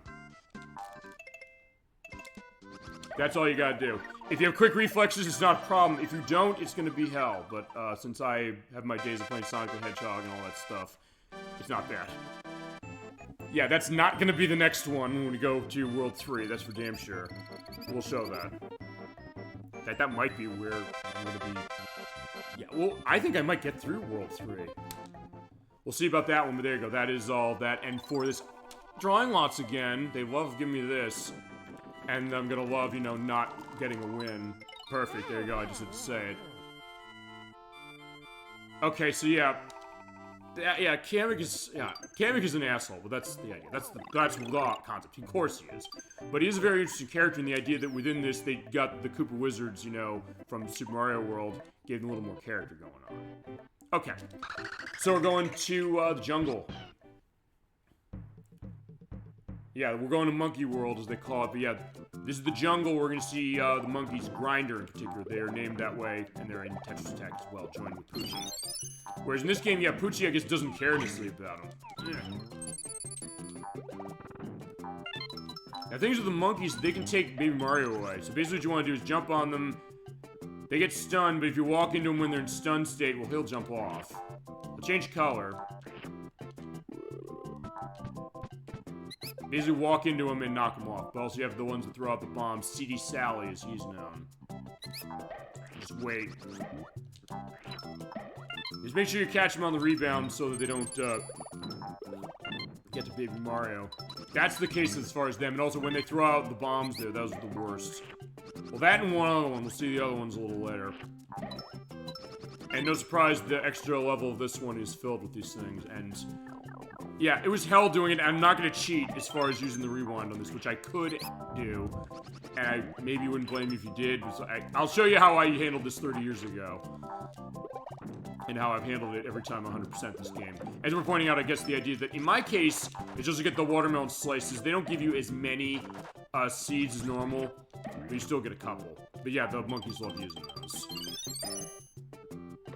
I was having the mud here. I love the fact you were running along the mud, but also one other thing you can do. If you do a ground pound here and go to the left, we can go in the secret area. Yeah, I know people who hate 100%ing this game. I know the Super Game Brothers play this game. They said the same things. That, yeah, I hate 100%ing this game. That was John Ortiz who said that. But also know we've talked about that sometimes on the show. I know Ekfors mentioned that, saying that for certain games that I don't know if I could ever 100% something like this. Although there's cases where he said, well, he did with the Spyro the Dragon games on the Ignited trilogy for that. In this case, it's just lives, but I may as well just grab all the ones I can get. If that egg was just floating and flying, I never saw that happen before. The case where, what's the difference between 100%ing a certain game and when you're really, really good at it? In this case, I'm just really, really good at it from all the times I've done it. And years of playing it. But this is not an easy one 100% whatsoever, I'll tell you right now. And you're gonna see the full force of it at the end of this world. Honestly, the ones where it's really the worst to do are, in some ways, this one, and I'd say also World 5. 6, in some ways, isn't as bad, but something where you do have to be careful on World 6, and also the last level. Doing 100% on the final level of the game, with it being a case where you have to go no damage on the boss, it's nuts. Especially because the boss is an instant kill method, technically, which we'll see next month when we... Maybe it will be, I don't know. I'll get a gauge when we're done tonight. I mean, because if I'm averaging 3 worlds apart, these will probably be only like 3 parts.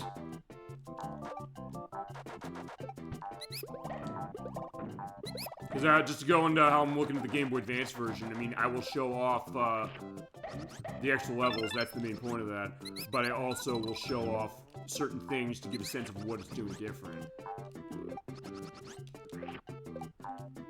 And also showing how well it ports this. Because honestly, even as far as the other Super Mario Advance games, some of them are not nearly as close on port job as this one is, especially on the sound. Because the Game Boy Advance, was something I didn't really kind of put to myself for years when it came to that. The fact that the Game Boy Advance has a bunch of 8-bit sound channels to itself. So some of the ports of games from 16-bit systems sounded pretty tinny, and my thought initially was saying, isn't this kind of like a 16-bit system? But sometimes it sounds really weird. I'll say this, Doom. I mentioned Doom on Game Boy Advance, how good that is. I would not say the music on that game is very good. In fact, I think I like the 32X music better than that one, in all honesty. You also have to be careful of the monkey ropes. Because they can, if they touch you, you're gonna be trouble, and, okay, got everything. We're done. Yeah, but as far as this game, most of the music is one-to-one with this, which I was really impressed by. Even the Mario games that aren't as advanced technologically speaking as this one don't do that. So there's something to be said about that. Actually, the one also that surprised me that it did as well was actually, The Legend of Zelda: Link to the Past. Aside from the addition of Link's yells, or Kid Link's yells, to that game, the sound is dead on with the Super Nintendo version with really no differences whatsoever. And if it was up to me, I would be doing the Game Boy Advance version for our play of it, but Gemini96, he called dibs on that one. So probably on Super Nintendo. In that case, he's got the choice of which one he wants to go with. I'm going to assume that one. And I guess also you've technically, Gemini96 has said is you probably volunteered yourself for Zelda 2, The Adventure of Link, because he's been playing through that on our lunch break, as we're getting some jungle rhythm going on here. I've been enjoying the adventure of Gemini 96 as far as that, seeing like, oh yeah, every day as far as how work's been busy as far as like the end of the year rush and all that stuff. Just the case of saying like, yeah, every case I can just hear him, I go in there, I hear like, and he's handling that game amazingly, and the case that, ouch, Gemini 96 is saying like, I don't know if I like this game given how hard it is, and Shader 64 is also having fun as far as seeing the stuff that's happening. He's like, wait a second, why is he dying from bubbles? And also, when it comes to, you know, getting your health recovered, why are we going to houses with those weird women? And then I was like, it's not even her house we're going into. Yeah, we'll get to that when we get to that game. I mean, I'm not gonna, okay, oh, no, shit, not you. Well, they're dancing, so we get the dancing guys doing so yeah, they're shaking what their mama gave them. And you're also getting these blocks, when you hit them, they will go left or right, and some will go up and down. We're having fun as far as kind of looking over as far as that game. I'm not going to necessarily say to him, hey, he's the one to play it. But so far, he is the expert. Here's Poochie again. Alright, there you go. Let's also see what the hint box says. Oh, right, this is a personal thing from the team. Sorry, from the people who made this game 30 years ago. We, the Mario team, part our hearts and souls into creating this game for your entertainment. It's full of secrets. Enjoy. That is true, and thank you for creating this wonderful game. For sure. And yeah, 30 years strong. It's amazing to think that, as we were mentioning earlier. We can't believe that's that old. But yeah, Pooji, he will go through the water. He does do kind of like little hops, as far as how it is. And at the end of this, he will hop up high enough to leave him playing in the water. Have fun, our friends. See you later. Okay, now, for this, I do want to go back to the left. Yeah, I want to get rid of the tap. Oh, whoa! Okay, I've never juggled in the air like that before. Okay, there you go. Off he goes. Alright, that was interesting. That could have went way worse, honestly. Oh, I do... Oh, I do have another. No, I do want to grab that shit. I do have enough. No, no, I want to keep that. Good. Oh, no! And now I'm done, so alright, I got a tongue, dude. Alright, so bye-bye to Tap Tap.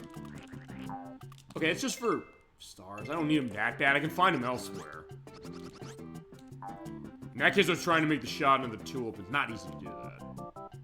Alright, in this case, we're also going to get that block, which will go up and down. Actually, you know, I can need it. Yeah, screw that. Well, actually, if you pound it, we're pointing out, then it turns into that.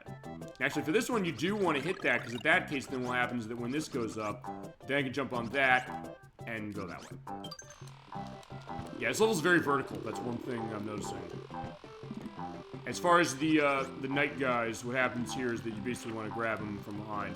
You hit them from front, basically it'll work like the tap taps will put the shield up, and they'll be set, but behind is where you want to go. Either to eat them or to hit them, it's your choice.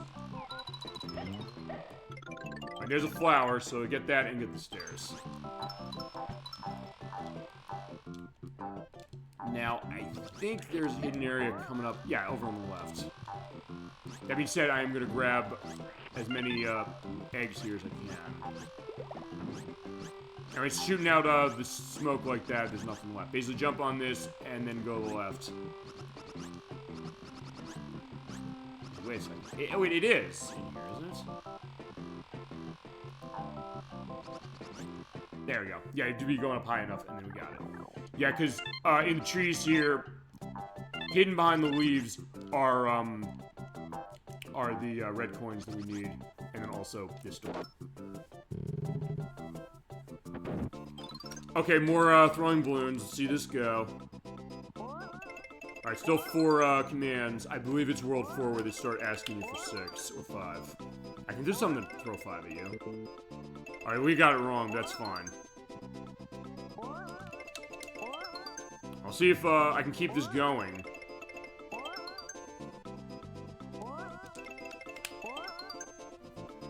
Just play it the normal way, saying, alright, I'll actually do it legitimately. I won't hold on to it forever. But I will say I'll take advantage of the fact that there's a timer there. Of saying, hey, you know what, I'm going to wait till it gets bigger. He'll do that. In that case, I'm not even waiting. Oh, you... Got him. Perfect. That was just in time. Wow. Alright, so far I haven't missed one of these, which is actually impressive. So the drawing lots thing is the same from when I was growing up, as far as me basically never winning anything, except the one time I didn't.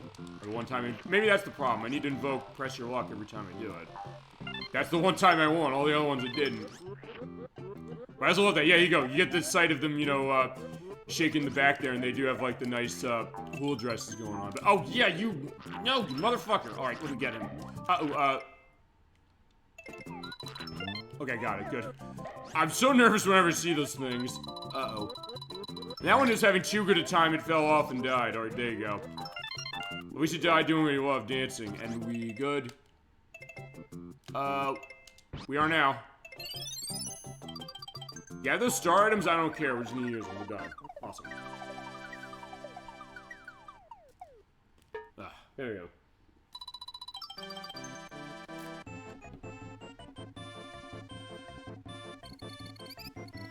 Then again, I'm getting that aggravated as far as the shy guys, the fly guys with those red coins. Wait till the extra level of this. We're not there yet. We're gonna see something we saw last world, Nepatnuts, but because this is his domain. Nepatnut, yeah, Nepinut's domain. I don't know how it's pronounced. I don't know if Nintendo's even said how it's pronounced. Or I don't know if it's a case of, I always like, quoting Adaptation, which says, like, I really like Dress to Kill, except the third act annoyment instead of denouement. Yeah, it's not how it's pronounced. Okay, there we go. He's the same as the one we saw in the cave, except he's a little bit of a deeper blue. Oh no, I guess a normal blue. Actually, he also is on the cover of the game. In fact, he's the only enemy in the game that's actually on the box of this. Either for this or for the Game Boy Advance version. Because the Game Boy Advance version basically is the same box as this one. At least as far as the US box, I should say. Because we showed the Japanese one, and the Japanese one is... actually, no enemies on it whatsoever. In fact, I think it is all the Yoshis on it. Now, for this, you do want to knock him down a little bit so you can get down to this one and hit, but... Okay, I ran into this case when I was practicing, too, saying I don't have anything to hit him with. Alright, so I'll hit that. I'll take advantage of... Ouch. Okay, not my invincibility frame. Not really that. It's basically just a case of my frames of not dropping Baby Mario. But I always run out of eggs here because I'm always hitting him. But what you want to do then is you want to grab the monkeys. They can sort of swim. Yeah, I know there's tons of coins I'm missing here. In that case, also grab him before he tosses out a bomb or something. Okay, there's that. Let's go backwards and... These just avoid the water. It's not too bad as far as... You just get slowed down by the water, but you can swim in the water. He just moves left and right, and you also look down. And he will not drown if I keep holding down like that, so, Yoshi's fine. Actually, no, Yoshi's never... Ouch. Yeah, Yoshi's never been in a case of drowning. That I'm aware of. Oh, no. Okay, that's bad, because I want to hold on to those. Crap. Actually, wait, I think I hit this one. Or, never mind, I guess I got that. Alright. Yeah, I think I'll be okay going through this as far as, my star count.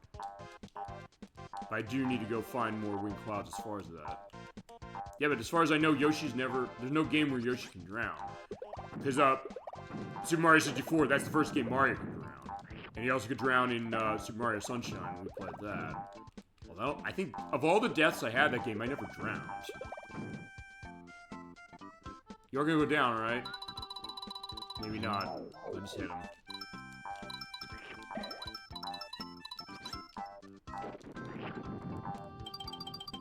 Alright, 21. I do think there's another ring. There's usually more than one. Yeah, there is. On this level, I do know there is. Okay, now I remember. Also, we get this. This is Huffin' Puffin'. Yeah, his mother, you jump on her head and you steal her children. Yeah, I know it sounds horrible, but what we're gonna do is they're gonna help us out. Because what the Puffin children do is that they act like a boomerang. They will come back to me unless I hit something, although... Oh, right, be careful, because also when you knock CD Sally down, sometimes she'll drop down the bomb that she was trying to toss you, so you gotta be careful about it. Uh-oh. Oh, there we go. Oh, right, you also get these shy guys when you jump on the tall ones. They spit the seeds out. I love that. It's a great touch. Now for this one, okay, a couple things you want to do. You have to come over here first. We do need to use the helicopter in a minute, but before we do that, we gotta go this way. Also, right, if you get the puffins hitting the walls too much, they will disappear when you knock them. So they're kind of like an infinite egg, except for the fact that if you don't get a case of that, with them hitting the wall too much, they'll go away. Right, you need to do that in order to get the flower. While I was doing our practice, I forgot this. And then what you can do is then you hit this. Because yeah, if we do this first, it's a point of no return. That's kind of where it's going to get hard now, honestly, because we're getting to places where if you go down the wrong path too quickly and you don't stop and go that area that I showed you, you might miss stuff. So you're at the end saying, wait a second, why am I off as far as my counts and everything? You know, oh, wait a minute, I missed something somewhere else. Oh, we're also getting another transformation. Getting submarine. Yeah, so Yoshi is a submarine, and he's hitting the Y button, or I'm hitting the Y button, to shoot out torpedoes. So fire a homing torpedo, and they are going to be homing onto all the enemies here. It is infinite as far as what's going on here. We also have to get to the bubbles. I believe, yeah, this one I think does have a red coin. I think of another one in particular, which we're going to see next level. Yeah, it's right there. You have to be careful hitting that. Oh, no, it's there. It's just if you hit that one, you'll go downwards, and it could be... There we go.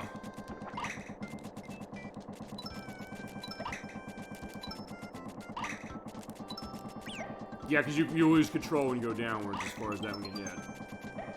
Okay, so far, Yoshi's doing well as far as that. Yeah, unfortunately, they missed a bet here, I guess, because I have the blue submarine. I guess the blue marine, like, from Star Fox 64 eventually. But I guess they missed the perspective of, because there's not a red one. There's a Froggy, who is in Tetris Attack as well. As well as Flopsy Fish right there. They missed a bet of having them on one of the red stages, so we have Red October. Although there is one other element you can probably think of when it comes to something famous with the submarine that they do have in the next stage, and they had to do it. As we have Claw Daddy. Yeah, yeah, those guys, as far as the crabs. What happens with them when you're too close is they will put the hook out, or their claw out, I should say. Oh, yeah, if I do that, yeah, they'll spin around. It's a great a touch as far as how that is. They take 3 eggs to kill, or you use a pound on them. Or actually, I've used the puffin on them. I missed. Okay. But there's no real reason to have to kill him, except if you're in an area where you need to do that for the purpose of something. But you gotta be careful of Froggy, because he'll stick his tongue out and he'll take Baby Mario away. Alright, but there goes the puffin.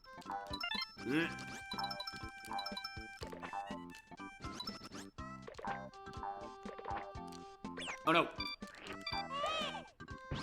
Okay, we'll be fine as far as what we're doing. I just need to go down here and... How many eggs do I have? Do I have enough? Okay, I have enough. I'm basically just gonna angle it off the wall. And those skip eggs, we'll see that happening a little later. Shit, I missed.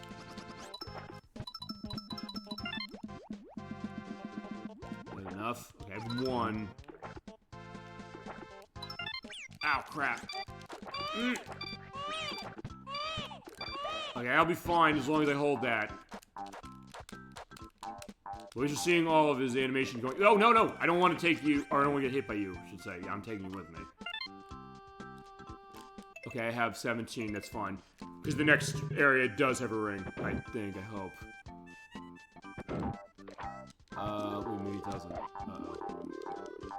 I don't think I have an item for that. Oh, you! I'm careful, I'm nervous about him. Also, he can stick his tongue upwards, so you gotta be careful of that. You know, actually, no, it's fine. Right, because those are gonna be all I need, I think.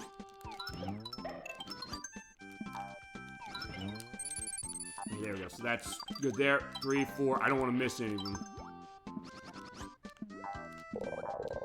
Uh-oh.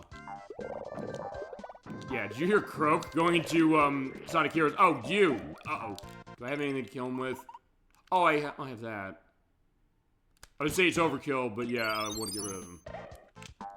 Yeah, we haven't seen the power block yet. We'll see it eventually. It's worth pointing out the Flopsy Fish, when you eat them, they do not turn into eggs. That's fine. They're just a tasty snack. Oh, right. I gotta get it. Right, where's the... Okay, yeah, that's that. Oh, right, I have the item I need. So, I don't care. Yeah, I know. It's wasteful. I need it, though. Made it. I do need to find more of those items, and I have not been getting good luck on getting too many, bonus games to get them. Yeah, because it never appeared on drawing lots, even when I've lost. And the other game where it's really easy to get them, not a case where I've gotten them either.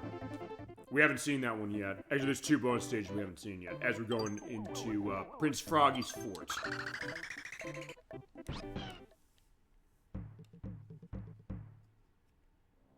This is a case you do want to scour this one. You're going to have to if you're going to go 100% on this one.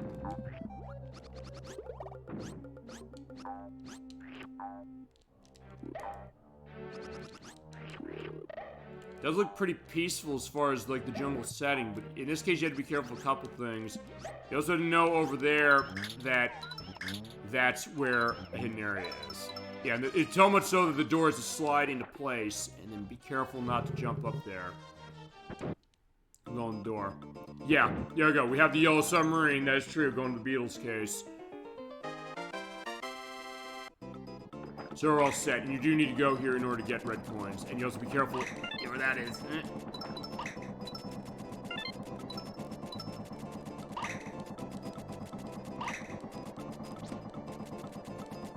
Not too much, but as long as that's set. So we all live in the yellow submarine indeed, and we're good with the red coins. Fantastic.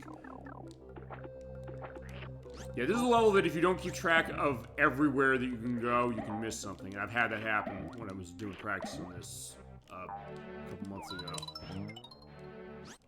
And yeah, I did bust that off screen. It didn't necessarily look like it, or the way the camera was adjusted, it seemed weird. Whoa.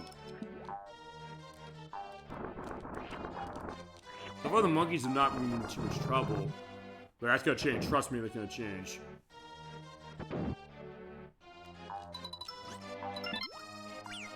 Alright, now for this, what you want to do is basically pay attention to every door and go in every door and don't miss something.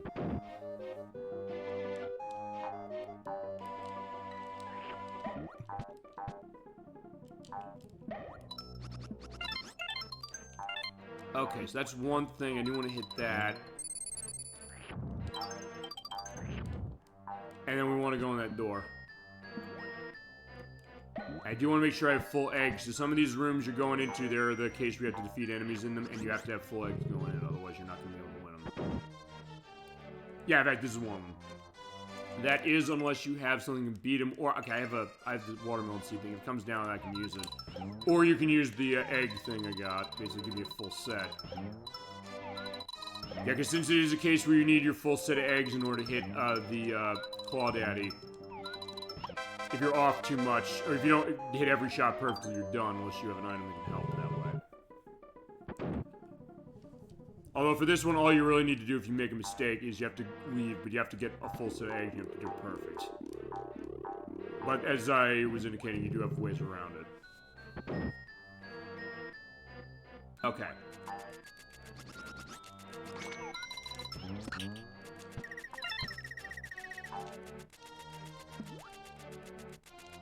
Wait till it goes. Oh no, right, that's the other problem as far as that, is that... Yeah, the fish guy there, yeah, you either have to outrun him or you have to time it perfectly so you don't get hit as he's doing that. Okay. And here you can't jump up high enough unless you... no way to get up there.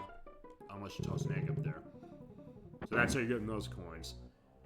And then go in here, let's get some more stuff. And the buckets we saw in, Bert's Bachelor's Fort, when they're over water.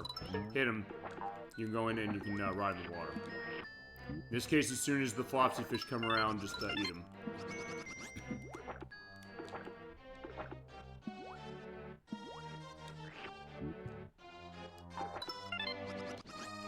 It's also your way of getting over here and making that jump, because you can't make that jump from, just the, water alone.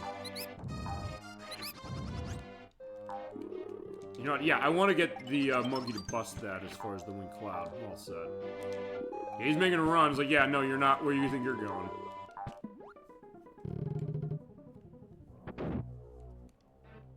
That being said, this is going alright so far. Oh, right, except we have, the bomb guys again.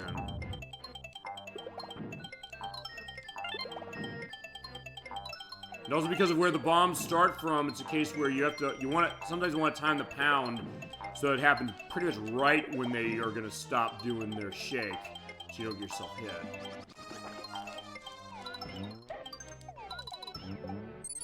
I do want to grab that, just cuz.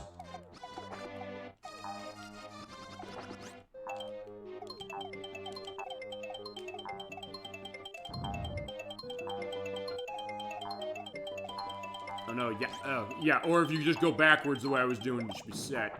Yeah, but you do have to kind of get a lot of things in line here. Oh no!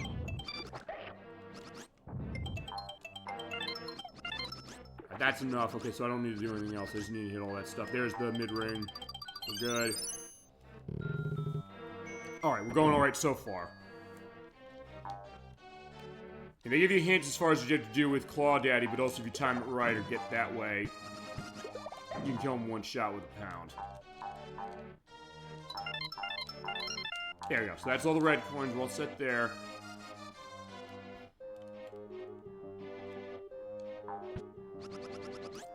Oh no. Yeah, there is one more ring at the end, so I think we should be set. Even though we're going to use eggs on what we're going to do next as far as the boss here, we cannot use, okay, no, we got a little more going on here. We got spikes here, so what we got to do is we have to build bridges. To bust those ring clouds to do that. And if you do run out of cases where you're not able to do that, when the drops can come around, you can use those to get more eggs. But also be careful they don't drop in your head. Also be careful of that one, because you need to... You don't want to build the bridge before you get the flower there. You just angle it up and then hit over to the side. I was gonna say, yeah, this is a case where you have to use eggs for the boss we're gonna fight here. But actually, the eggs you have are not going to be mitigating it for the purpose of being able to use it for getting stars off of it. You're probably wondering why. You'll see in just a second.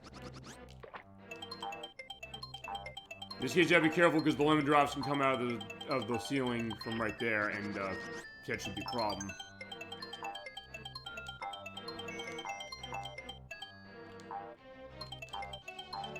Okay, there we go. Yeah, I was also not moving because I had myself stopped specifically at the top of the ring.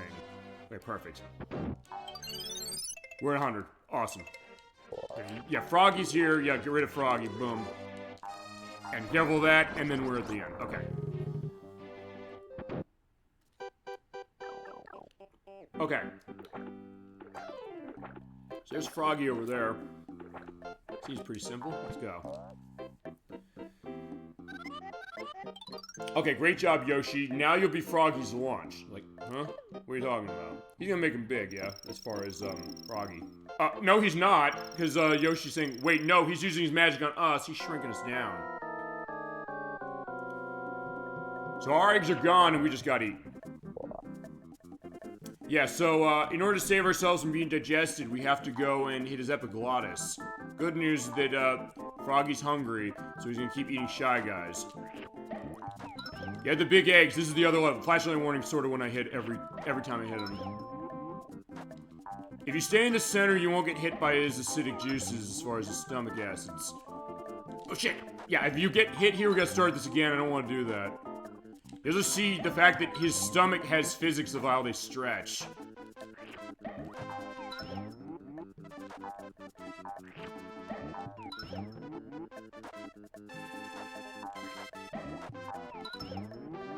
He does take quite a few hits as well, so be careful of that. Stay in the center, you should be set. Alright, we got him. Okay. And yes, he did just shit us out, it's worth pointing out. So Yoshi does have that look saying, what the fuck was that? Exactly what you thought it was, but we won. So yeah, Kamek did try something different. He said, let's shrink Yoshi down, but it didn't work. We're gonna need a hazmat level shower in order to wash all that off. Okay. But that's 100% as far as that, so let's get going. Also, one thing I should have mentioned I actually haven't. When you're on the map screen on any world, the old L and R, you can basically scroll the map over to the left or the right to see all the other areas you're gonna go. Alright, let's go to the next stage. Jamming through the trees. This, it's worth pointing out, is actually the first level this game ever played, because I rented this game back in 1995. It was a case where, going back to the days of video rentals, if you remember those, children, it's a case where you get a game, and since it's a battery save on a lot of games in Nintendo's, particularly as far as cartridge stuff, you always had a case where people had been playing the game, so they had their save file that they kept on when they returned the game. So in that case, this is the first level that I had, because they had that unlocked. Also, I'm gonna try and see... Oh, I don't... Oh, shit! Why'd I do that? Doing the pound. I got 110 lives. It's gonna be no problem, though. Don't worry. Okay, so yeah, because game over is not gonna be on the menu. I mean, it's nuts. This makes the Donkey Kong Country games look reserved because it caps out at 99 in those games, and I got it capped out as far as every single one of them when we played them. But for this one, is that yeah, no, you can go 999. Why not? Okay.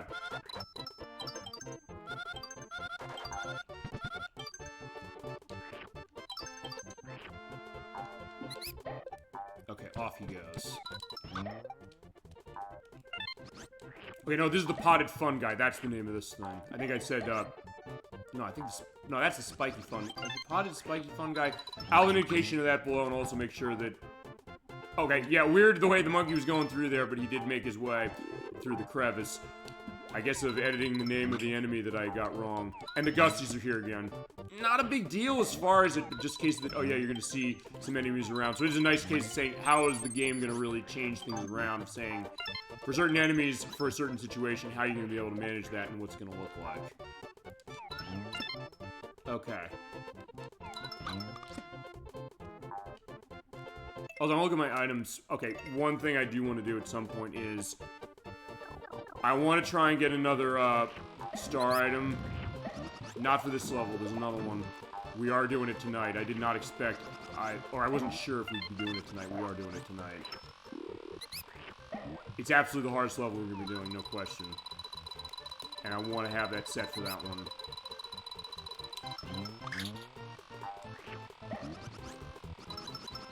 Okay, there you go. Just wait for him to toss the bomb to reset. Okay, and that's... Yeah, it is down there as far as how that's going. Alright, we're good. Okay, well, everything we need on that, we're set. Okay. So we're waiting on that. I need a lot of coins and I need a lot of flowers. Okay. Careful about the spikes. Oh, crap.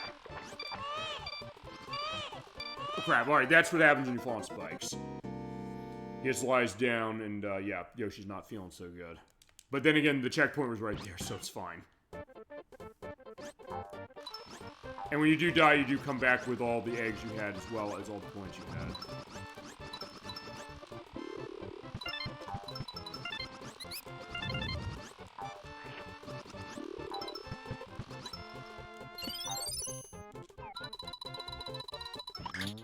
Now for this, you can hit through, or the other thing you can do is easier, just basically take a Shy Guy, aim it upwards and drop it down on that to get what would be stars if I needed them, but I don't. Okay, now this is also where it's getting a little clever about what you gotta do for getting some of the items, because I can't... Okay, okay, let me phrase that. I don't think I can hit an egg through here. It might be too tight a fit. Oh, okay, that was, a good case I didn't go too far, because in this case you do have to hit the seed through here. There you go. And you can also shoot, the seeds one by one. Basically just tap the Y button, you just shoot out one. So if you want to control how your seed shots are going out with watermelon seeds, you can do that. And for parts of this game, you're going to want to do that. Oh, nice. Okay, there you go. Bounced up pretty nicely. Okay, I think we have everything here. But yeah, I feel like I'm low on red coins. So far, I think we're okay. But also, we're running into, yeah, those things as far as the, piranha plants. They take 3 hits. In this case, we just shoot them thrice. And they also shoot out, enemies for you to take down. I do want to go this way.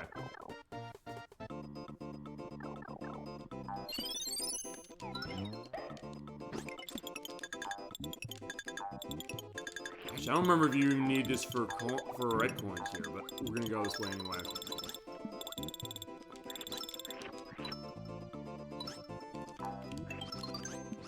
And thank God they're not the red coin ones, otherwise I'd be swearing up a storm.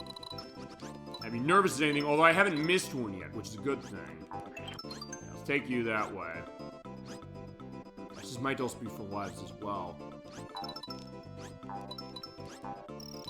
But yeah, never take anything for granted as far as this game, I'll say that.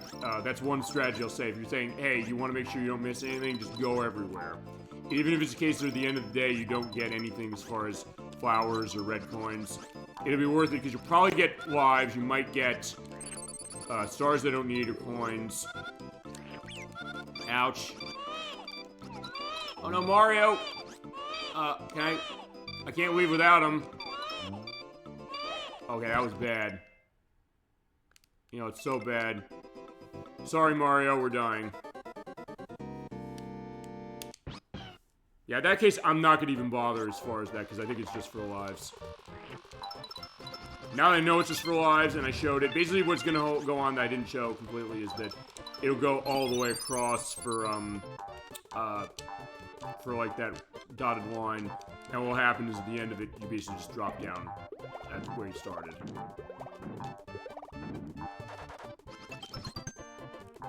In this case, yeah, I don't want to get your seeds, please, or your watermelon.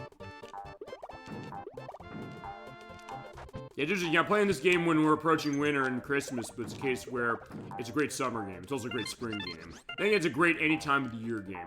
And actually, well, no, it is a game for all seasons, really, because Worlds 5 and 6 are absolutely going to be going to that, because World 5 is for winter and World 6 is for the fall. So yeah, it covers everything perfectly. Alright, so in this case, I'm going to stick to the treetops and just take you down. Not waste any time as far as that. Oh, except you're here, and as it shoots more, it'll arc the shots more or less depending on what shot it's on. It shoots out 3. Let's see, let's just get rid of him. There you go, got him. Alright, how am I on? Oh, wait a minute. I guess I gotta go that way, because I think there's flowers to be had over there.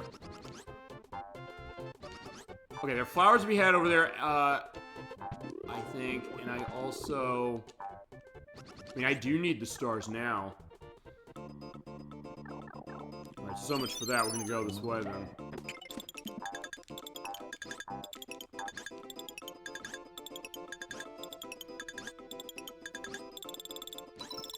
Because I don't have any of the star items, so I definitely need to make sure I'm set for this. Thinking, yeah, 115 lives. Good lord.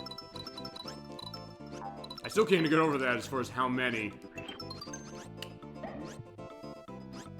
Yeah, as I said, we're not getting game over anytime soon. Although I will show game over eventually, just to show the idea of what it's like, and also show the music that goes along with it. Yeah, he's laughing, but he was coming towards me as he was going away, so in that case, he wasn't paying attention to where he was going, and he just went right into my mouth.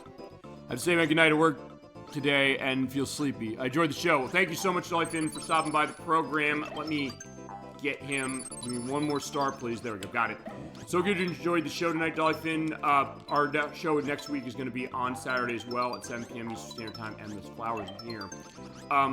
Playing Magical Tetris Challenge for Nintendo 64. It's our first Nintendo 64 game in 2 years, live on show. Thank you. No problem, Dollyfin. Thank you for stopping by and joining the show for the night.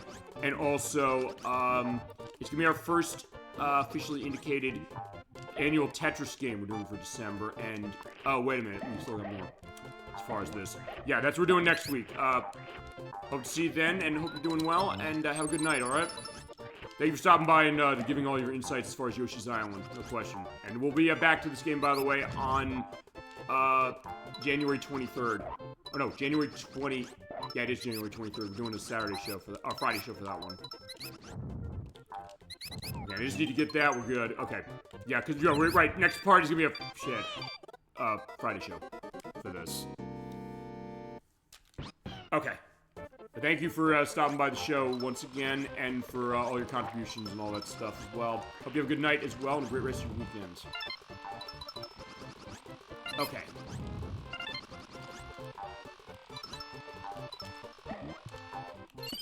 Actually, this level is giving me a little more trouble, but now that I know everything's going on, I did show the complete area, part of that area. Give me your watermelon, please.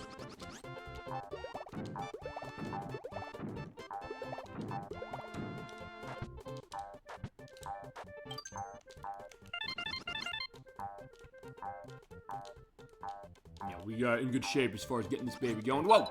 Okay.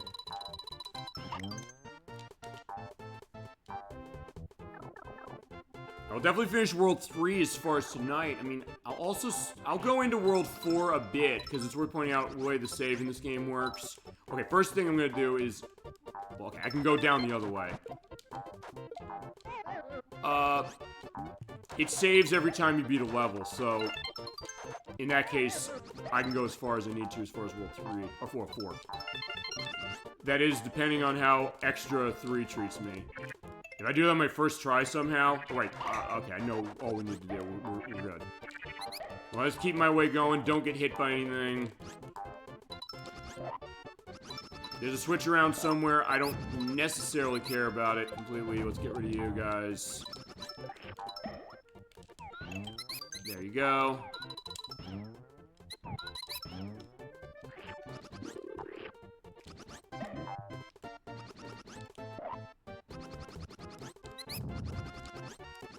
Good. Careful of them throwing down the bombs down. We're at 100%. Let's go. I feel like I've spent so much time on this level, and we're good. Fantastic. Okay, so next up... just missed it. I would say it's gonna continue on, isn't it? Alas, no.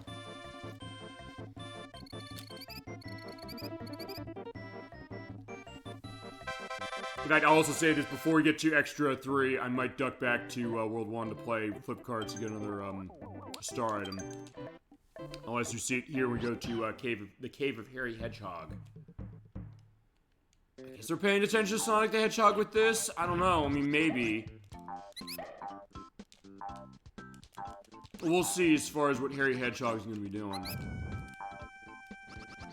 What you want to do is you want to go in this way. You can go down the bottom way, but if you go this way, you get more red coins. Yeah, and also you get this flower. So take the high road. And also you get the key. Actually, if this is the Pop Balloons game, I'm actually very happy as far as that. And actually... There you go. Awesome. That was always a tough shot I have getting that one. Where is it? Okay, 7. That's fine. Oh, we're gonna see the red watermelon here. Awesome.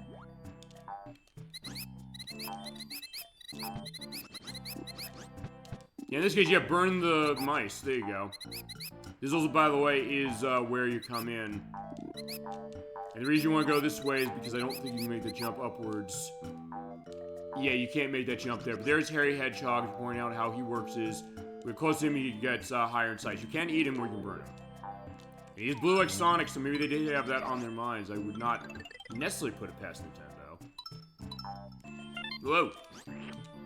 Basically, if you're gonna eat Hairy Hedgehog, though, you gotta make sure he's not expanded out as far as getting the spikes going on. Or again, just burn him.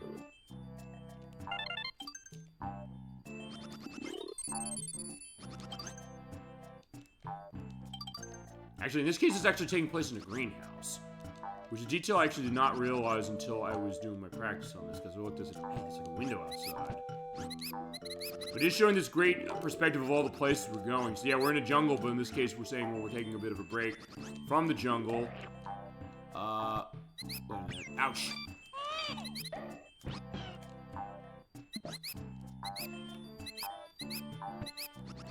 Actually, yeah, I don't know if I can go that... Oh, yeah. Oh, right, I can, but I have to take the chomp rock down. That's right. Okay. I was gonna say, yeah, I can't make the jump up.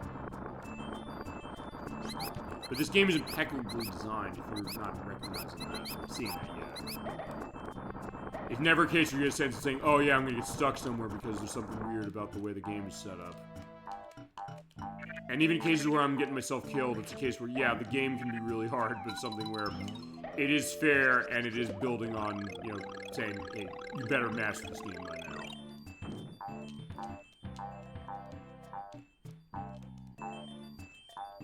Alright, now that is a mold tank again, but before I take the mold tank, I want to go on the sides here. There are red coins here, and I just don't want to come back and get them. Perfect.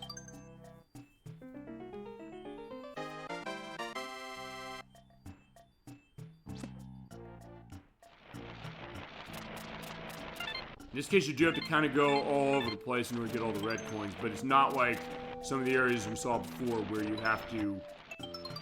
You're limited to your usage of the mold tank. Awesome, okay. And for this, you do want to get that, but you also are going to use that to get your way up here and go hop, skip, and jump. And this is going to be getting us towards the end of the stage, but I don't want to go there yet. also gotta get right here, which I do want to go to. Actually, wait a second. I need the key to get to the end of the stage, but don't run away just yet. That's the way out before you go. You want to go down here. Now, for this one, you do have to hit the switch to run all the way over here, but right, that's the other thing. You have to hit that wing cloud, hit the switch, go, and the switch that fell down, that will respawn. Hit that one, and then just go. Actually, not similar to the first Switch Palace from Super Mario World, actually, now I'm thinking about it. Keep doing that in order to get that. And now we can leave.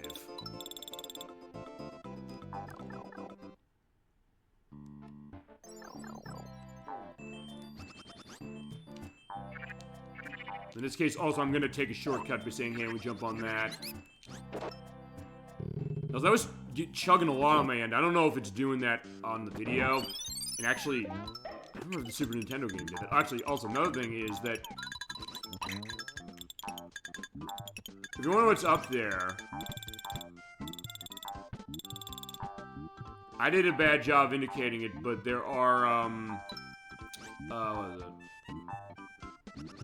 Like, there's a hidden, thing you can go up there as far as coins and things, but I don't need to go there.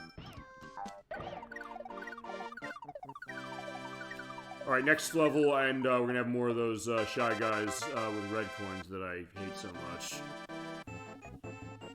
And then one other level that has them in particular, and yeah.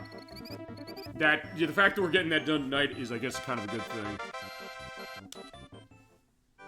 Okay, so what do we got on our plate? Oh, roulette! Okay, this is one of the mini games we did not see, one of the bonus games we didn't see.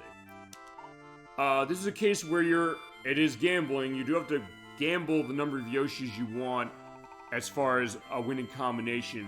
And it's worth pointing out, the game will flat out not let you play this if you have only one life left.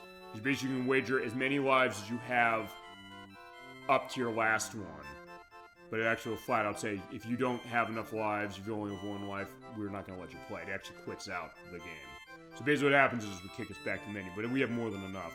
Basically you set the number of Yoshis you want to bet, then you want to start the wheel and stop the wheel. The tumblers are going to spin around, and based upon that, you'll get more one-ups, or you might lose them completely. Because here's the deal. You're seeing the two wheels there. Okay, you can bet up to 99. Do I bet 99? Because here's the deal. When you spin the wheel, it's going to spin those two wheels, the one on the left and the one on the right. The one on the left is a case where it's going to add either an addition symbol or a multiplication symbol, and then it's going to stop on a number. So, the idea of this is that it'll stop on 0, 1, 2, or 3. So, you could, at best, triple the amount of lives you have. But at worst, if you get times 0, you lose all of the lives you wagered. So, I don't know. Do I want to go big or go home? I think we do need to go big or go home. I'm going to go 99 for this.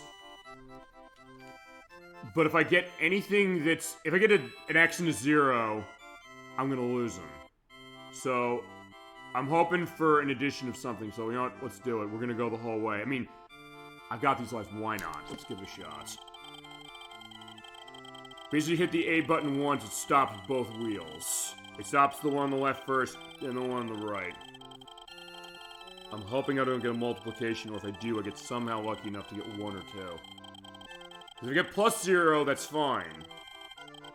Let's go. Ooh. Okay. 100 up! Look at that! Okay, so I got an extra life. But if you do bet in increments of 10, it goes on that way.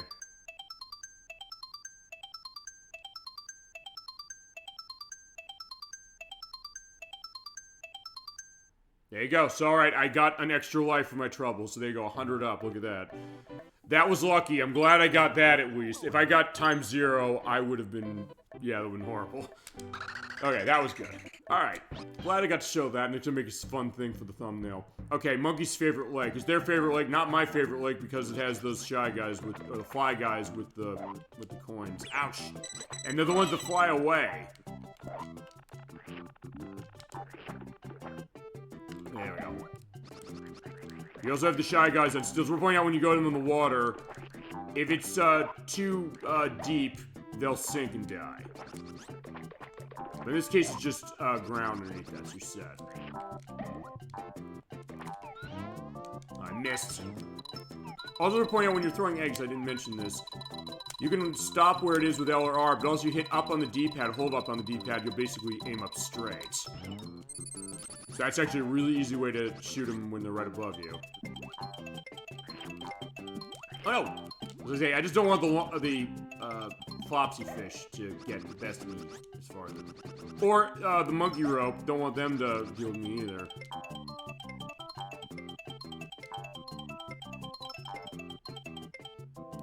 Actually, yeah, the monkeys have not taken Baby Mario away yet, so actually I guess I've been doing a good job of keeping them at bay.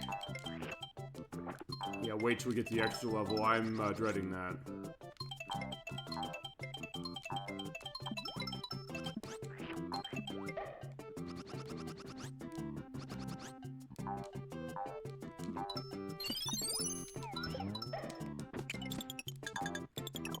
Alright, let's go down into the block. Okay, oh wait, never mind. We do have the red submarine. I forgot about that. Okay, so yeah, here's Red October. So yeah, Yoshi is Red October. That's the idea. So not the hunt for Red October, it's Red October's Revenge. And there is a game based on the hunt for Red October on the Super Nintendo, which actually does use the Super Scope. But it's a minigame that uses it, kind of like how Yoshi Safari uses it. There you go. There you go, and the last missile after we left defeated him, so that's good. Okay, so they do have the case of Red October. I forgot about that. Alright. I do need some eggs. This is where I'm getting nervous. We do get the great case of the sun coming in. I guess we're the canopy area. Yeah, you! Get back here! No! Okay, they left. I gotta die. Sorry, Mario, you're going. I'm gonna put my head down in the water in shame. That's always the worst right there. That one as far as it. Okay, so there you go. I had to let myself go. Thank God I got that extra life playing roulette. Thank God. Alright, let's do this again. I will try and get as many eggs as I can get going along. Ow!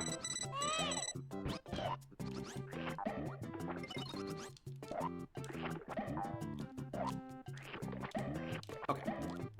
You're going pretty well so far, but as I said, this is also, if nothing else, the constant when it comes to these games that are gifts to myself. I know them really well. And in cases where I don't know them as well as this one, which is going to be the one for next year. Next year, it's worth pointing out, I'm going to do a game I'm going to be showing as far as in the bumper of our Super Open Saturday Sings video that's going up in 21 days. Oh, not 21 days.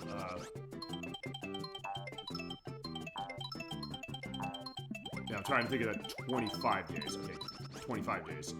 For our Super Bowl Game Saturday Sings thing.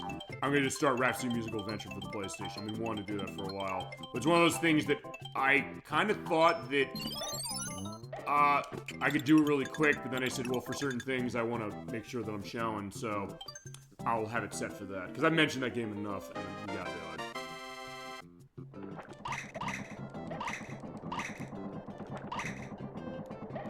I said, that's going to be one game every December. It's going to be something of my choice that I've been wanting to get to as a gift for myself. But of course, we'll always have the viewer requests as far as that. We'll have the Tetris game. That's going to be an annual thing. It's going to be codified next week as far as the case that I realized that. Because over the past couple years, I realized, wait, we played Tetris Plus in 2022. We played Tetris Dr. Mario last year, in the year in between those two. We played Tetrisphere for Nintendo 64. I was going to go for you now. There, you got it.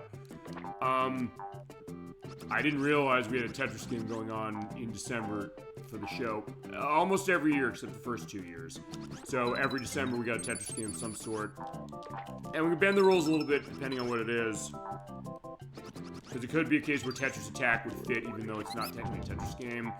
And I guess we could also count games that Alexa Pajanoff was involved in. Okay, maybe have the word tris in it, or maybe kind of tie to that. I mean, like word tris or hatris. But word tris is a deal. It's a game, I think. Yeah. Give me the stars, please. In case, yeah, they're chomping the water saying, what do we do? I was like, yeah, you'll be fine.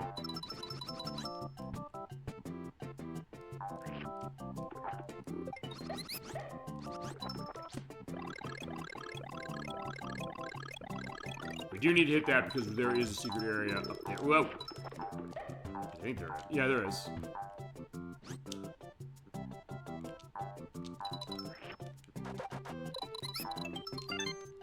Oh no! Okay, that's the first time the monkey stole him. Alright, there you go. I guess to quote the outro or the production company of Seth Green's from Robot Chicken, stupid monkey. So like, yeah, the monkey is giving him trouble, or the grinder. Fine, they have different names as far as what they are. In this case, there's that. And a wife, awesome.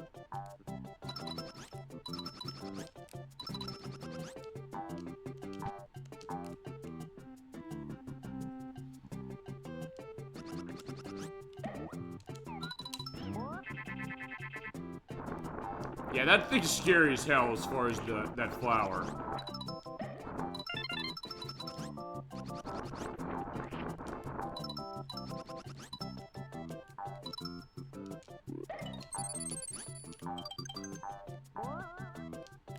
Okay, we're going well. Actually, I do want to go over to the right because I think there's a hidden wind cloud over here. Never mind, there isn't. But there are red coins here I do want to grab. Basically, what I do here is basically just wait until they turn around, then pound down and eat them.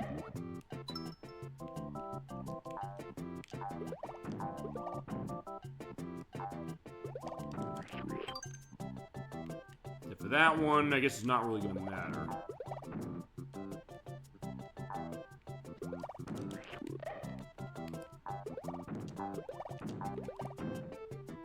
Like, here's Barney Bubble. Yeah, you can't eat him, but here's the deal. When you jump on him, he spits the bubbles out. You can pick up the bubbles and you spit them at Barney Bubble or at the monkeys. There we go. Okay, what do I have on my case itself? Okay, just 5 coins and a flower. Let's make sure I didn't miss anything over here. I don't think there's anything over here. Yeah, there isn't. Right, because this area we're gonna... Okay, we're getting close to the area I'm thinking of. Maybe this... No, this is... No, wait, is this it? We're gonna see something in just a second. Yeah, right there. We're seeing him now. That, fish with the lips. That is lunge fish. He was in Tetris Attack as well. If he lunges towards you, he's like Big Bertha from Super Mario Bros. 3 or the variants of him in Super Mario 64 that we're going to see. He eats you, that is an instant death. So you want to be careful of that. Please tell me this is one of the popping balloons ones. It is. Let's hope I can win this.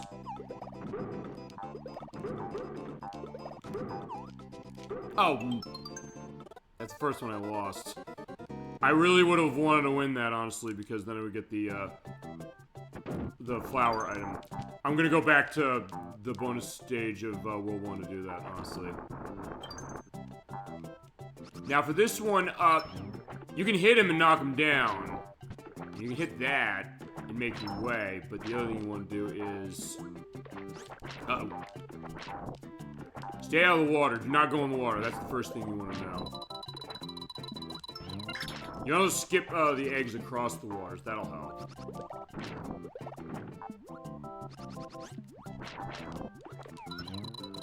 And also, I believe that he can, Oh! He hit me.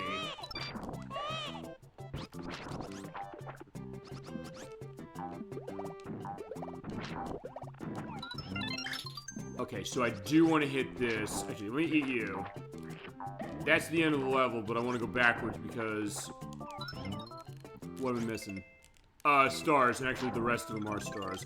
And since I did get rid of the posts there, the bridge will go. The bridge goes, by the way, infinitely until either a specified point or until it hits a wall.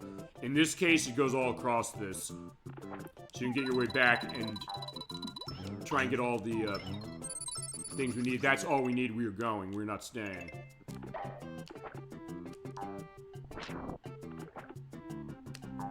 Made it. Okay. So we have boss. Actually, so we're pointing out this. I'm gonna fight this boss twice. Before I do that, I may as well, just since I don't want to go back as far as it after I do this, I'm gonna go and, well, unless I get it off of this, because actually this is the last bonus stage we didn't see. Match cards. Basically, you flip cards over in pairs, and there are 7 pairs you can get. If you get all of them, you get 10 up on the last item. It gets rid of the last item, depending on what that is. You either flip them all to get that, or you fail to match twice. They'll show you where everything is, and you gotta put them together. I only care about one thing in particular on this. If it's on that board, which it is, there's 2 of them, and they are in good distance. I might be able to... Actually, they're really good as far as what the distance is, as far as each of these things. So I might be able to make this one no problem.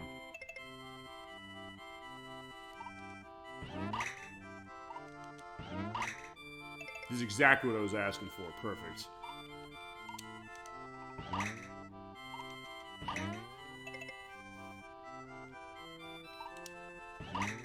That's the green one. I think the green was up here. It is. I'll try and see if I can't get the POW block. Yeah, there's the POW block. I think it's up here. Yep. There we go. Now for this, I'm gonna win no matter what. But I want to see. Oh, that's it. Okay, so whatever was underneath that, I don't remember was there. We're getting 10 lives off of this. So there you go. Awesome. First try.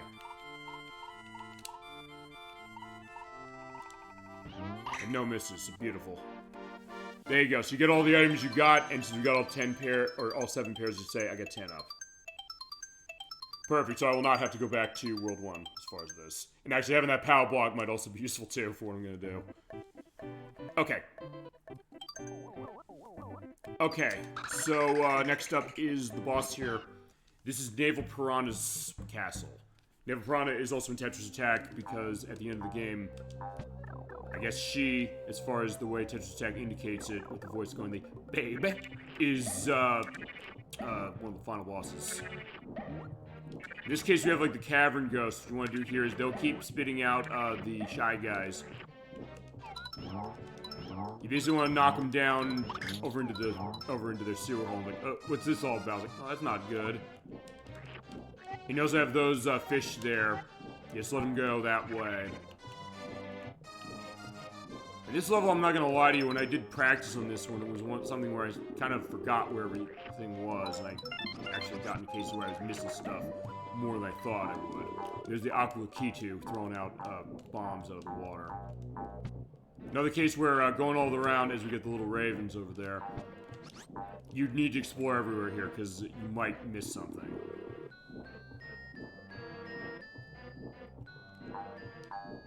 And this is cramped, and this is also one of those areas we'll point out I'm going to use the rewind just to save time, because I'm fighting the boss twice, just to give a sense of that. You're probably wondering why. You'll see.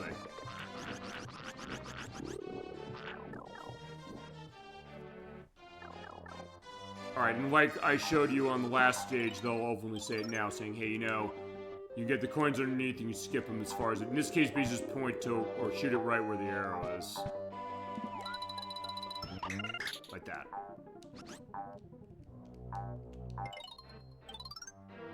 Yeah, you can get directly, but in this case, why don't we use an egg instead? Yeah, like that. Perfect.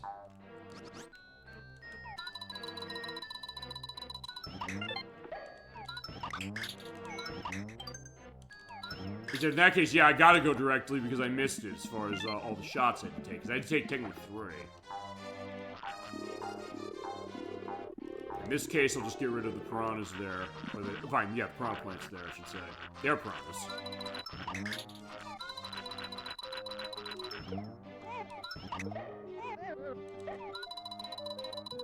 They also don't give you an arrow for that, but in that case, it also meant that I was able to skip across.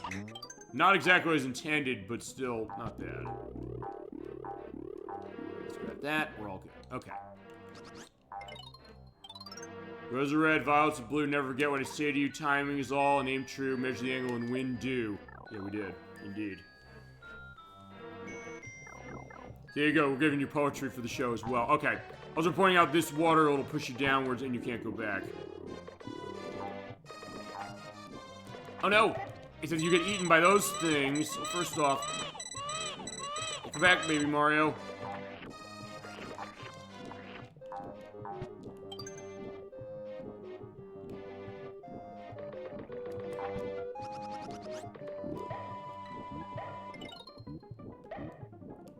I do want to get in here. Oh, crap. I don't want to die here. Actually, I'm going to wait. Am I safe under the water? I think I am. Yeah, he won't hit far enough. Just wait. There we go. Okay, cancel off. Yeah, I got 19. And I do have those items. I don't want to use them yet. Actually, I think I might be able to be okay. Alright, there's 19. Yeah, I'm not even gonna wait for those nipper spores. Listen, I'm gonna wait for that thing. I'm gonna knock you out of the way. And also for this, you do need to go down and to the left over there. Actually, I think the way it's gonna look like, I think we're gonna do the level I'm dreading. That'd probably be the last thing we do.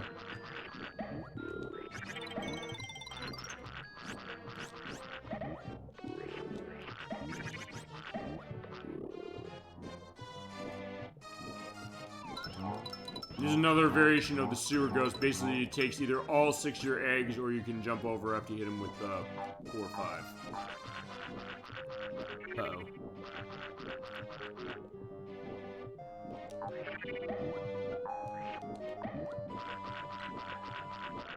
It says just wait. Remember, you don't have a time limit, so take advantage of that.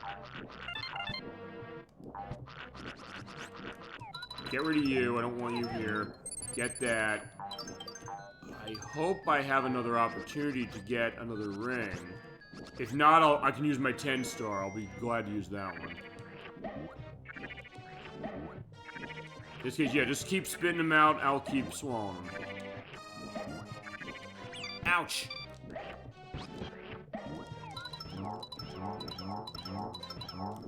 Yeah, because you still kind of jump over them even if you have only 5 of them. As far as totals, how am I doing? I'm pretty close.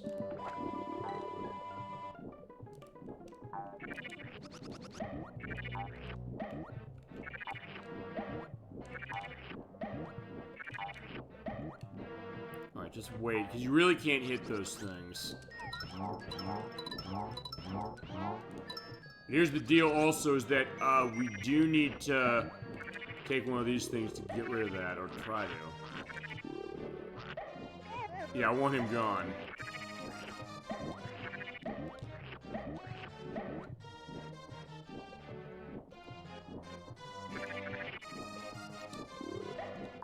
Yeah, they don't tell you this, but you want to use the skipping method to get this thing. Well, or yeah, say fuck it and just jump down there and do this. Oh no.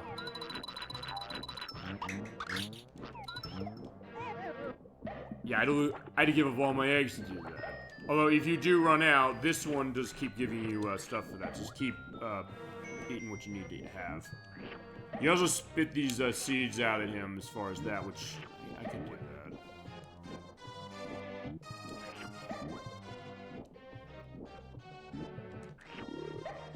In that case, I also need to be on my aim. I'd jump a little higher for that.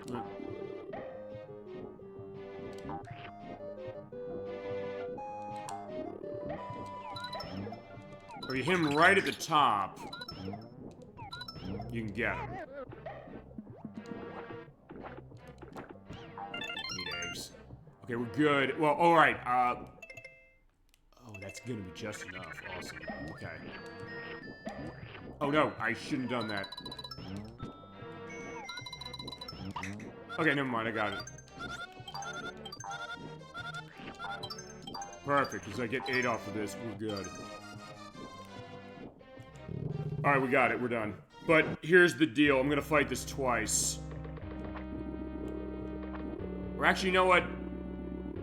I'm not gonna save state this. Because here's the deal. You go in here and fight the boss, but you can skip this. Because you know I said you can knock out the piranha plants when they're in their spore phase? If they're tiny enough. Same deal. So if you inch into this room, you jump in there, you do not trigger the boss yet. You have to do this just right. If you do it just right... Actually, I only have one egg left. I might rewind on this. Oh, never mind, I don't have to. Got it. Oh my! Yeah, that is a strategy you can use. We beat the level. We don't have to fight the boss at all.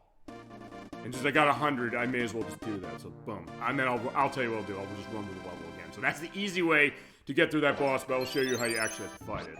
If you're not going to take that strategy. And it works on the Game Boy Advance version as well. So yeah, they did intend that as far as it's saying, hey, if you do that, it kills him in one shot and you don't have to fight the boss. And even Cameron saying, like, what the fuck did you do? It's like, yeah, I know my skills, but we got our way through. And I'm owed that because of what I'm going to do for Extra 3. We'll deal with that. That is probably going to be the last thing we do tonight. But I will fight this boss legitimately. I'll show you how it goes. But in the meantime, I got 100%. I'm not, taking any chances on that. We're just going to blow this place up again. But then we'll go back in and we'll fight the boss as is intended.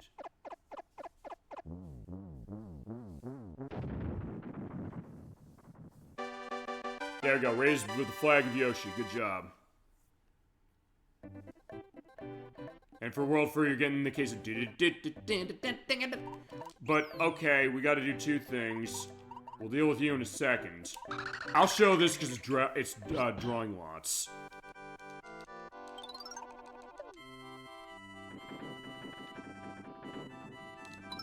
Okay, I got something good. I got a star item. Okay, that's a rare case where Kamek was not on half of the board. That was nice. Actually, I think he's not on half of the board on the bonus you run for getting 100% here. Alright, so we beat Naval Piranha not the right way. We're gonna beat him the actual way, or her the actual right way. And since I don't have to worry about score whatsoever, I'm just gonna go right to the end.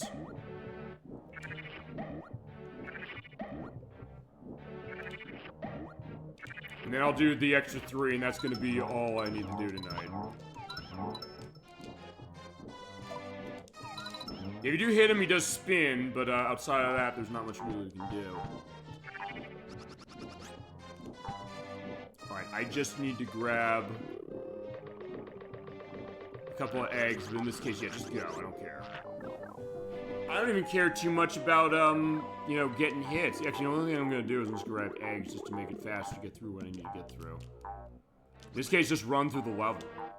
So yeah, if you're gonna speedrun this game, the speedrun element of this is gonna be a couple things. It's gonna be, are you gonna 100% the game? And also, if you're not, how fast you're gonna go through each stage.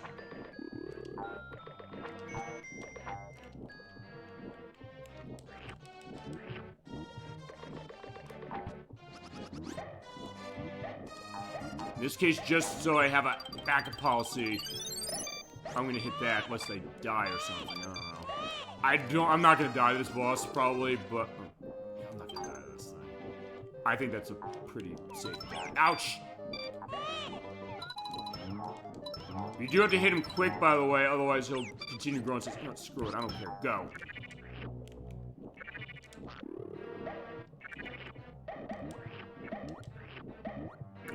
That'll work. Fine, that's the other thing you can do. You can just say, hey, I'll pick up the nippers when they appear and just hit them with it.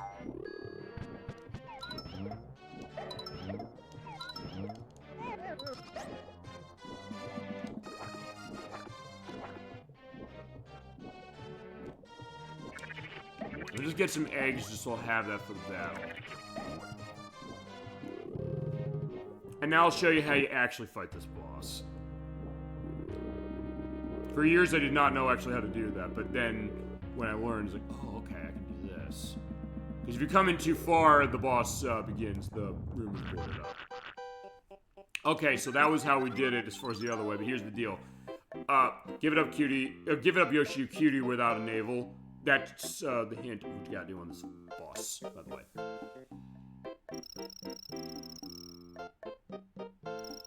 And this is also the first, battle where we're gonna get the full version of the boss theme. In this version. The Game Boy Advance version plays for every boss.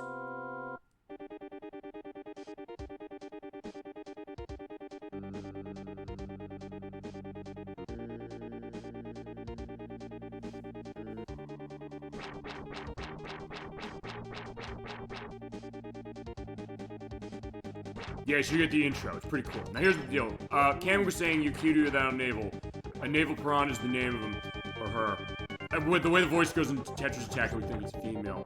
Unless there's an indication from its generals, don't know. Point is, you basically want to skip the egg across to hit it in the navel where it has the bandage. Do that 3 times, you win. This will happen is it'll do that, and if you're running out of eggs, what'll happen is it'll shoot down, what is it? Shoot down, nipper spores, and you'll be able to get eggs off them when they land. But in that case, I made 3 straight shots, and he's gone. Not too hard to get the pattern down, but a case where you have to be careful. Especially if you're not going to be using the cheap strategy, which is good if you're going 100% on this. Especially got 16 points. Okay, so let's take one look as far as this. That's occasionally you get the nice flashing of the orange or the red and the green. Okay, here we go. Alright. This is what tonight was leading up to. And it's poetic that this is the last thing we're doing. Do an extra level 3. I'll come back and I guess speed the rest of the game next time, I guess. More Monkey Madness, holy shit. Okay, it starts you with those fucking, Shy Guys or Fly Guys. Do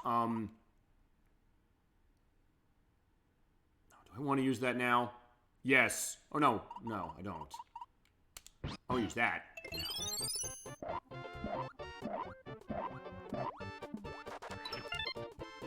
I was thinking ahead. Like, I'm glad I have that, but I want to use that because I want to basically have many eggs set as I can. At the beginning, they'll give you these, for the purpose of getting stars. The monkeys are all over the place. Most of this takes place over a bottomless pit. There are no checkpoints here. Not a long level. This doesn't feel like it's forever. I'm not gonna cheat with this one. I'm not using one. Not the way I really have, except for just showing off what happens when you can fully win flip guards. That's more for a demonstration purpose, but for this one, you do need to make sure you're getting yourself set. Those Shy Guys with the...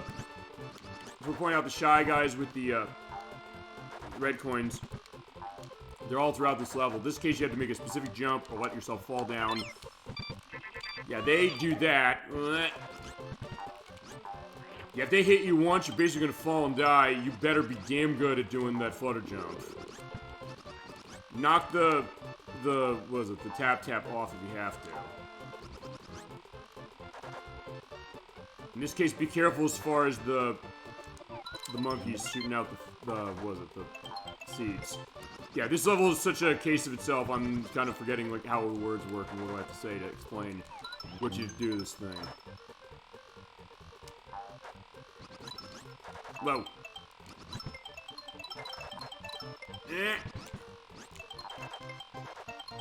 Actually, this is also the thought I was thinking, like, using the POW block, potentially. Try and get them off. Ouch! This is also why you want to have the star items if you just want to say, hey, you know what, at the end of this thing, I don't care, let's just get... Whoa! We'll just I don't have to... You don't have to worry about the stars at the end of it, because you have all you need.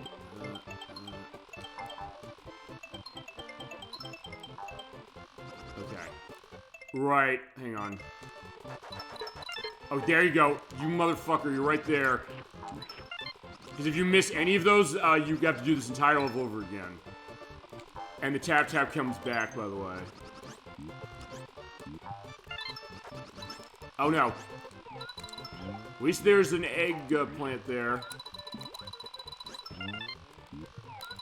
Yeah, Ack can attest to this as far as who I work with, and someone else who I don't have an official name as far as who's on the show. They saw me do this one of my practice, like, holy shit, this is insane. I was like, yeah, you're right, it is insane. Shit, no!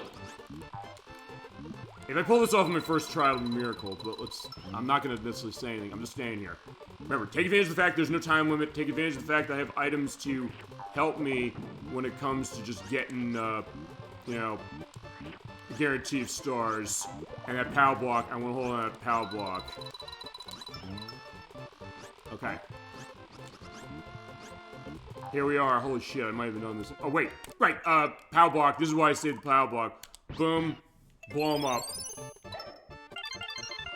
That's that. That's that. Now we use the 20.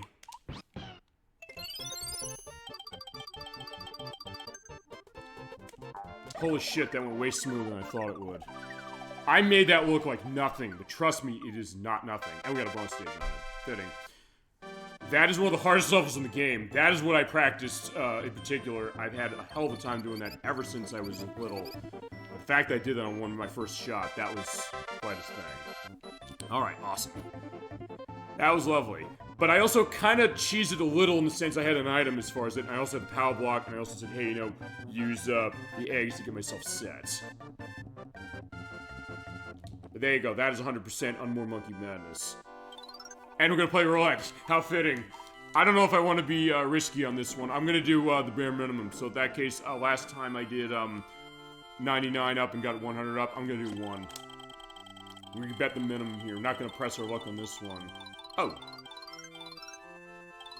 Okay, I got another life. Okay, so I didn't lose lives. Okay, I got an extra life. Okay, that's nice. Okay. That's the case of that. Alright, there you go. So that is all of State Worlds 1, 2, and 3. Alright, yeah. This was insanely hard. The fact that it went as smoothly as it did, it's kind of a miracle. Okay, but, alright. I'm trying to think of what do I want to end on music tonight.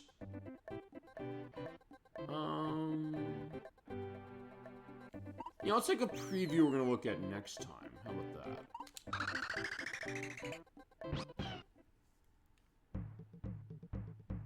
Or how, you know what, I'll tell you what I'll do. I'll go through this level. This is Go-Go Mario. This is the first level of World 4. This is where you're gonna get a lot of indications of older Mario games a little bit, because you have Goombas. Which in this game, by the way, we jump on them, they get flattened.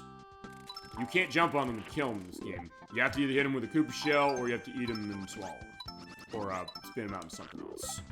The Piranha Plant's there. It looked like he jumped over what it was. I'll look back on the footage. This is not gonna take too long.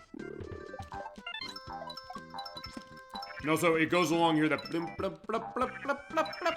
Yeah, you can get a life off of that, but it's not like the melon bug method in 1.7. Which fitting, actually, we're coming back to this one, actually, and then I mentioned that. In that you can really kind of go back and forth. I remember, actually, I'll say this. I think it was an episode of Disney Adventures Magazine said you could. They lied.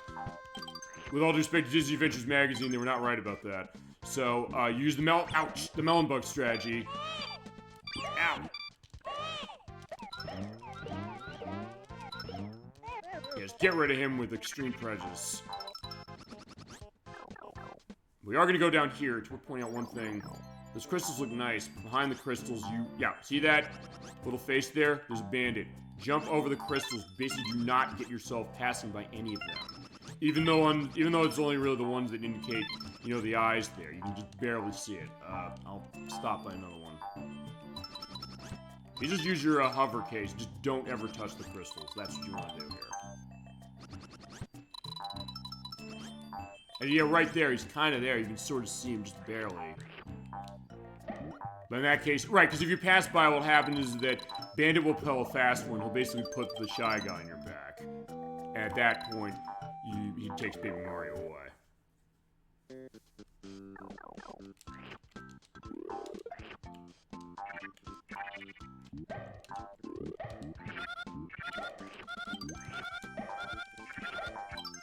Also, they do give you the different sound for the purpose of picking up the stars and eating them, which is not too much of an indication, but something that's a bit different. Okay, I'm gonna beat this level, and then that'll be in the show, because, yeah, I'll be in good case to do this. Alright.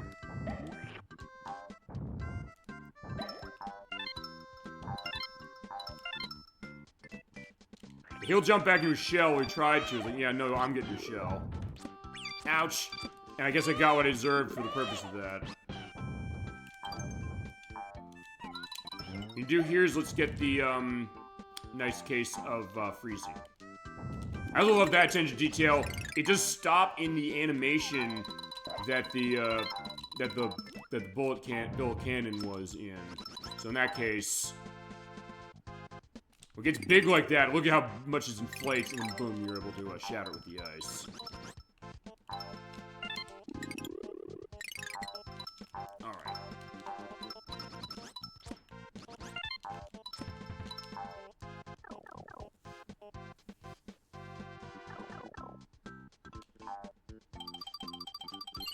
Okay. It's just fitting, I guess, we're ending this way as well, because not just the more Monkey Madness thing. Here's a little breather, because, yeah, look who's back. Fuzzy.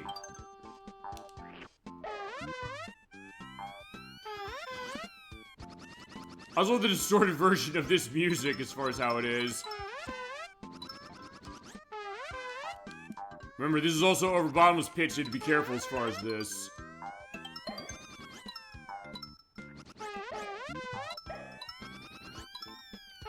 Oh no! Like that. That's what you have to be worried about. But if nothing else, I showed why it's a bad case. But we'll beat this level because it's not that long. And then that'll be the end of the show for the night. And we'll pick up with the rest of World 4 next month. Well, actually, 10 will be over a month based on how the time this is going to go. I mean, I'm going to try and avoid Fuzzy here. I mean, if you do want to avoid him, one of the things you can do is you can hit him with eggs. But perhaps the best way to go is if you have watermelon seeds, you have the watermelon item, just take that out and just start shooting the seeds. And you control the seeds and that item, you get tons of seeds off of that as far as shooting. It makes it really easy to kind of just be pinpoint and just get them all out of the way. But it's hard here because you're going across the bottomless pit and you have to make these jumps. Or you do the other thing, which is saying hold down and either pass the threshold that you need to pass before it turns off automatically, or hold down the D-pad and basically just wait it out.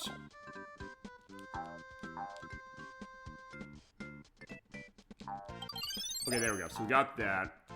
Let's talk one more time to you. Does Superstar become powerful Mario? Yep.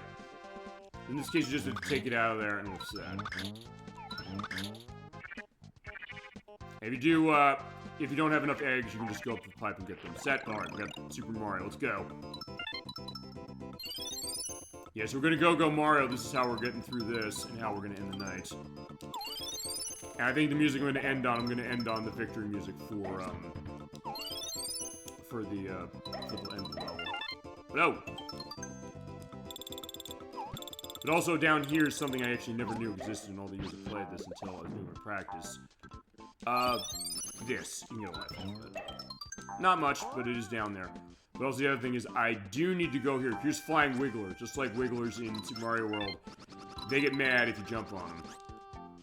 In this case, you can use the cape of Baby Mario to get across this, but since I already used up the star for that one, they just use Yoshi's flutter jump to do it. And just stay out of the way of the flying wigglers, and I got everything we need. We're good. Okay, that's 100%. Boom. Alright, so that is the end of part 1 of Yoshi's Island, ladies and gentlemen. Okay. I just wasn't sure if, like, hey, we're gonna have a minigame for this, but alright, we are not ending on a minigame. We're just ending on the first level of World 4. And there's 100%, and I'll keep yourselves here for the purpose of the final discussion and all that stuff. Okay, so you go. That is about halfway through the game. I'm surprised I got through that much in one part. Like I said, maybe all the 30 years of practice I've had in this game got me set. But there you go. So for Yoshi's Island to continue, we'll be back to this game on January 23rd. That's going to be a Friday, as we're pointing out, at 7 p.m. Eastern Standard Time. For that, given how this is going, I think we're going to beat the game.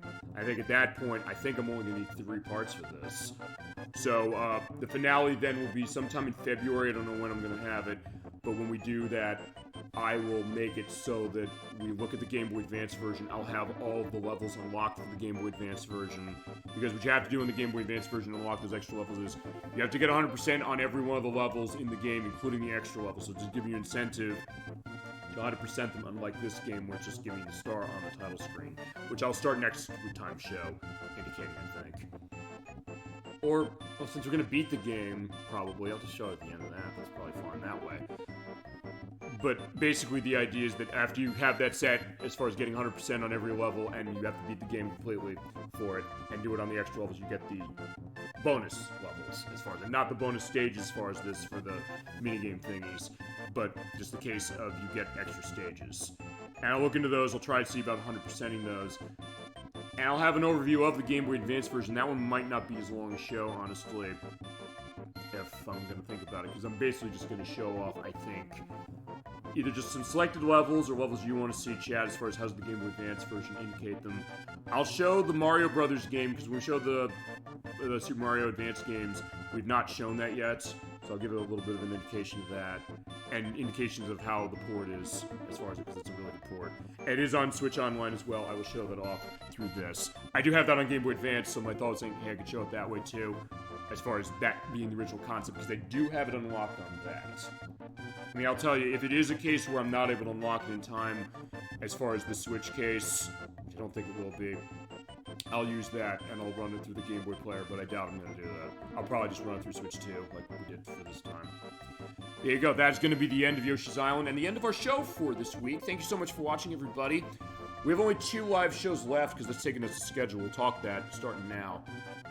Okay, so next week, we're going to have a Saturday show. That's going to be at 7 p.m. Eastern Standard Time on December 13th. We're coming back to the Nintendo 64 for the first time in 2 years, live on the show. I mean, I did show off previews of Perfect Dark and Yoshi's Story on our Switch 2 Chronicles video part 1 from earlier this year, but we haven't played a Nintendo 64 game live on the show since we did Tetrisphere back 2 years ago. And we're coming back to another Tetris game for Nintendo 64, one of only 3 games from Capcom on the console. It's going to be Magical Tetris Challenge. It's a game that is technically a viewer request, the way I'm counting it. I first mentioned this when we played Final Fight 2, because we're talking about the Magical Quest games. We had not yet played the Magical Quest starring Mickey Mouse for the Super Nintendo. We have since. But we're also getting discussion saying the games in that franchise, the one that Japan got that we did not until it came on the Game Boy Advance, where it's actually shockingly expensive for that third one. So I had to figure out how we showed the third game. I might try and look for a reproduction cartridge of it for Super Nintendo, which I think they made for that game. I hope they did. Or I'll find another avenue, maybe import the Japanese version if it comes to that. But we also talked about Magical Tetris Challenge. He asked, is that a Magical Quest game too, technically? Because it is Capcom. And it is Magical Element going on with Mickey Mouse. I said, I don't know, I'll look as far as when I did the edit. I looked, there was no indication saying it was, but there's no indication saying it wasn't either.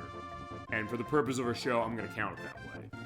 And it's going to be our 4th annual as it's turning out now, but the first officially recognized Tetris game for December. Every December, we're going to play a Tetris game of some sort. And chat, if you want to see a specific one for next year, let me know. We'll have that going. I could also feasibly do our preview program of Tetris Effect Connected, which we are going to do next year at some point. I could wait till then to do it, but it's also something where I don't know if I want to. I'll figure that. Actually, I probably won't, honestly. So I'll have to think about what other Tetris game I can show. We got a couple different cases, no question. As it's going to go dim, I don't want it to go dim. But that'll be a case of that. For next week, we're starting that as it is, and we'll have a play what's going on for it, just like we'll play what's going on for this game as is. But yeah, we'll have that going as far as next week. That's going to be live here on Twitch at 7 p.m. Eastern Standard Time next Saturday. And then the week after that, Dolphin in our chat, she's going to be in. We're going to start, I think, 3 p.m. on this one. We're going to come back to Scooby-Doo Night of 100 Frights. We put this on the shelf back in August because I wasn't able to find an open space. I had cases where I actually had to go off and we couldn't do live shows. But I also said I wanted to have Dolly Finn on the game because she was the one who requested it and she wanted to be on the game itself. And I didn't want to get a case where sometimes it happens where she's only on part 1 of a game. As far as something like this, I said it was something she wanted to see, so we had to figure out how our schedules were going to go. So this is when we were able to decide. So we're technically finishing our Halloween block as far as how it is. I'm counting it that way as far as our last live show of the year.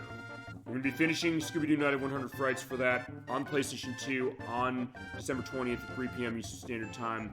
The way that's going to go, just to indicate, is we're going to go through the rest of the story, and off-screen, I still have a little more of this to do. I'm collecting all the Scooby snacks and finding all the monster tokens on another file, the file I was using for my practice. and I will be showing off all those as far as our final look at Scooby-Doo Night of Wonder Frights, which I've had a great time playing. And I've been definitely looking forward to coming back to that one for it. And that is going to be our last live show of the year, so we only have 2 more to go. But that being said, we're going to have some extra content for you on our YouTube site for the rest of the year. I've got 2 more videos planned. I'm not going to be around on December 27th, which is the reason why 2 weeks from now is going to be our last show of 2025. And yeah, it's gone fast, hasn't it? So what I'm going to do is on December 27th at 7 p.m. Eastern Standard Time, I'm going to be uploading a video that Crusader64 and Chasm22 and I recorded about a month ago. We finished Shadow Heart's Covenant back in October, but because we ran a really long part for its finale, or split it into 2 when we edited it for the purpose of the YouTube site, it was a case where there were things that we wanted to show off, or they wanted to show off for the look of the game, that we didn't, particularly the bestiary. We wanted to talk some more stuff on the ending, and they also want to show off the intro cutscene that they shielded me from because I had not played the game, and they said, this is gonna ruin certain things that we don't want ruined for you. We want you to go into this fresh, like you've gone into every single game in this franchise fresh. So I said, okay, let's do that. We talked that over, and we said, okay, we can get ourselves together to record a part for this, which we did. It's not long, it's only about 3 hours. Actually, the shortest case for Shadow Heart's Covenant, no question, as far as how it is. But that's going to be our content for December 27th at 10 p.m. Eastern Standard Time. Is going to be exclusive on our YouTube site. And also exclusive on our YouTube site will be the last video of 2025. It's going to be on December 31st. And for that, Super Old Game Saturday Sings. It's going to be a bunch of clips we're going up as far as in one video, as well as with an intro that has them both in it, as far as Chasm22 and Crusader64 just came up with the idea of all the times we've sung on the show. Most of the times we've sung are the cases where it really was a good case, or also cases where they're kind of new. I recorded some unique stuff for the purposes of myself, saying, I got some extras for you. Not just new stuff you've seen before, but it's also going to go with some of our favorite memories on the show. And it's always our last video that goes up exclusively on our YouTube site every year as a celebration of your yearly look at your weekly stop for classic gaming goodness. We have a great time, and we do it in a theme. And they came up with the idea, like, we should do singing. It's like, we're going to do singing. I'm cutting that album. I still have some edits to go on that, but I have most of the footage I need, and I don't think I'm going to get anything new over the next 2 weeks. As also we're pointing out, when we get to Scooby-Doo Night of 100 Frights, that is not going to be edited until next year. After we do that show, I'm leaving it on the Twitch site, and I'll do the edit for the YouTube site in the new year.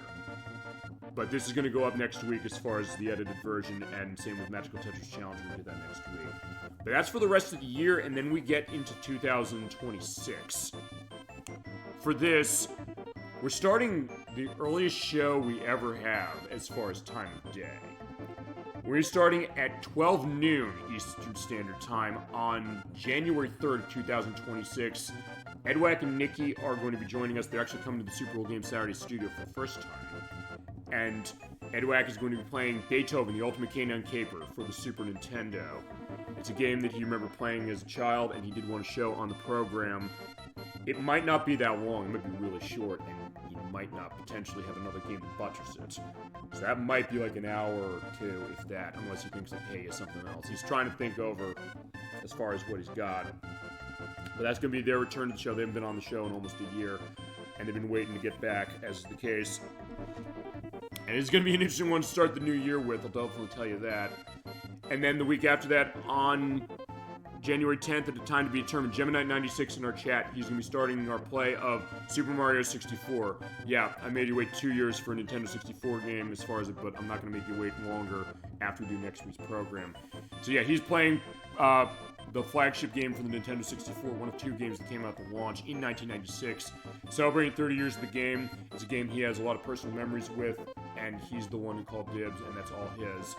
We'll start part 1 of that on January 10th at a time to be determined. Not sure when, but Gemini, you said call me. We'll discuss it, or we'll talk about it this week at work, as is the case.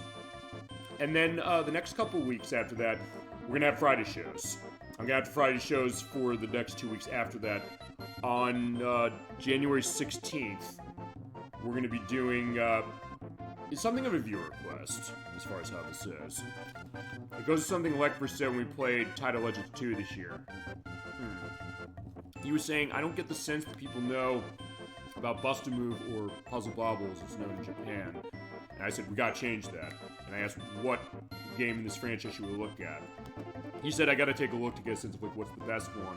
But I'm taking this as a viewer request because we have another 30th anniversary coming up for that in 2026 for Bust-A-Move 2. And I'm going to be using, just to give an indication that where my Pro controller is for Switch. No, I had it over here. Oh, right, it's over there. It's charging.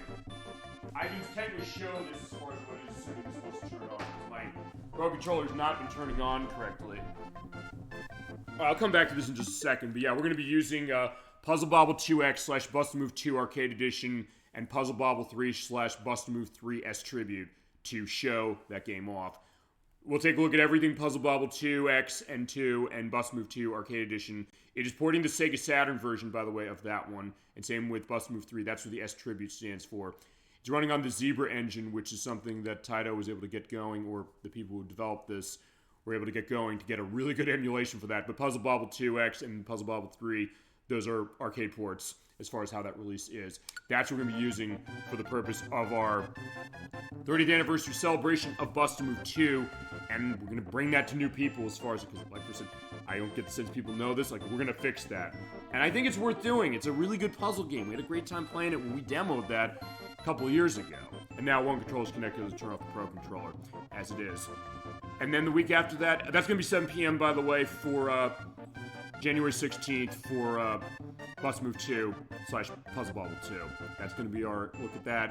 And then the week after that, we're coming back to this. That's going to be Friday as well on January 23rd at 7 p.m. Eastern Standard Time. We're probably going to beat the Super Nintendo game as far as that, and that'll probably be the end of that, and then we'll do the Game Boy Advance version the month after that. And then on January 31st, we're starting the Super Old Game Saturday scoping sessions. That is our new initiative for next year, where every month we're going to take a look at a game that's long, or a game that I want to get to, or cases where people in the chat or people who come on the show have said, we love these games, we don't know how long they are, we don't know what we want to do with them. I know Edwack and Nikki, they said for certain games, they're too long, we don't want to commit to that. They usually don't even want to commit to games that are long in one part, but they also know that his element of Banjo-Kazooie, it's going to have to be more than one part, because we have him on video saying he wants to show off the hidden eggs, as far as that we can't do that in just one show. And I'm also going to be, for that one, I'm going to use Switch 2, I'm going to use save states to speed that up. And I'll say, hey, on yours as well, fill your save state list up on that game with those. So, because it's going to take forever to put those damn passwords in. And we're not running that one for the purpose of the show, we're going to use the 360 for that, as far as based on his request. And also when she does Crash Bandicoot Wrath of Cortex. The point is they're going to have to be multiple parts, but for the scoping session, we're going to take a really long game, and we're going to take a look and say, what do we do? How should we scope this when we get to this game? And it's a case where some of this is stuff that I know I've been asked for. I've been trying to figure out when can I show some of this stuff. Really long stuff. Like Persona 3 FES. I know that's going to be quite a commitment. Kingdom Hearts Rechain of Memories. I've said to myself, how are we handling this? BlazBlue Calamity Trigger on the PlayStation 3. That's another one I said, well, I first wanted to see. I want to bring it to him. But I also saying, what is the scope of that? And that's going to be where all you're going to come in. I'm basically going to ask you, saying, based on your knowledge of this game, what do you think is the best way for us to come back to it as far as eventually? Just going to do one show to start, but that'll be a little bit of a plan about what we want to do. And also, get it out there. Point it out. Even as a game that's going to go insanely long, and we basically have to go the rest of our lives as far as to show it completely. Specifically Final Fantasy XIV, but then again, Crusader 64 and Chasm 22 talked about it enough.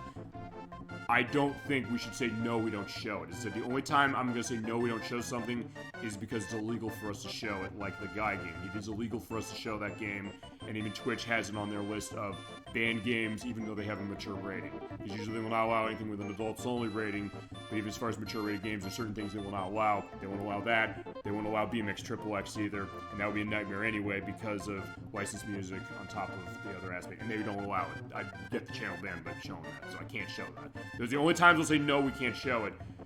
Although if it does come down to something like that with BMX Triplets, the Guy game is child pornography. I'm sorry to say that, but it is. So in that case, that's never going to be shown on the program for that reason. But BMX Triple X probably won't be either, honestly, to be brutally honest.